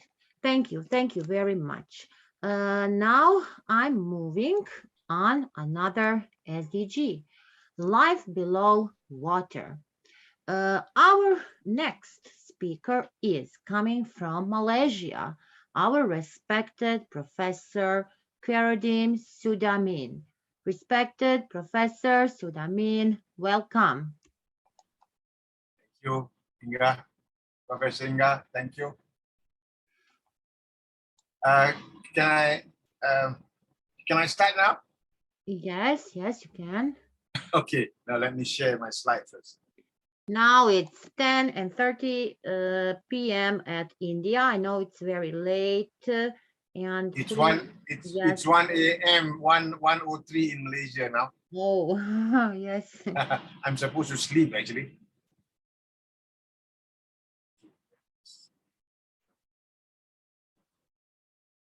Can you see my slides?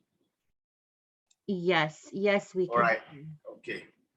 Thank you again for inviting. I've been with all of you guys who are here. Thank you very much for the last 3 hours, listening to everybody.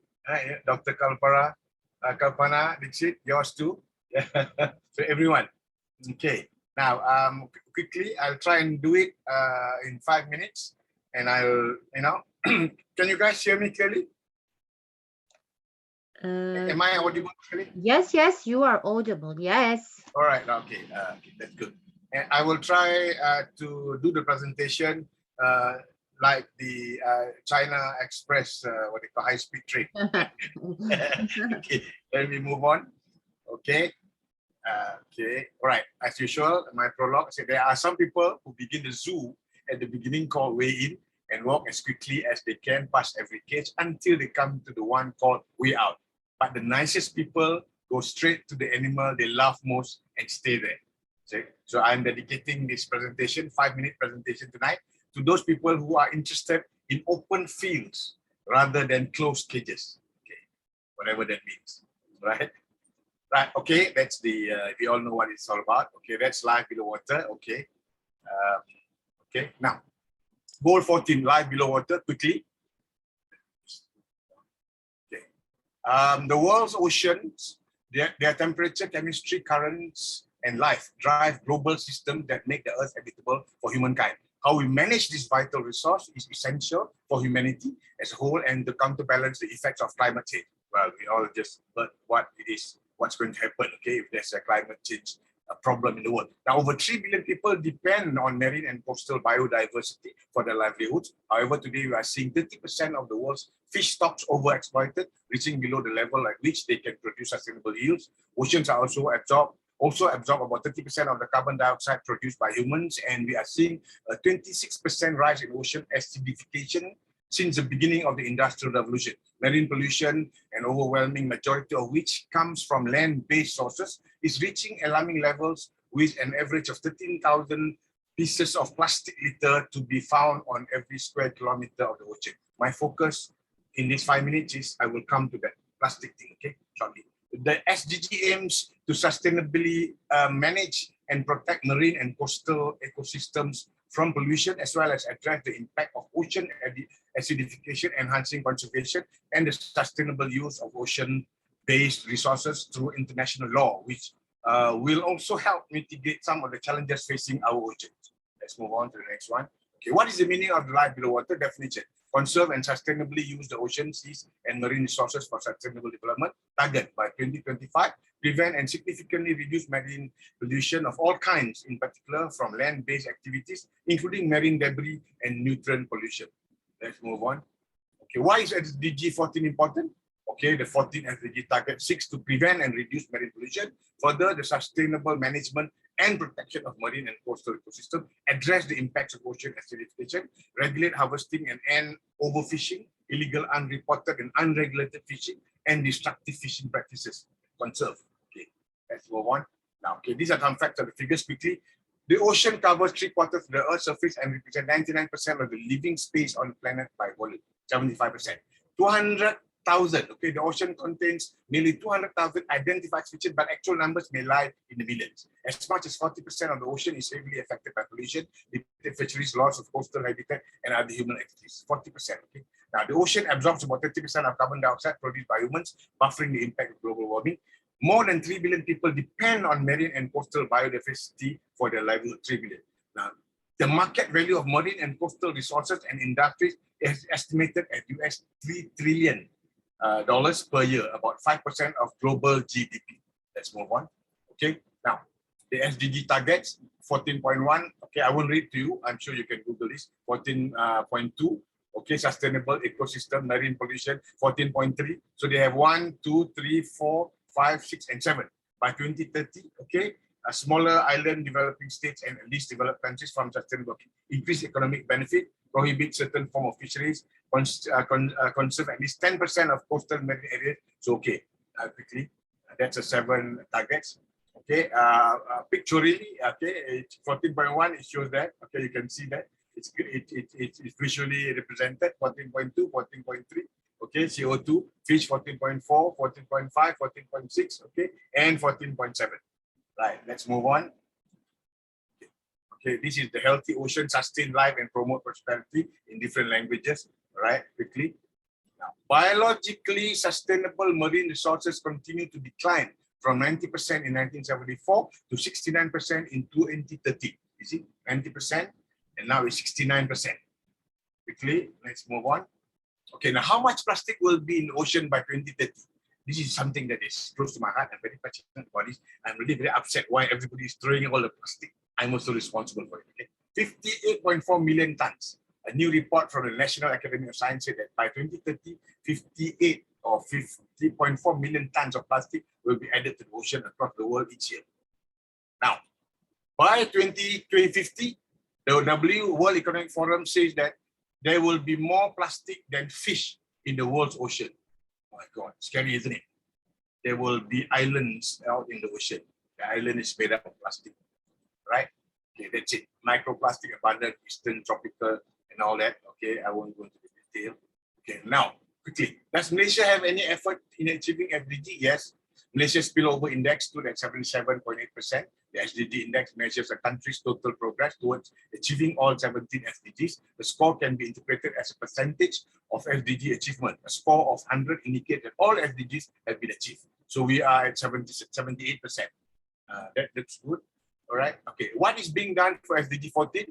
Now, the goal by 2020, effectively regulate harvesting and end overfishing, illegal, unreported, and unregulated fishing, and destructive fishing practices, and implement science-based management plans in order to restore fish stock in the shortest time feasible, at least to levels that can produce maximum sustainable yield. But, you know, with all the COVID, so I guess by 2020, okay, 2 years, you know, we are not a little bit back by 2 years. But a lot of things I was checking, and we are doing everything that we can, because, you know, we like Indonesia.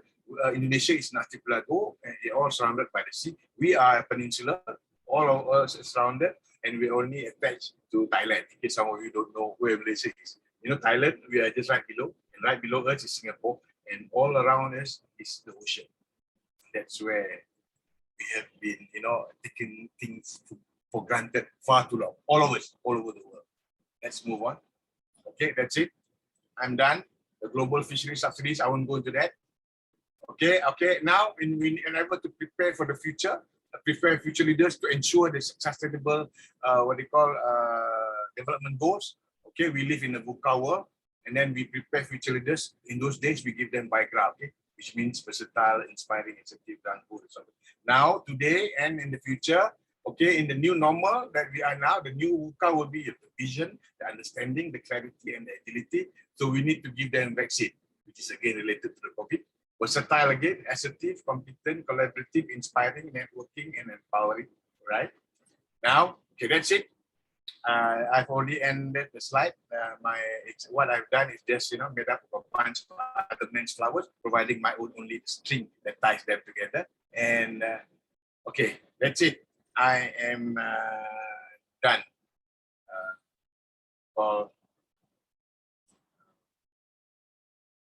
Thank you, respected professor. Great. Okay. How do I exit this? How do I exit this? Stop sharing. Sharing, new sharing. Stop sharing. Oh, stop sharing. Yeah. Okay. Great. Thank you. Thank you very much, everyone, for for listening to me. We are really honored to have you and in this late time and early morning in Malaysia. Yes. Thank you very much. Now from Malaysia, I'm going to one beautiful country. It is my country, Croatia. Oh, okay. Oh yes, we have a speaker from Croatia, a great professor, a great STEM professor from chemistry and biology. Welcome, Professor Oliveira, today. Hello, everyone. May I share the screen? Yes. Yes, go ahead. Yes. Okay.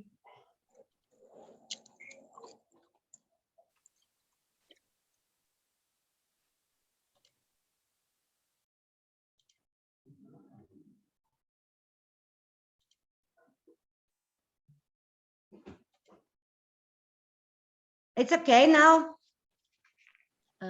It's not a full screen, so if you can make a full screen. Yes, I made full screen. No. You need to press the slideshow at the bottom.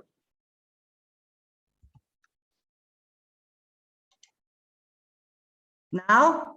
No, still the same. We see the first slide, but if you can, try to go through the slides. Try to look at the small slides, go to the bottom, you'll see an icon, the slideshow. There. At the bottom. The small slides, you go right to the bottom. Try, Oliveira, go to the through the slides, if you can. Yes. Try to move slides. No, they're not moving. Okay, yes, now this, yes. Okay, okay. Go back to the first. Yes, it is first slide. Yes, you can start. Can I start? Yes, yes. Oh, thank you. Today I will present the Blue Flag project on our beaches. The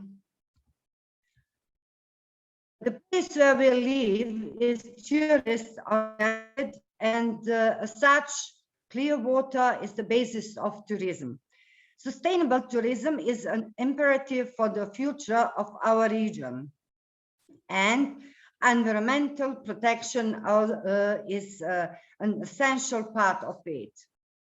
My students decided to investigate the quality of the beaches and sea in Rabat, beaches with blue flags, as well as other beaches in Labin area that do not have the blue flag, but their natural beauty does not divide much from the criteria of the blue flag. They wanted to determine if the selected beaches meet the height standards prescribed by the program to obtain the international blue flag. Whether seawater is satisfactory, and thus the seawater meet the criteria prescribed by the regulation on seawater quality for the bathing of the Republic of Croatia. Blue flag beaches criteria includes evaluation over 4 criteria. 1, environmental education and information. 2, water quality. 3, environmental management. 4, safety and services. The total number of points is 135, and in order for the beach to receive the blue flag, it must have at least 120 points. On this slide, you can see the map, pictures, and coordinates of the beaches in Rabat that have a blue flag since 2002.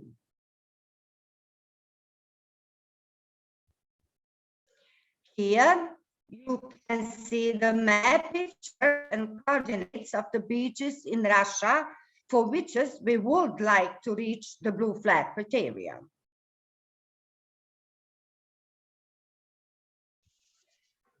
In table 3, physical and chemical analysis of seawater in Rabat.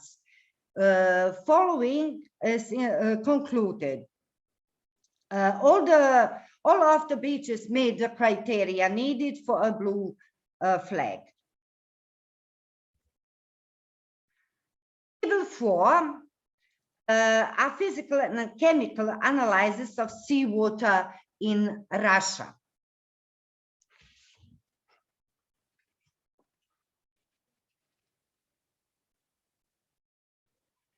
Following is concluded. Marina, chemical analysis shows a slight pollution. The beach is marked as good, even though something should be done on the appearance of the beach. Tunarica, chemical analysis does not satisfy. The beach is marked as good, even though something should be done on the appearance of the beach. Target, chemical analysis does not satisfy. Appearance of the beach indicates that something should be done in order for the beach to satisfy. Koramachno, chemical analysis does not satisfy. Appearance of the beach indicates that something should be done in order for the beach to satisfy. Ravni, chemical analysis satisfied the standards for clean seawater. Appearance of the beach is very good, and with minimal investments, the beach would satisfy the criteria for the blue flag. In table 6 and 7 are points for all beaches.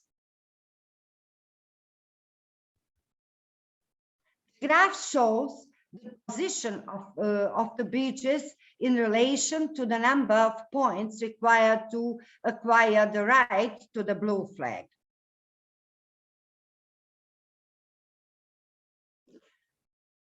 It can be concluded. Beaches in Rabat satisfy the strict criteria of the blue flag program. Beaches in Russia, except for the beach Ravni, do not satisfy all of the criteria, but those are mostly indicators which are easier to remove. Students presented our results to the local government and tourist agency, and they have shown great interest, so we believe that goodwill is present to bring all of our beaches to the criteria of the blue flag. Thank you. Thank you very much for your attention. Thank you. Thank you, dear Professor Oliveira. Amazing. I hope that very soon all beaches, maybe 70% of beaches in Croatia will have that blue flag, because we have professors, educators like you who are working on that. And now I want to say one sentence also, that we in Croatia have a famous Adriatic Sea and amazing islands. So please put our country on your map to visit. Thank you. Thank you, dear Oliveira. Thank you very much. Thank you, Nada. Thank you all. Bye. Please stop sharing. Yes, of course. Now from Croatia, we are coming again to India. We are coming to a great educator from India who will present now Professor Naveen Gupta. Professor Gupta, you are welcome. Not only for SDGs, for digital technology, for all, like I said, Professor Naveen Gupta is for everything. Professor Naveen? I'm audible? Okay, yes, yes. Yeah, thank you, Dr. Nada, for inviting me on this wonderful platform wherein we are discussing about SDG goals. Actually, these days, everybody is talking about SDG. So I'm going to speak on SDG 14. I hope my screen is visible to everyone. Yes, but it's not a full screen. No, it's a full screen, isn't it? It is. Okay, great. So that's me talking about life below water. That is very, very important these days we are talking about. And I would like to thank IIU, Global Educator Forum, Dr. Pradipta, World Education Council, the Policy Times, and all the 51 speakers along with 3 moderators, people from 35 countries. So everyone is giving a very good input on SDG, how we can prevent our globe, our earth, a wonderful planet to live in. Now, when we talk about, this is a small description about me. This is Naveen Gupta, and so many things I have been doing these days. So this is my brief introduction. Now, Sustainable Development Goals, 17 goals to transform our world actually. So that is the UN next.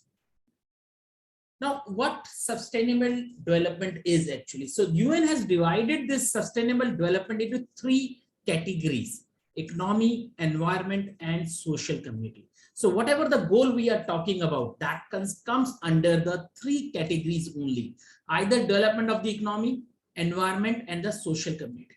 And I'm going to speak in the front of sustainable development environment. Now, there are 3 goals under sustainable development environment. Now, what before that SDG? Before the SDG, that was MDG, that was a Millennium Development Goal, that being passed in 2000 with an achievement date of 2015. Sorry. And in 2015, the next date passed to the 2030. So that is SDG Sustainable Development Goal.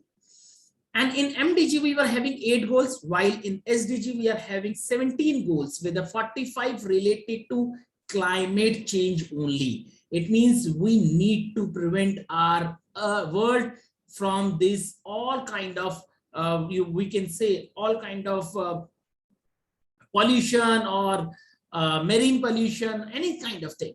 And numerous goals scientific deal with the climate change, climate related issues. Now, these are the environmental goals. Actually, we are talking about climate action, life below water, life on a land. So I am here, life below water. Professor from Malaysia has already given all the stats related to the world. He has covered everything. He has given that 75% of the earth is considered to be a planet. Like that's the reason we say blue planet. So we have a lot of water, but we are not consuming this. Now, what are the challenges related to this? So I'm going to take it in a very brief manner that we are talking about environment. Under environment, we are having 3 goals, that is climate action, life below water, and life on a land. So I'm going to speak life below water. Now, what the SDG 14 says, conserve, sustainably use ocean, seas, and marine resources, which is a major part of the earth. Now, what action, what challenges we have? The first challenge we have, over 3 billion people depend on marine and coastal biodiversity. Their livelihood and the pollution threaten the world's largest source of protein even. So that is the first challenge of, I believe, of SDG. Now, next, 40% of world oceans suffer from overfishing or poor fishing technique practices and the poor waste management. So that is our second challenge for the SDG. Now, the third is coral reef, which provides home to 25% of marine life and being destroyed at an alarming rate. So that is what the SDG targets, to remove all these kind of challenges. Now, so life, actually, they divided into these 6 parts: mangrove and coral reef protection, coastal erosion protection, sustainable fishery management. So we have to teach everyone how to do the fisheries in a proper way so that the life below water will not be disturbed, reduce marine pollution. That is a major problem. Sustainable tourism. We are using seas and oceans at a very, very high rate, and we are increasing tourism industry, but we have to see where the tourism is required actually, and eco-friendly shipping techniques. Now, what exactly, why mangroves and coral reef protection is required? Because they protect us from the destructive forces, wind waves, and driven debris. So that is the requirement of a coral reef protection. So whatever the hurricanes, whatever the waves are coming towards the land from the oceans, we need to cover. And if all the reefs, all the coral reefs will be destroyed, we cannot stop all these kind of waves. We cannot stop all these kind of debris and waves. The next is a coastal erosion. As we are making cities and cities, so the coastal erosion is also, because the tourism is increasing, people are making houses near the oceans, near the seas, actually not the oceans, and we are failed to protect ourselves from all these kind of damages. Now, sustainable fishery management is required. Now you can see here the why invest in the sustainable fisheries. You can see in this picture, 3 billion people rely on the fish as a primary source of protein. It means that is majorly used by as a food, and 274 billion fisheries contribute. Of 75% global fisheries are underperforming. It means the industry is not working hard and they are taking care of the fish from the one side. If you see the ocean side, or if you see the seaside, if you take the small fishes, what the big fishes will eat. So that is why we need a sustainable fishery management actually. Now this is a marine pollution. The marine area is in a very, very bad shape. You can see here, this is our marine. If you go to some of the countries and the coastal regions, you even can't stand, and you can imagine how the animal in the sea are living in this kind of pollution. Now, what India is, because India is a big country, and you can see here that 35% population live along coastal lines in India. If you see the Indian map, you can see the 1/3 of the area, the down area, is living in the coastal lines. So India, again, India ranked 12 among the top 20 countries responsible for the marine pollution. It's not good for the Indian. Indian generate 25,000 tons of plastic every day. 40% remains uncollected. So all these are, so what actually everyone have to do? So we have to do certain things, like find the goal, 14 charity you want to support. Means we have to give some amount so that the livelihood of these people can be done, those who are suffering from this kind of damages. Reduce waste. We have to reduce the waste, and we should stop using plastic bags. Wrong disposal of plastic, a major cause of marine pollution. Organize the cleanup projects, river and oceans. Engage whole community. We should engage the whole community to save our environment. Never buy bottled water. Boil, filter, chlorine, rainwater. Do whatever you can do. Run a campaign on the effect of the plastic use of seas and the oceans.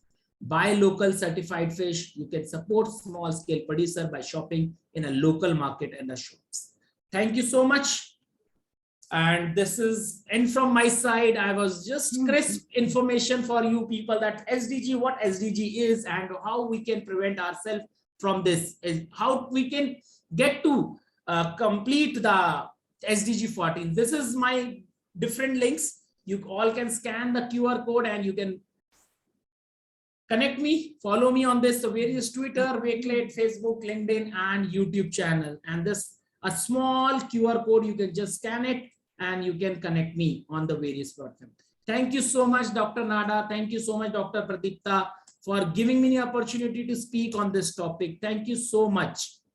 Thank you. Thank you, Dr. Naveen, for this great speech, for this great presentation, for showing us these examples, for introducing us with the situation in India, for your solutions and your bright insights, and what the government and other needs to do in your country.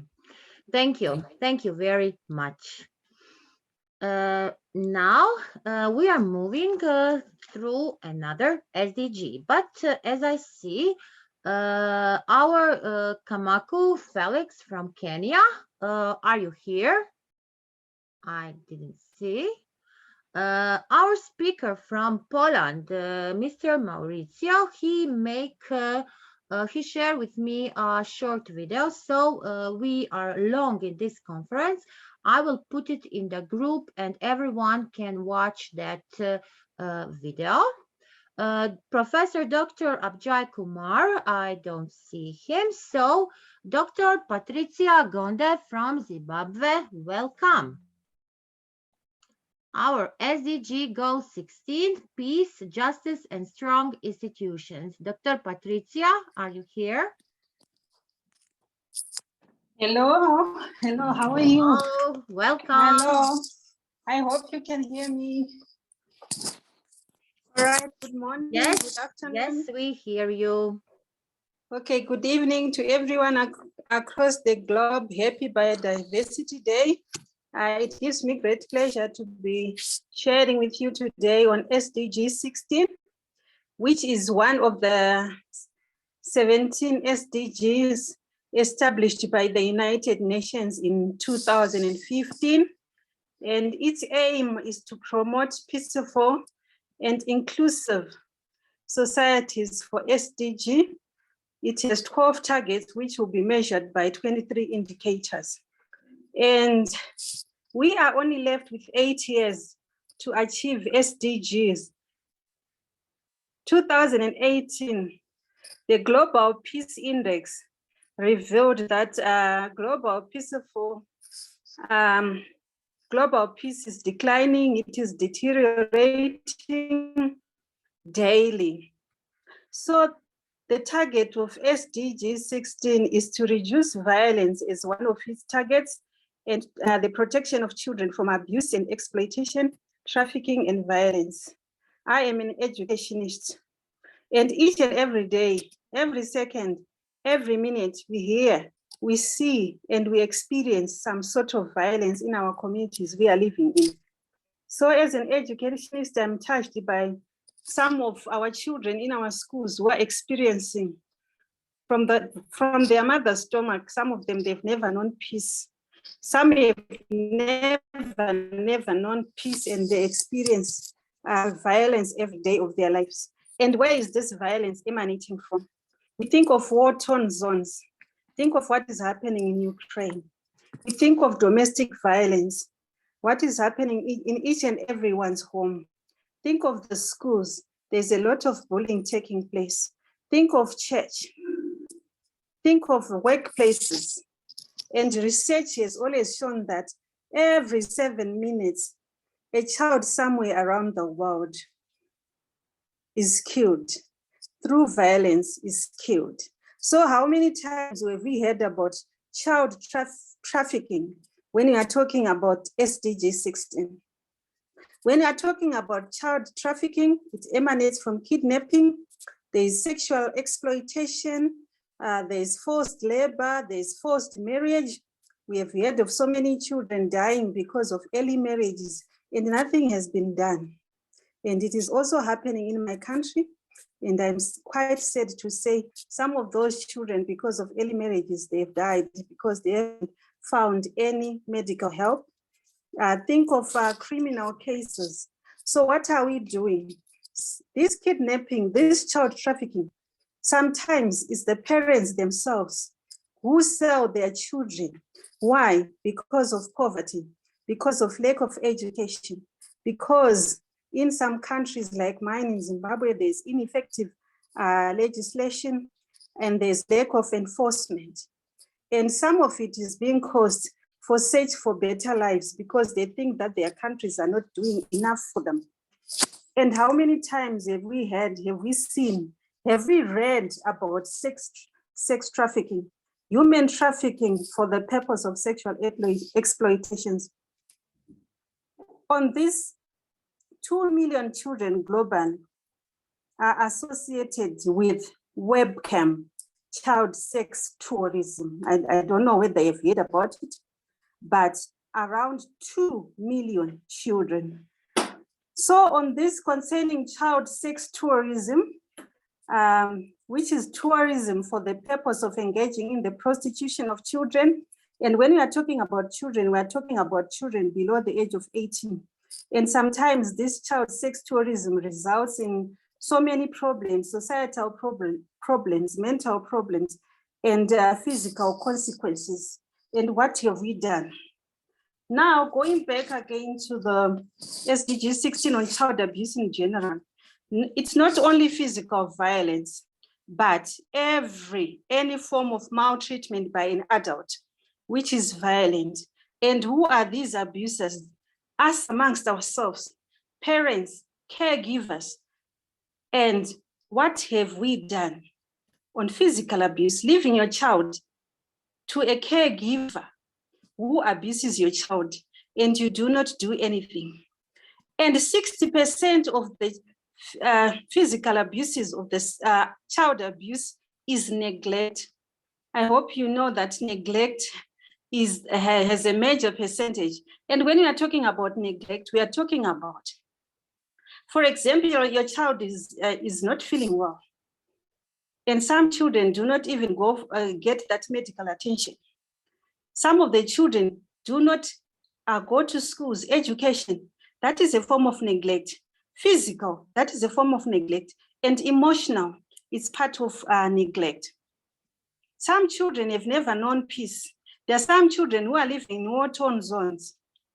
Some children experience domestic violence every day. There's bullying in their schools. So these children exposed to abuse become perpetrators themselves. It's just like water in a container. And you know that water takes the shape of the container.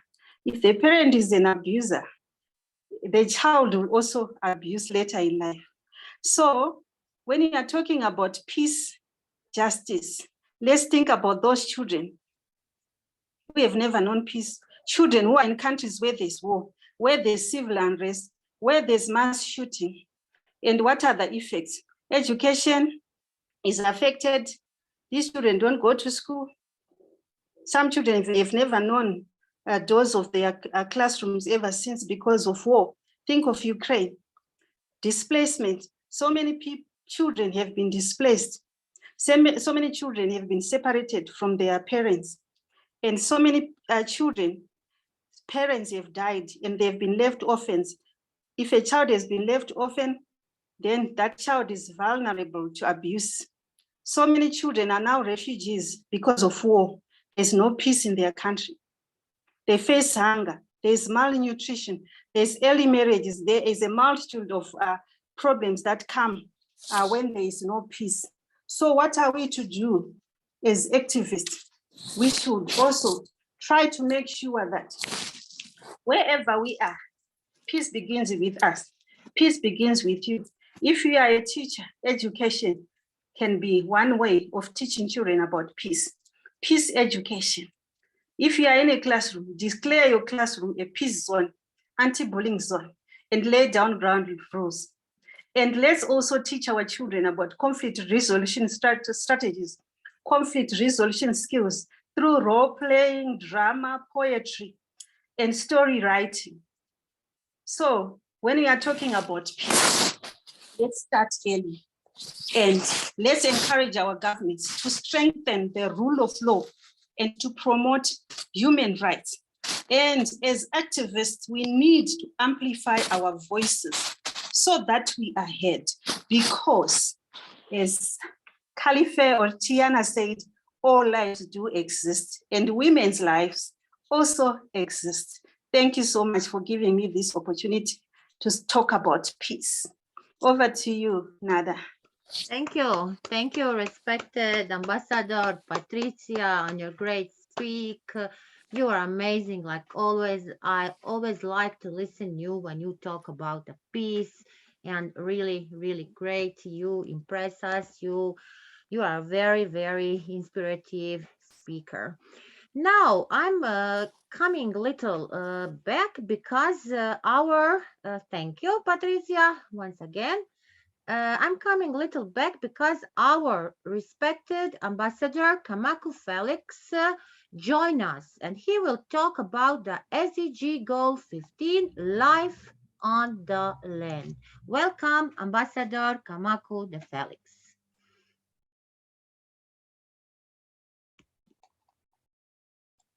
Do you hear me? Ambassador Kamaku? I think he don't hear me. Okay. Hello, Hello, Your Excellency, Nada Ratkovic. Hello. Yeah, so greetings, great educators who are following us live from all over the world. I'm Kamaku Felix. I'm joining the call from Kenya, in a place in Rift Valley, to be specific. And I had some technical challenges of joining. However, I'm very grateful that I've been able to manage to join. I really apologize for that. I'm supposed to be talking about sustainable development, that is Goal 15. And Goal 15 aims to protect, restore, and promote sustainable use of terrestrial ecosystems, sustainably manage forests, combat desertification, halt and reverse, halt or stop and reverse land degradation, and halt biodiversity loss. In addition, It also aims to monitor the progress of SDG 15 in an attempt to be able to monitor that the United Nations developed 12 targets to be measured by 14 indicators. In addition, 9 are outcomes targets, while the remaining 3 are means of achieving the targets. So the 9 outcome targets include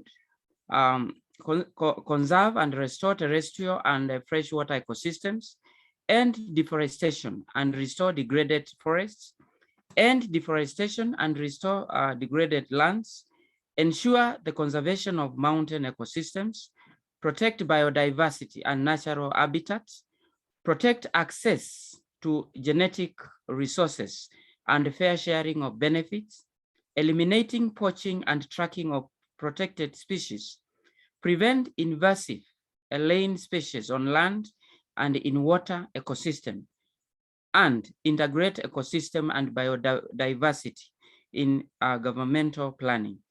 The 3 means of achieving the targets were increasing financial resources to conserve and sustainably use ecosystem and biodiversity, financing and sensitizing sustainable forest management. We also aid combating global poaching and trafficking. And in an attempt to be able to achieve SDG 15, space technology can be utilized for the following. Number 1, biogeophysical land surface monitoring. We have what we call biogeophysical land surface monitoring. We have wetland monitoring and assessment. We have terrestrial biodiversity monitoring, as well as monitoring of poaching and identification of smuggling routes. So I can see my time is almost running out. Your Excellency Nada Ratkovic. Thank you for respecting our time. You were, Ambassador, excellent like always. Thank you for joining us. It's a really honor to have you with us with all the technical problems. Thank you. Thank you so much. Now we are going to strong institutions, again, to peace, justice, and strong institutions. Our next speaker is our Dr. Raja Rao Pajidipali. Dr. Raja is, before few days, he made a world summit, a grand success, 18 days of SDGs. Welcome, Dr. Raja, today. Excellency, 1 minute, please. No problem, no problem. Thank you. Will you please invite the next speaker so that I will join? Just okay. My light is gone. Okay, no problem. I will call the next speaker. Yes. We are going to the partnerships for the goals. Our next guest speaker is well-known academician, Dr. Science, Dragan Jovanov. Dragan Jovanov from the country Macedonia. Welcome, Dr. Dragan.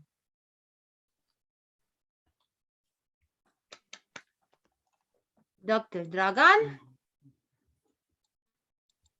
I think he left. He left. I think so. He has a message before he left. He will come back. I will call him. So till he come back, we have a great woman, Soneshi. Soneshi Soneshi Bharat from India. Welcome, Soneshi. Thank you, Professor Nada.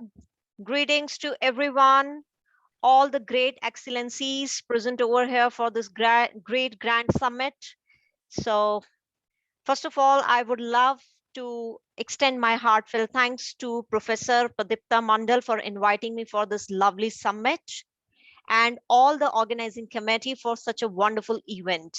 Now straightforward, because I do understand we do have other speakers as well lined up. So without taking further time, I'll straightforward move on to my theme, which I would love to talk about. So my goal is Sustainable Development Goal 17, which is about partnerships for the goals.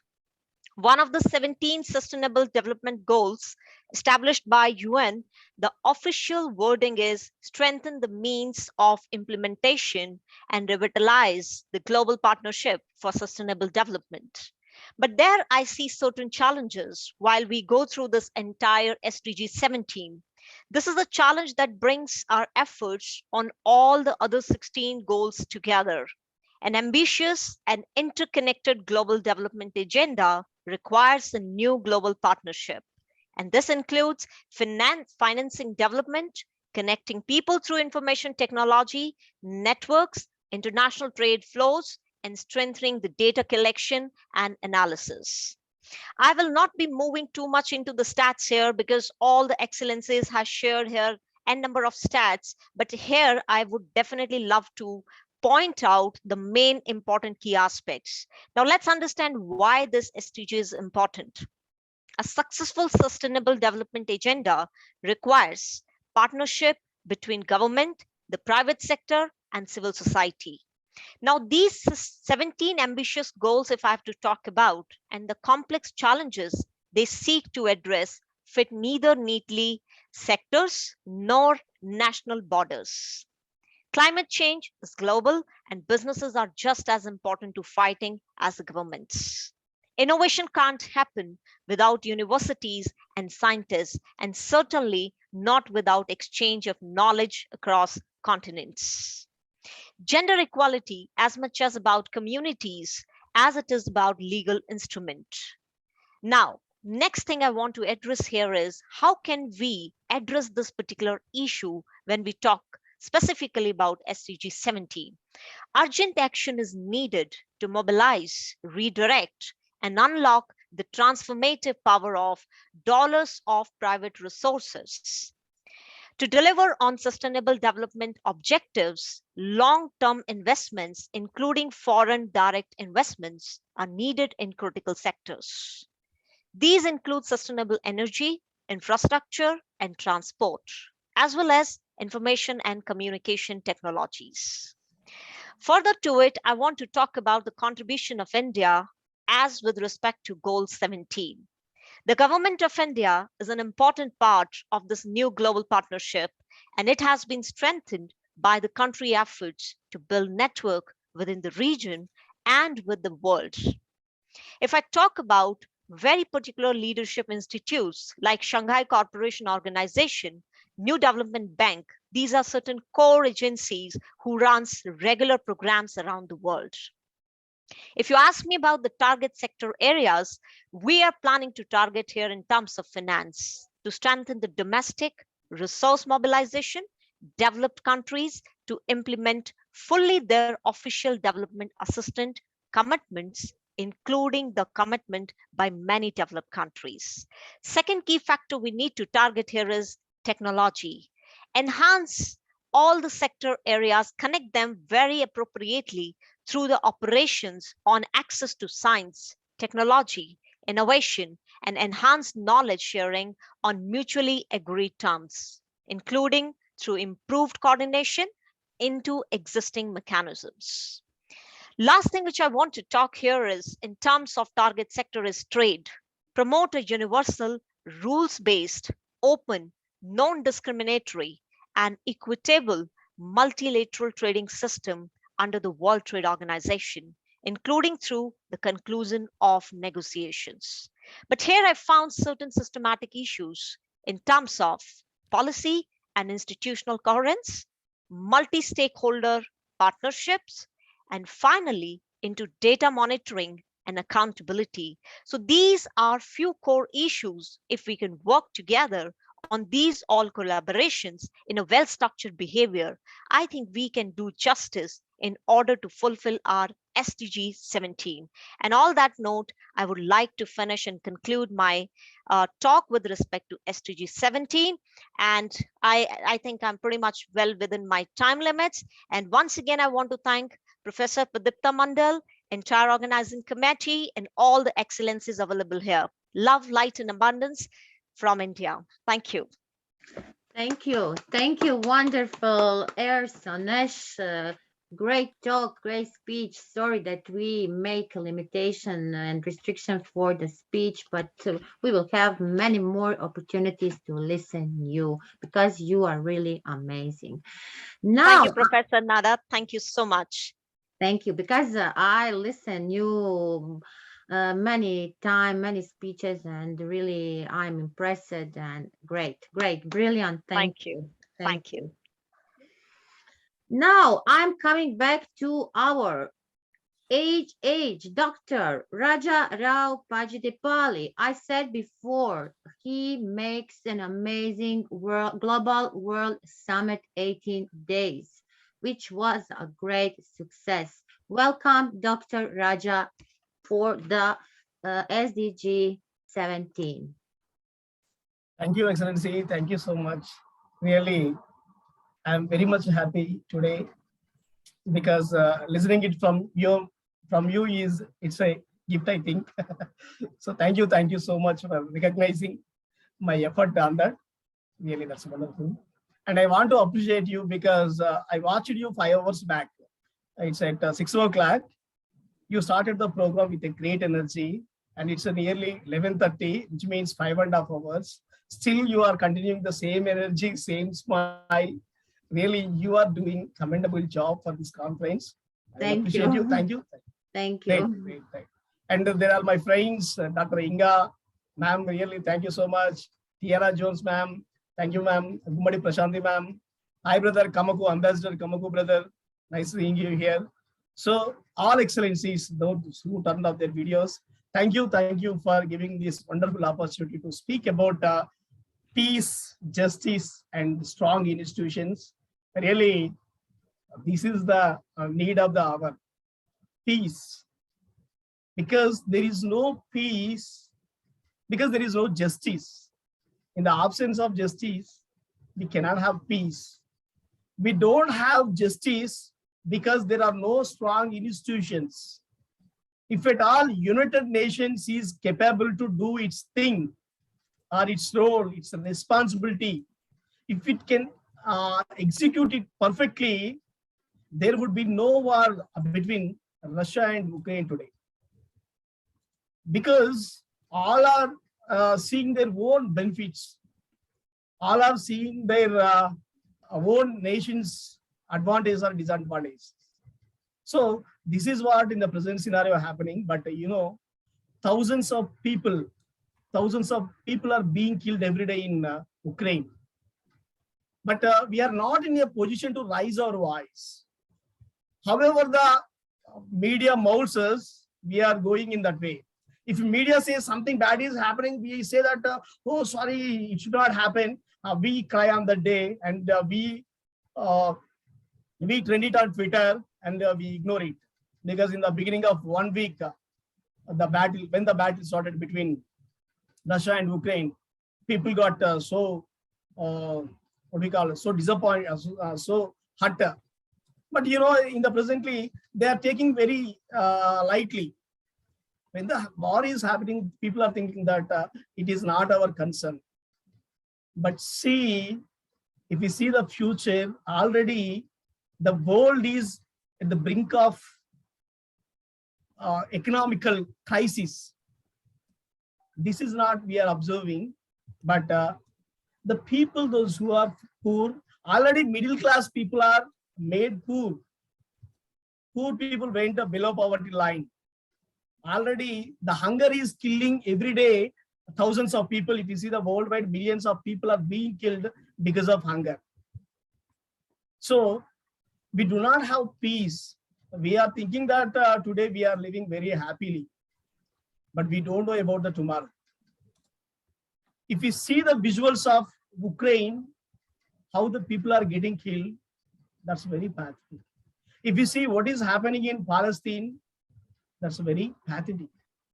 So we need to have strong institutions. So United Nations, after First World War, Second World War, when I was a child, when I was a student, when I was younger at age, I used to feel that I was so fortunate because I didn't born at the time of World War I. I didn't born at the time of World War II. So I was very fortunate because there were millions of people who are being killed. But today I'm fearing that we are about to see Third World War. Whenever we ask an expert, he is saying that they are ignoring the conflict between Ukraine and Russia. But we should not. We should not. Because the war is not ignorable thing. It is devastating every day millions of people. It has to be. It is not only devastating Ukraine, but also it is devastating entire Russia. So these are the things happening, but their attitude, one person's greed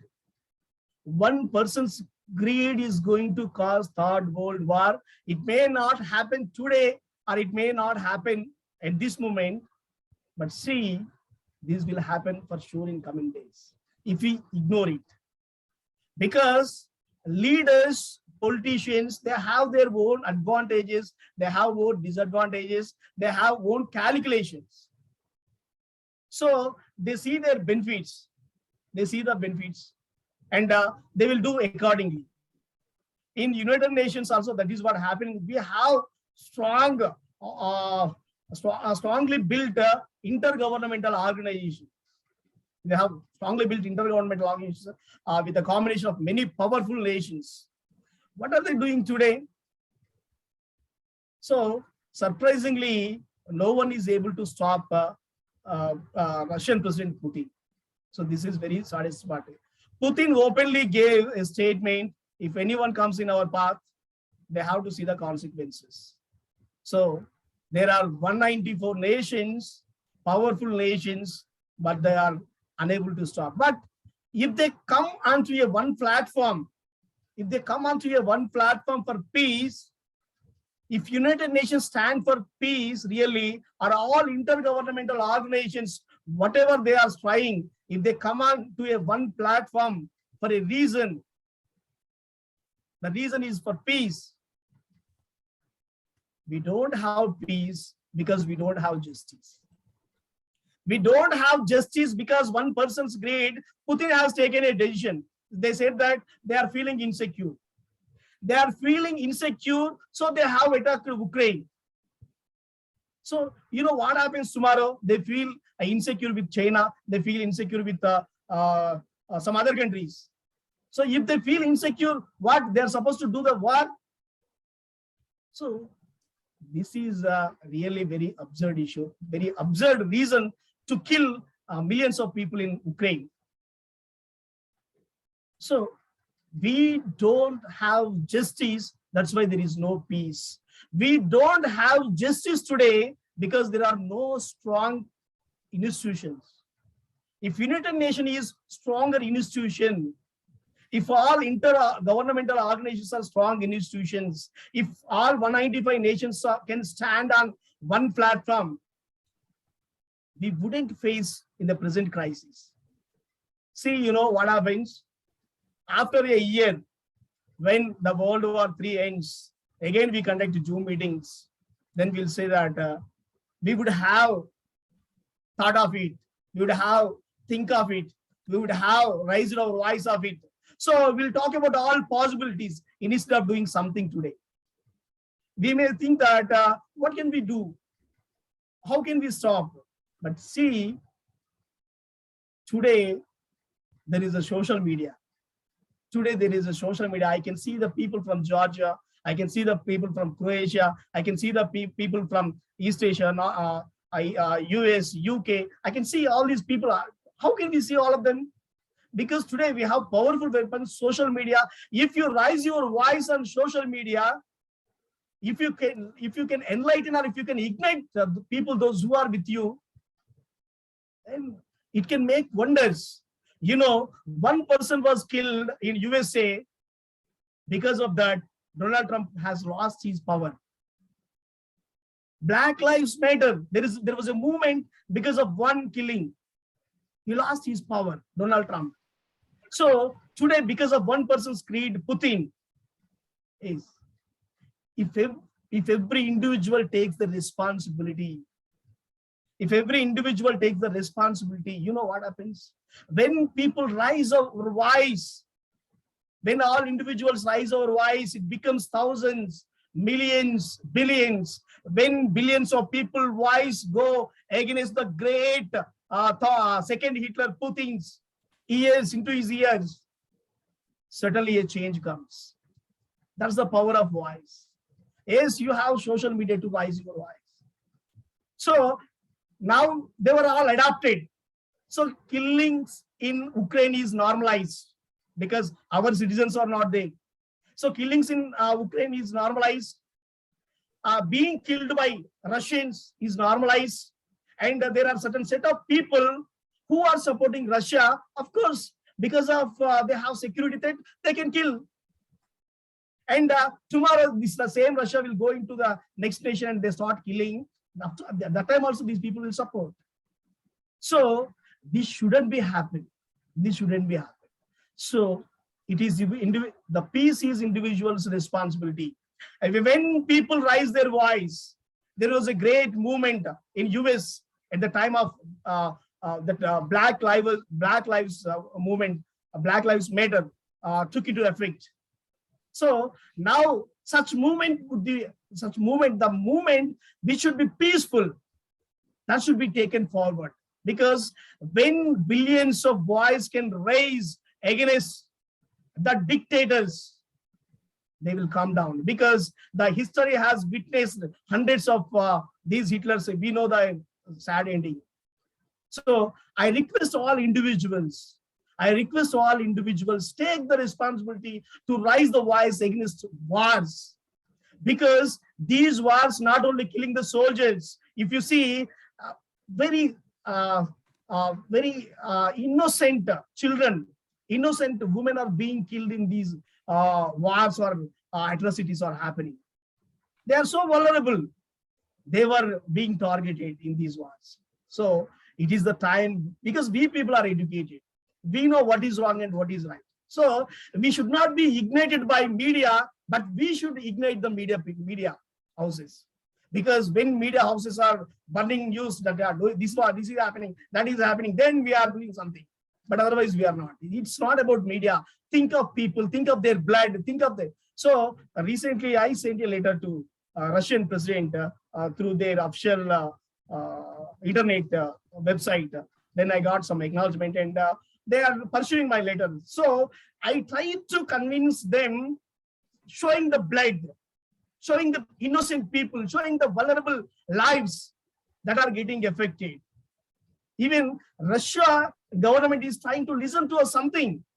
So even 2 years before, the same Russian government sent us a letter that they were stood by the same, that they sent us a letter saying that we were committed to world peace 2 years back. That happened in 2020, but you know what is happening in 2022? Now they are going for war. So we predicted these wars when the world is devastated by COVID-19 pandemic. So dear all, peace is individual responsibility. When people raise their voice, then only leaders can come down. Otherwise, if only small group of people are there, they can crush the movement. They can crush the movement. So you think that one of your voice, what will happen? But not one of your voice. It's a millions of people voice when you rise, when you ignite on these social media platforms. So with this note, before I conclude, I want to say one thing. Before giving instructions to our world leaders, we have to know our responsibility. We have to accept the people, those who are with us. Because if you see the people, those who are on the screen, each person is different. One is from Georgia is different, one is from USA is different, one is from Africa is different, one is from Croatia is different, one is from India is different. All are different manufactured by God.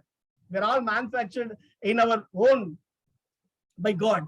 So we have to accept these differences, because people are against to change. We resist change, we fight the change. We don't accept the change, but we have to accept the change. That is called paradigm shift. Paradigm shift, that is essential in humans' development. So we challenged the pandemic. Of course, in the beginning stage, we were afraid to pandemic, but after that, we challenged it. We overcome the notion of the pandemic. So we got succeeded. Now the wars, the greed of the leaders is leading to wars. Yes, we too, when we can come onto one platform. But the thing is, they are spreading some propaganda. They are spreading some propaganda against you and against me. I can see in some WhatsApp groups, they are spreading some propaganda on the neighboring countries. That's a very pathetic situation I see. Because, you know, they don't like certain nations' people and they're starting blaming them. It should not right. It won't be right. We should not do that. First of all, we have to get it out of the mind. When you are talking about peace, when you are talking about sustainable development goals, first of all, you stop spreading bad or hatred towards your friends. Because when you can't love your neighbor, when you start spreading negativity about them in the WhatsApp groups, then if you talk about world peace, how it comes? That's very bad. First of all, start learning the paradigm shift. There are changes. We have to accept all these changes. Even if it is Bangladesh, if it is Nepal, if it is Pakistan, if it is Russia, if it is China, whatever the country it may be. First, start loving your neighbors. Because, of course, their cultures are different, their traditions are different. So, their languages are different, their architecture is different, everything is different from you.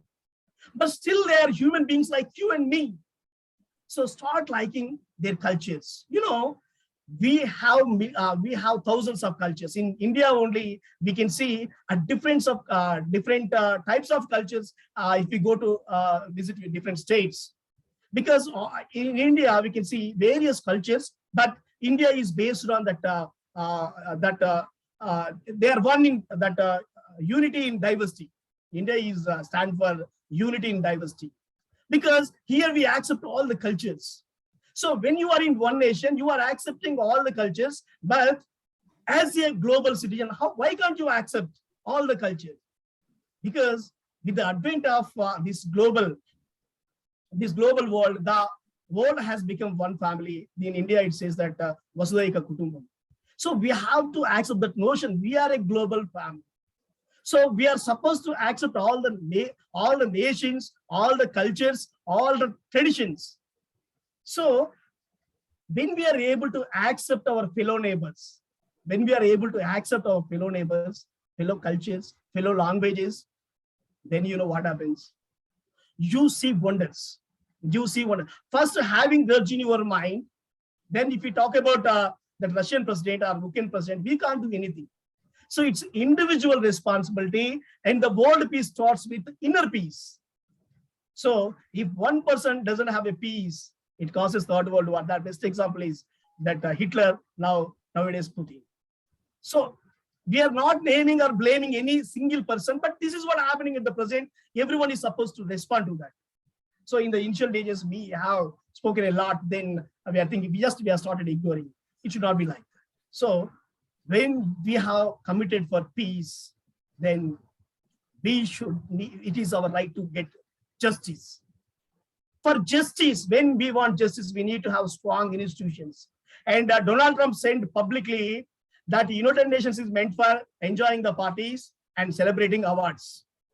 You believe it or not, as the president of America, you openly said that United Nations, what it is doing, instead of establishing peace, they are enjoying with parties and they are celebrating award ceremonies. So this is what happening.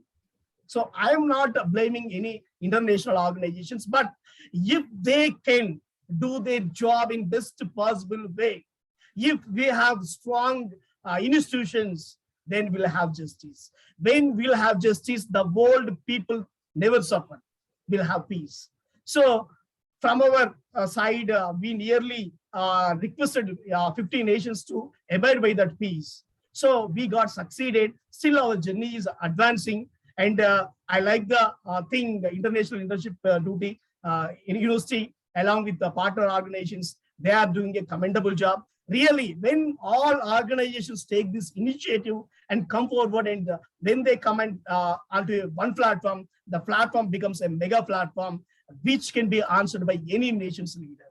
So I thank these organizations for doing a commendable job in promoting sustainable development goals, because these sustainable development goals not only think about the present generation, but also about the future generation.